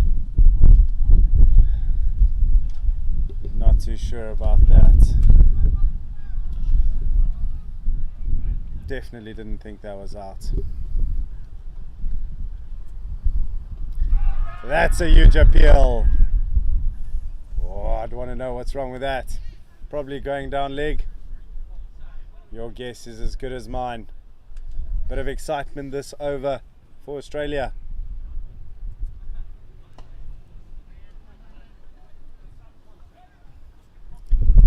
Bit of a misfield, but doesn't lead to anything. 4 dot balls in a row. Final ball of the over.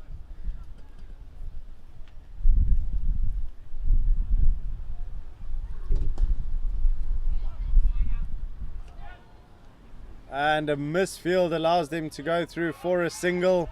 They consider the second and they do come back. Oh, it's frustration. As a bowler, you don't want to see that. And there is also a short run, everything happening. So just 1 run coming from the final delivery.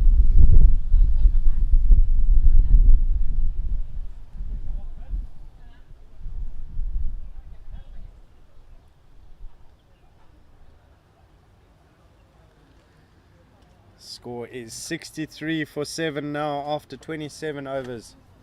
So 18 overs remaining for Namibia to bat out.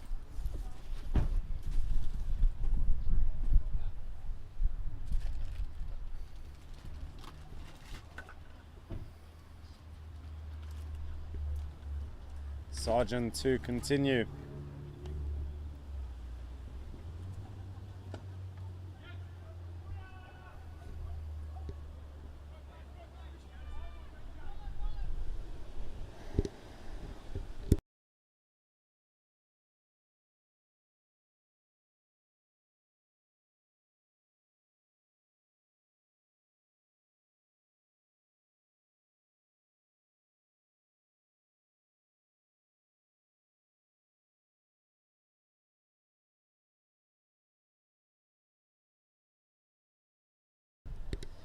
This one's been steered past the gully fielder as they're coming back for a second again. A little bit more intent from these 2 batsmen. Scores moved on to 66 for 7.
One ball remaining in the 28th.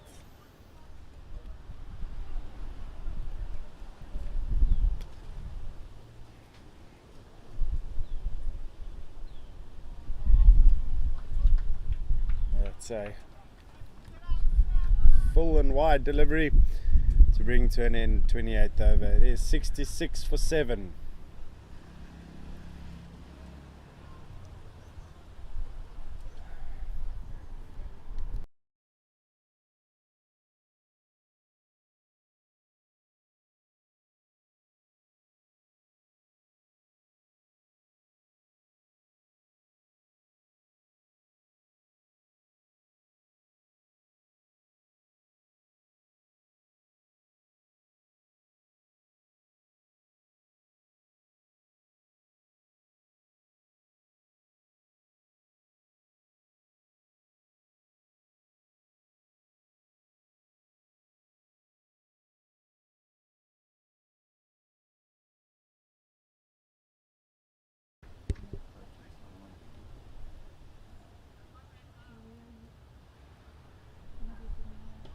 There's a huge swing at this one.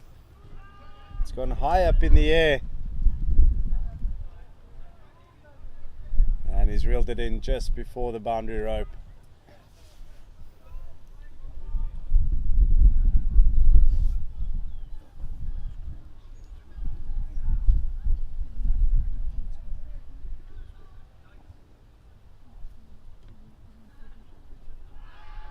It's a big appeal once again as it hits the front pad, but not out.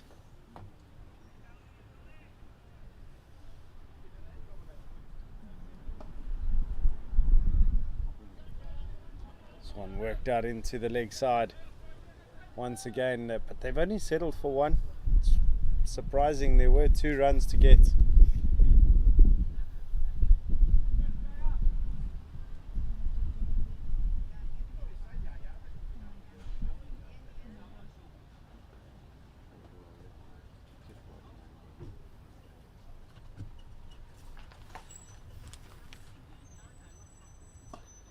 This one flicked into the leg side again. They do go through for the single. Namibia creating a bit of resistance here, trying to bat out as long as they can.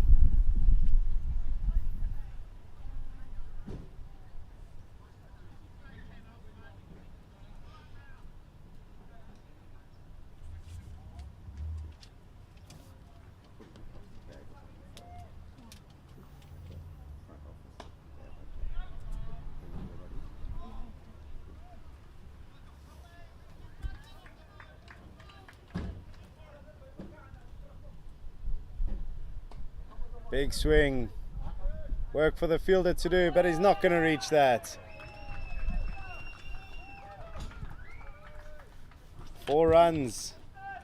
Nokia doing a bit of work here. He's moved on to, or apparently that was Horn. Horn moving on to 12 of 31.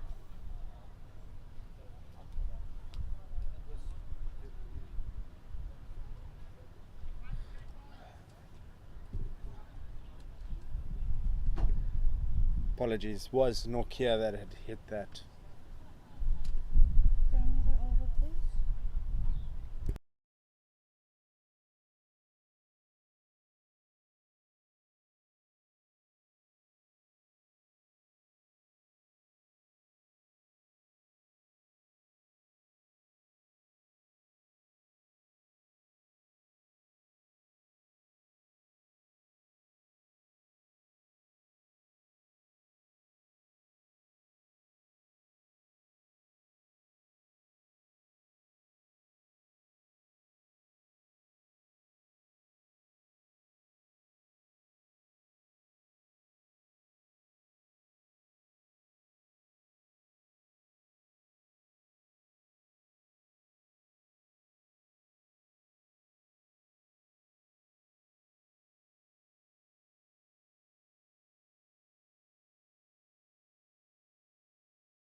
This is Sergeant into his final over now.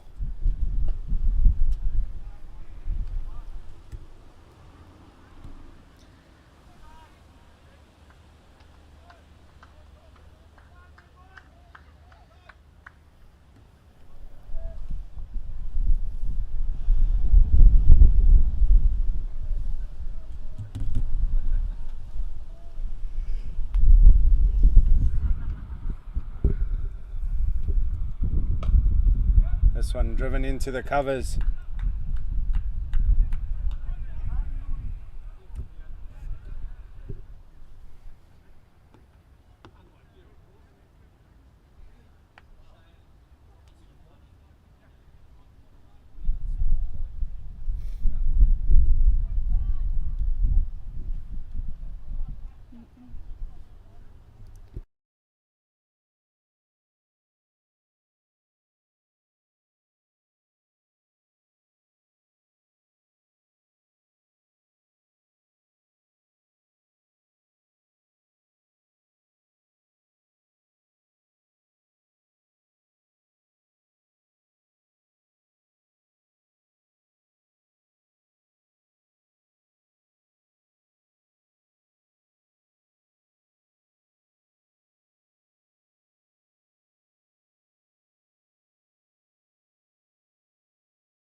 Alright, ladies and gentlemen, that is the drinks break at the 30 over mark.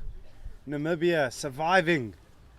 They've been doing a stellar job of taking this game as long and far and deep as possible, as they haven't been particularly aggressive.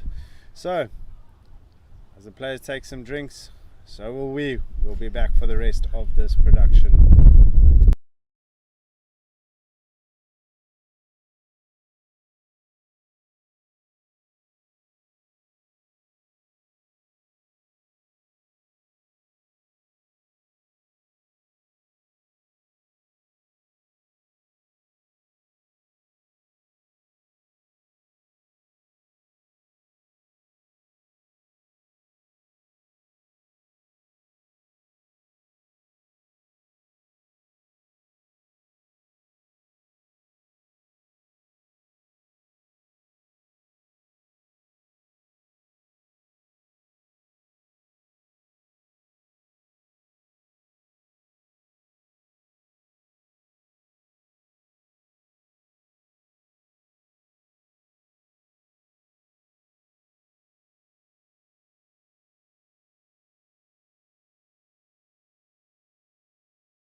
All right, ladies and gentlemen, we are ready for the final session of this Cricket World Cup for these two over 50 sides. It is Namibia taking on Australia. Namibia putting up a stellar fight here with the score at 80 for 7. We do have a change in bowling now, and it is Jaffer coming into bowl now.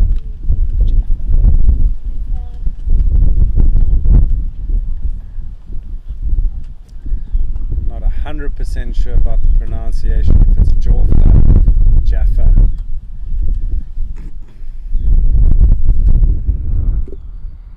Score is now 81.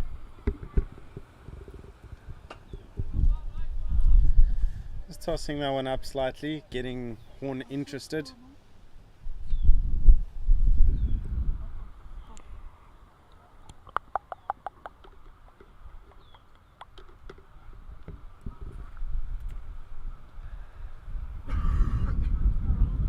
It's another wide ball.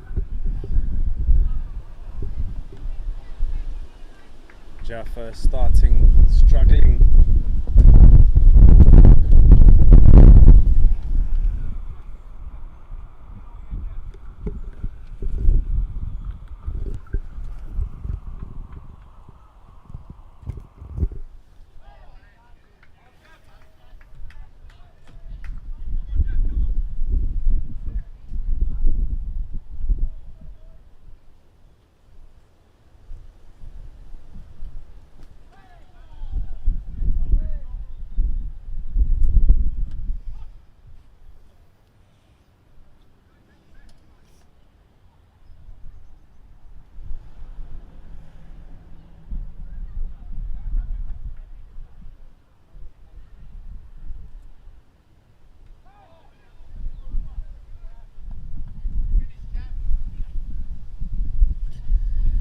End of over number 31. The score is 82 for 7. We do find ourselves at Pinelands Cricket Club here in Cape Town. Cape Town being the host of this tournament, and it's been great that we have managed to get to this part of the tournament, because the 2020 edition, which was also held here in Cape Town, was cut short by the COVID-19 pandemic. So 3 years on, and we're preparing for the final, which is happening at Newlands Cricket Ground tomorrow, in which South Africa are taking on England. England managing to get past USA in the semi-final, and South Africa managing to beat New Zealand. Does seem to be there's a change in bowling now that Sargent has completed his 9. Got 2 wickets for 21 runs.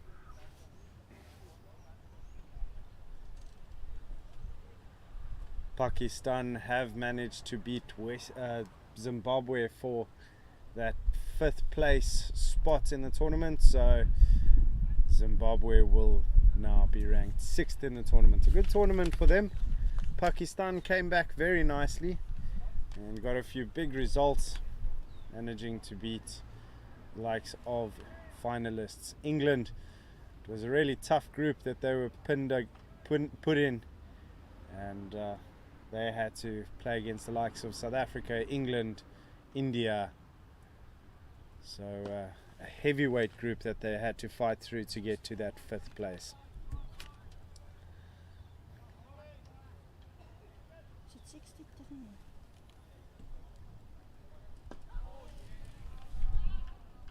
Ja, opnieuw. Keep going.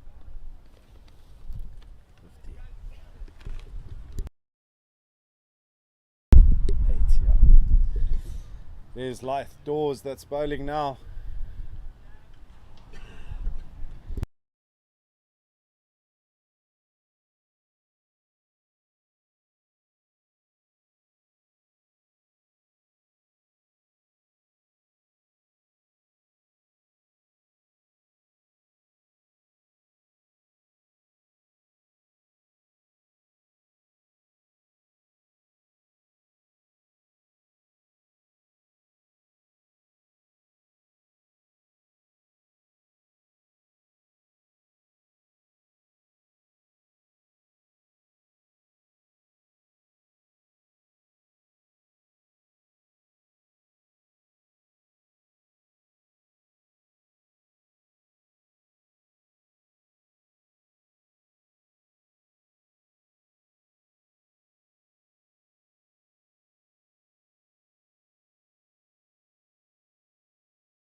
Really tidy over there from Gary Lovett as the score.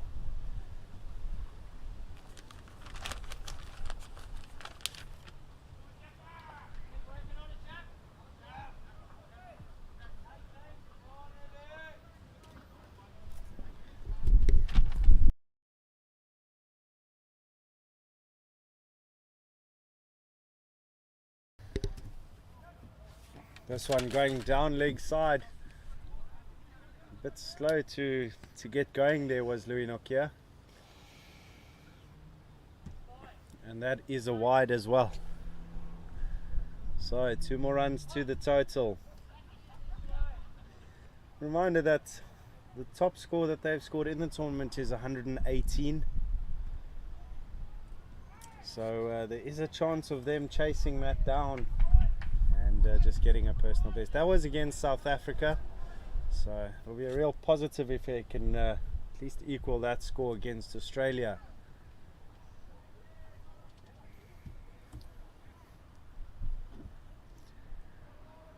Jaffer to continue.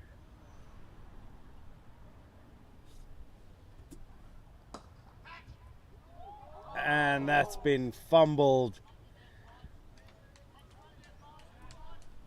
Unbelievable. That went straight to him into the breadbasket and he's managed to put it down.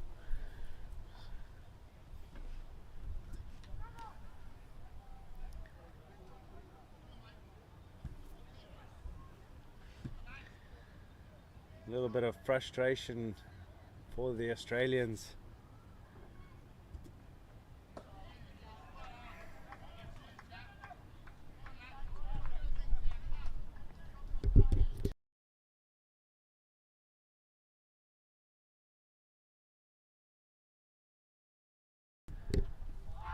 And that's hit him on the back leg. Not out, given by the umpire.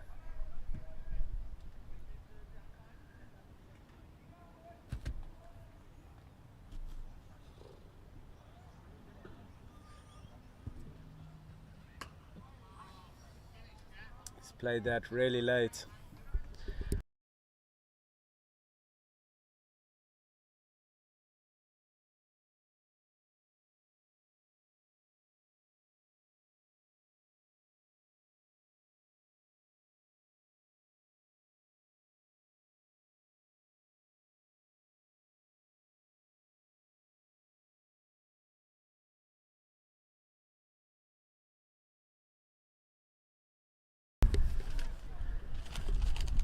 Love it to continue.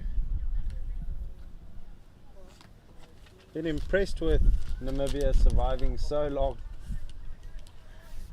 They've had their defenses up and look, there have been a few chances, but they're staying solid.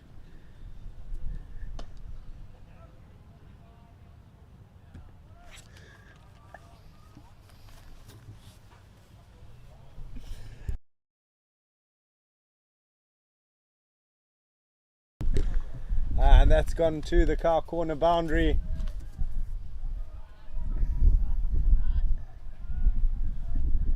As they go through for a second, just managing to trot along, keep the runs ticking over. Nokia, a bit more of an aggressor, 13 of 20. Oh, this one connected very well. That's racing away to the boundary. That's a bit of a freebie. It's a full toss on the legs and he's managed to sweep that.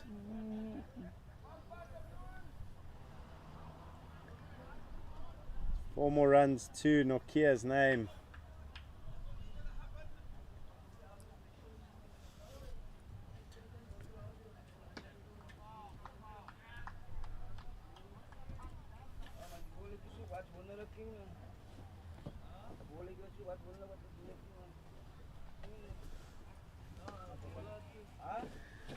It's another dot ball there.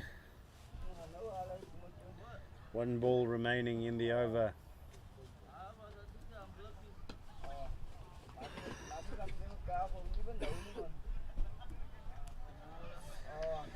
That is the end of Lovett's second over. He's gone for 7 runs in those 2 overs. Namibia inching closer to that 3-figure mark, now moving into the 90s. It's 92 for 7. 11 overs remaining in the innings. 3 wickets left for Australia to get.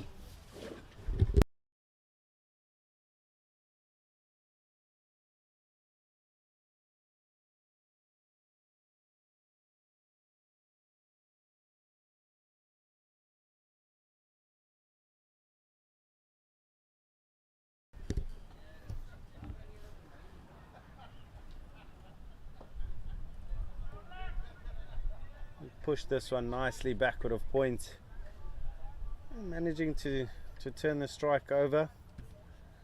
Alexander Horn has also spent a lot of time at the crease. 11 runs to his name, but 38 deliveries that he's faced. It's gone very full.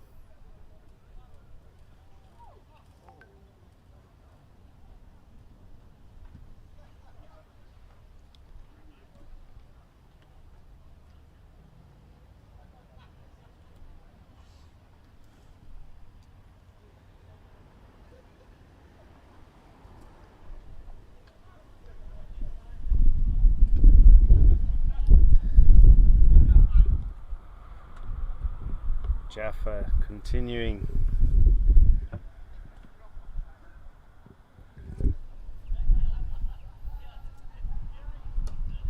This one flicked with power into the leg side. All the way for 4.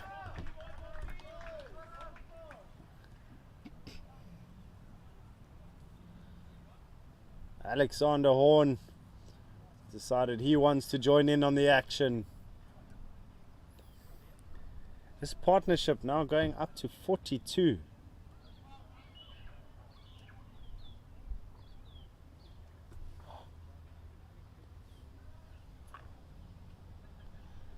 So, geez, partnership of 42. It's been great stuff from the two batsmen. They've gritted it out.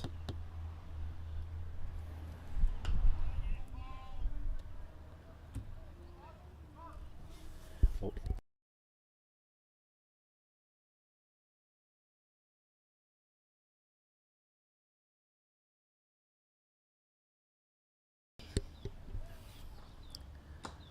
This one driven down the ground.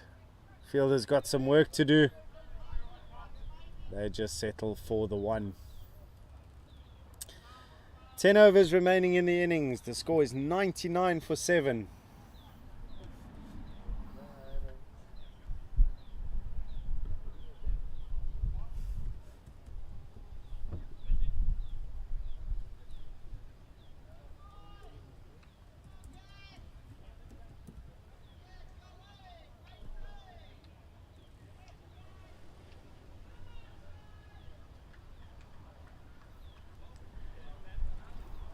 Just a bit of an update from one of the other games.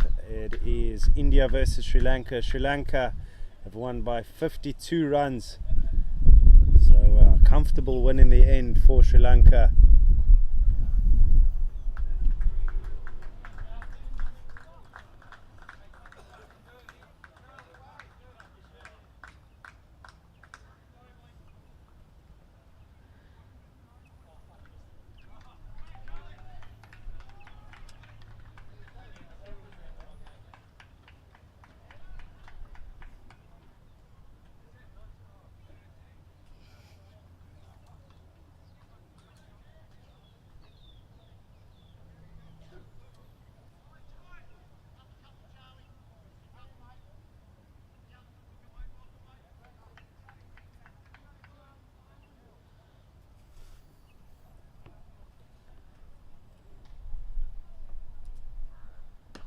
Love it, continuing. This one being hit to the fielder, but he's missed it. Chase is on. And they come through for a second. That's 100 up for Namibia.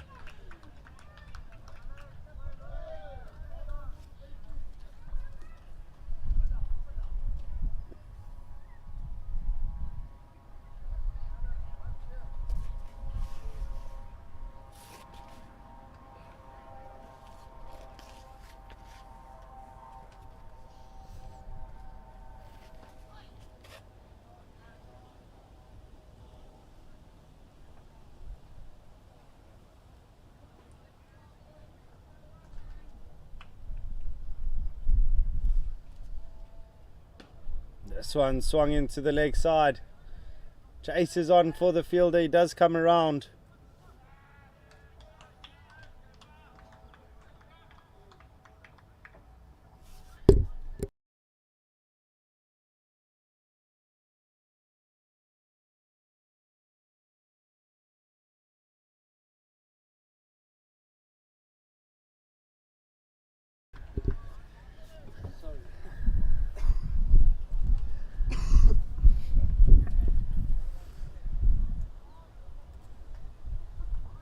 Just straying down leg here.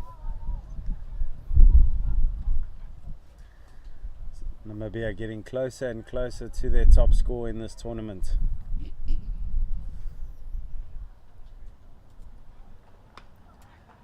This has been swung, it's up in the air, has to be, and it's taken. What a wonderful partnership of 47 from these two batsmen. They've grinded it out. It has been partly lucky, but I tell you what, you generate your own luck. So 47 runs between the two of them to create a firm resistance from their end. But it is wicket number 8 now.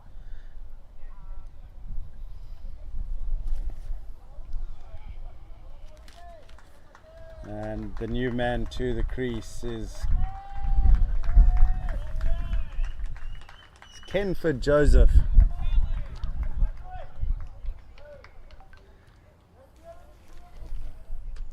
So Australia getting closer and closer to that victory. They're just needing the 2 wickets now.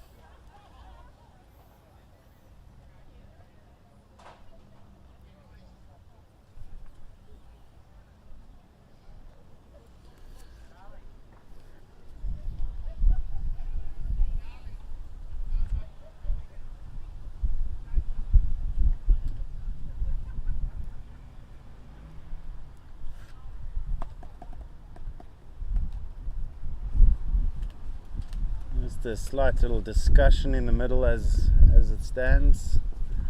Not too sure what that was about.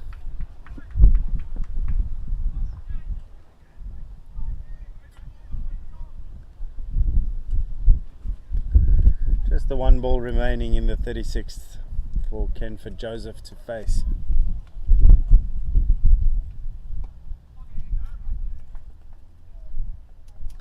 .36 gone. The score is 103 for 8.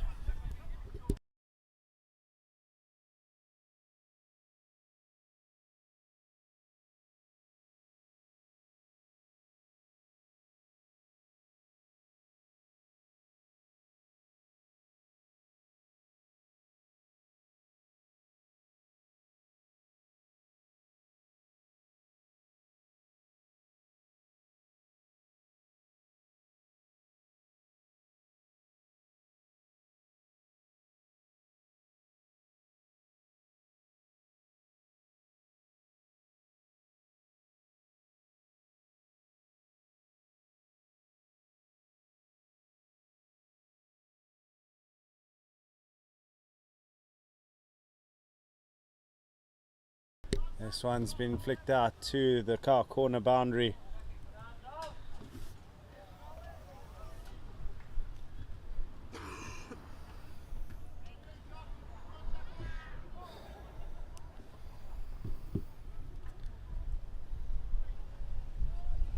Just leant back and tried to cut that, but missed it.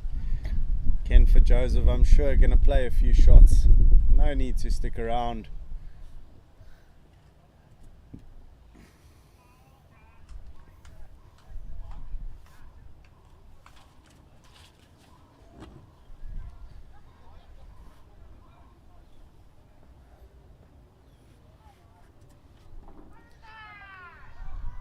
He's gone for that one down leg side. There's a bit of an appeal from the bowler and wicket keeper.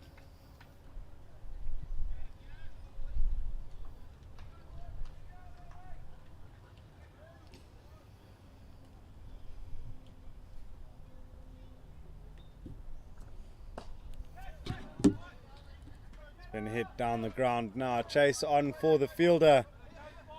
As they do come back for a second. A big throw might have put him in trouble.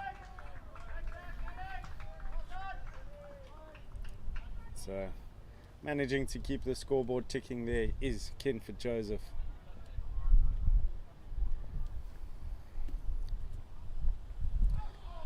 Oh, he's tried to flick that and it's come off the pad. Should be a leg bye. I know, just the byes. So fumbled by the wicketkeeper. It is the end of the over. The score is now 107 for 8.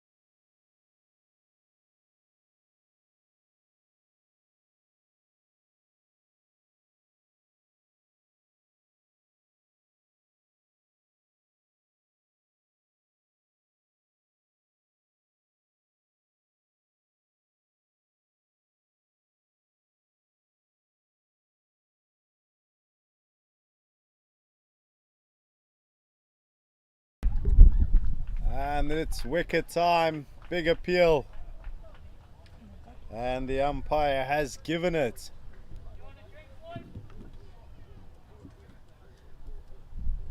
One more wicket needed. Kenford Joseph departs after a very brief 2 of 8 deliveries.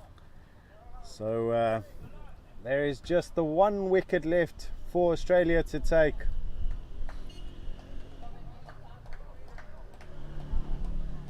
They fought hard, have Namibia, but to no avail. New man to the crease will be Willie van Zyl. Did a very good job with the ball. It did create a few problems for the Australian batsman, made life uncomfortable. Now his job is with the bat, and with that being the 9th wicket, this tournament is drawing to a close for Australia and Namibia. Score 107 for 9. Still 7.5 overs, well 7.4 overs remaining. Will be a real tough ask for these two batsmen to bat completely through. They'd have to do very well to do so. As for Gary Lovett, he's managed to get his 2nd wicket, so he'll be very chuffed getting on in the wickets column.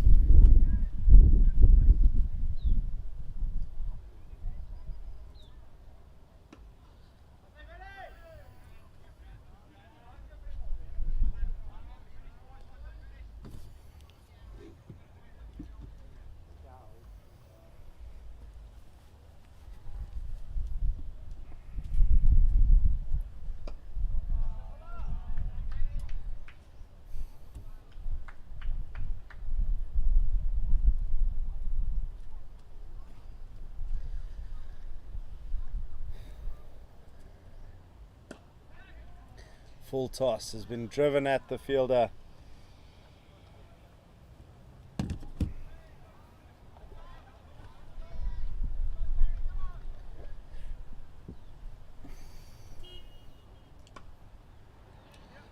That one cut to the point fielder, standing a bit further out. He's a bit deeper than a conventional point, just outside the ring, almost 3/4. Over number 38 complete. 107 for 9.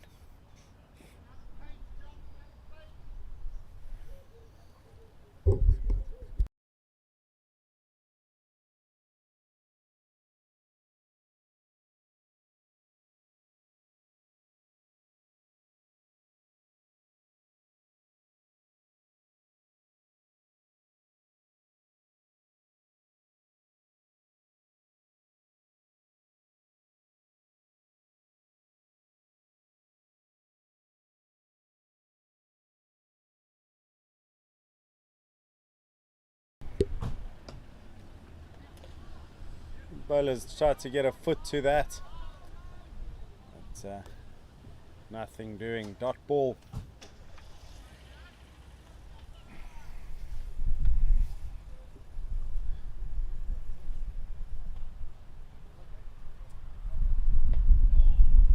Let's try to drive that one. Caught the outside half of the bat, and it's just trickled away.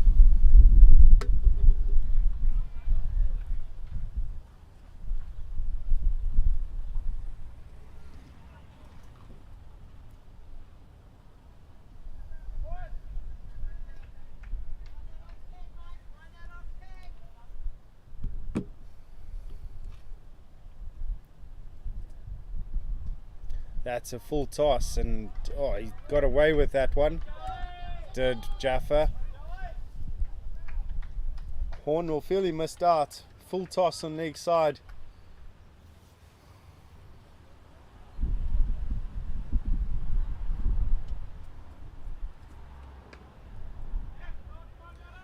Cut really nice, and they do go through for a single.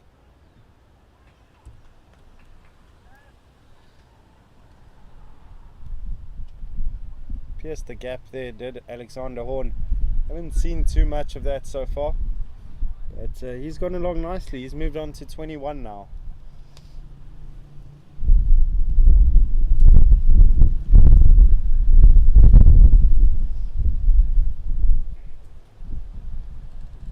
He's picked this one up on the leg side. Ball's racing away, and fielder manages to catch up to the ball, and they've gone through for a single.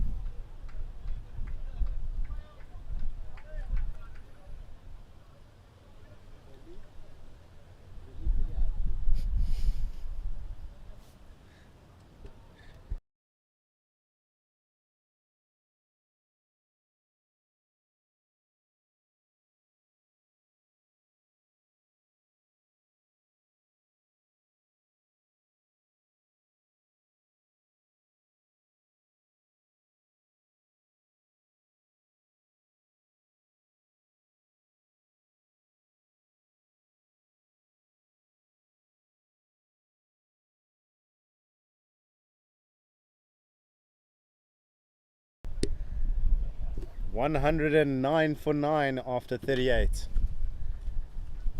There's Willie van Zyl facing.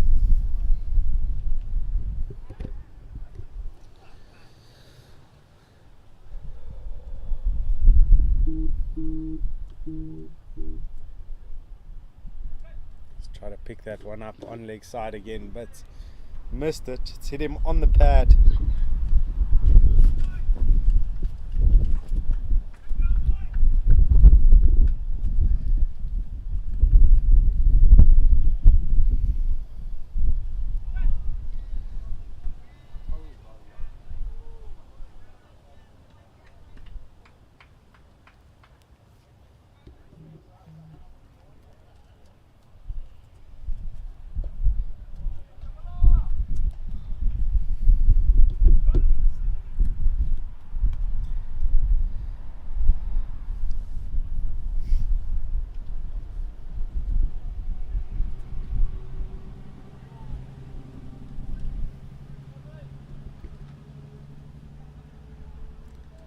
Van Zyl just struggling to get bats on ball here.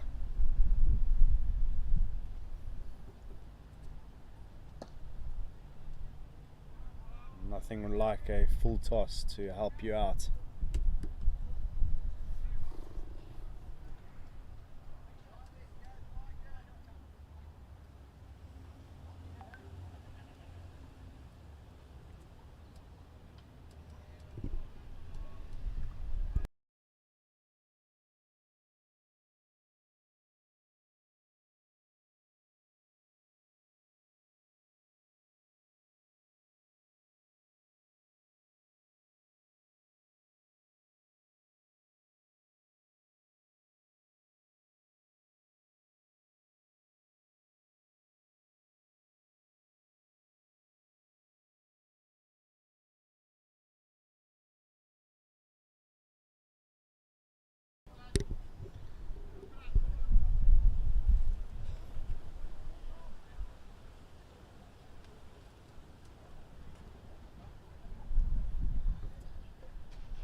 That one's going to run away. That's gone to the boundary. 4 more runs. Alexander Horn giving it horns at the end of this innings. It's really good work from his side. Moved on to 25 and having a good showing for himself.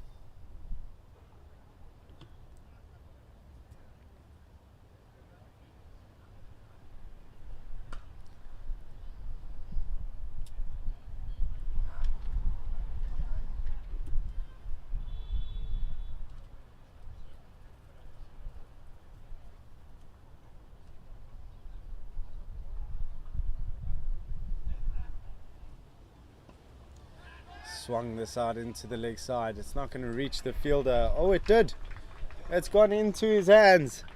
And that has wrapped things up. That is the end of it. Australia have beaten Namibia. And they've done so rather convincingly. They've done so by 174 runs. And that brings to an end the over 50s Cricket World Cup for these two nations. Australia finishing in 13th position and Namibia finishing in 14th. Well, when all is said and done, it is cricket that is the winner, and these two teams have been hosted in a fantastic city. That is the city of Cape Town. The weather has played along for the most part, as all 55 games have at least had a few overs played. So all that stands, or all that's left, is the final tomorrow at Newlands Cricket Ground. In that final, it will be South Africa taking on England for the over 50s World Cup trophy and title. As for me, thank you so much for joining us on this broadcast, and we hope you enjoy the rest of your day. The official result of the day is that Australia have beaten Namibia by 174 runs.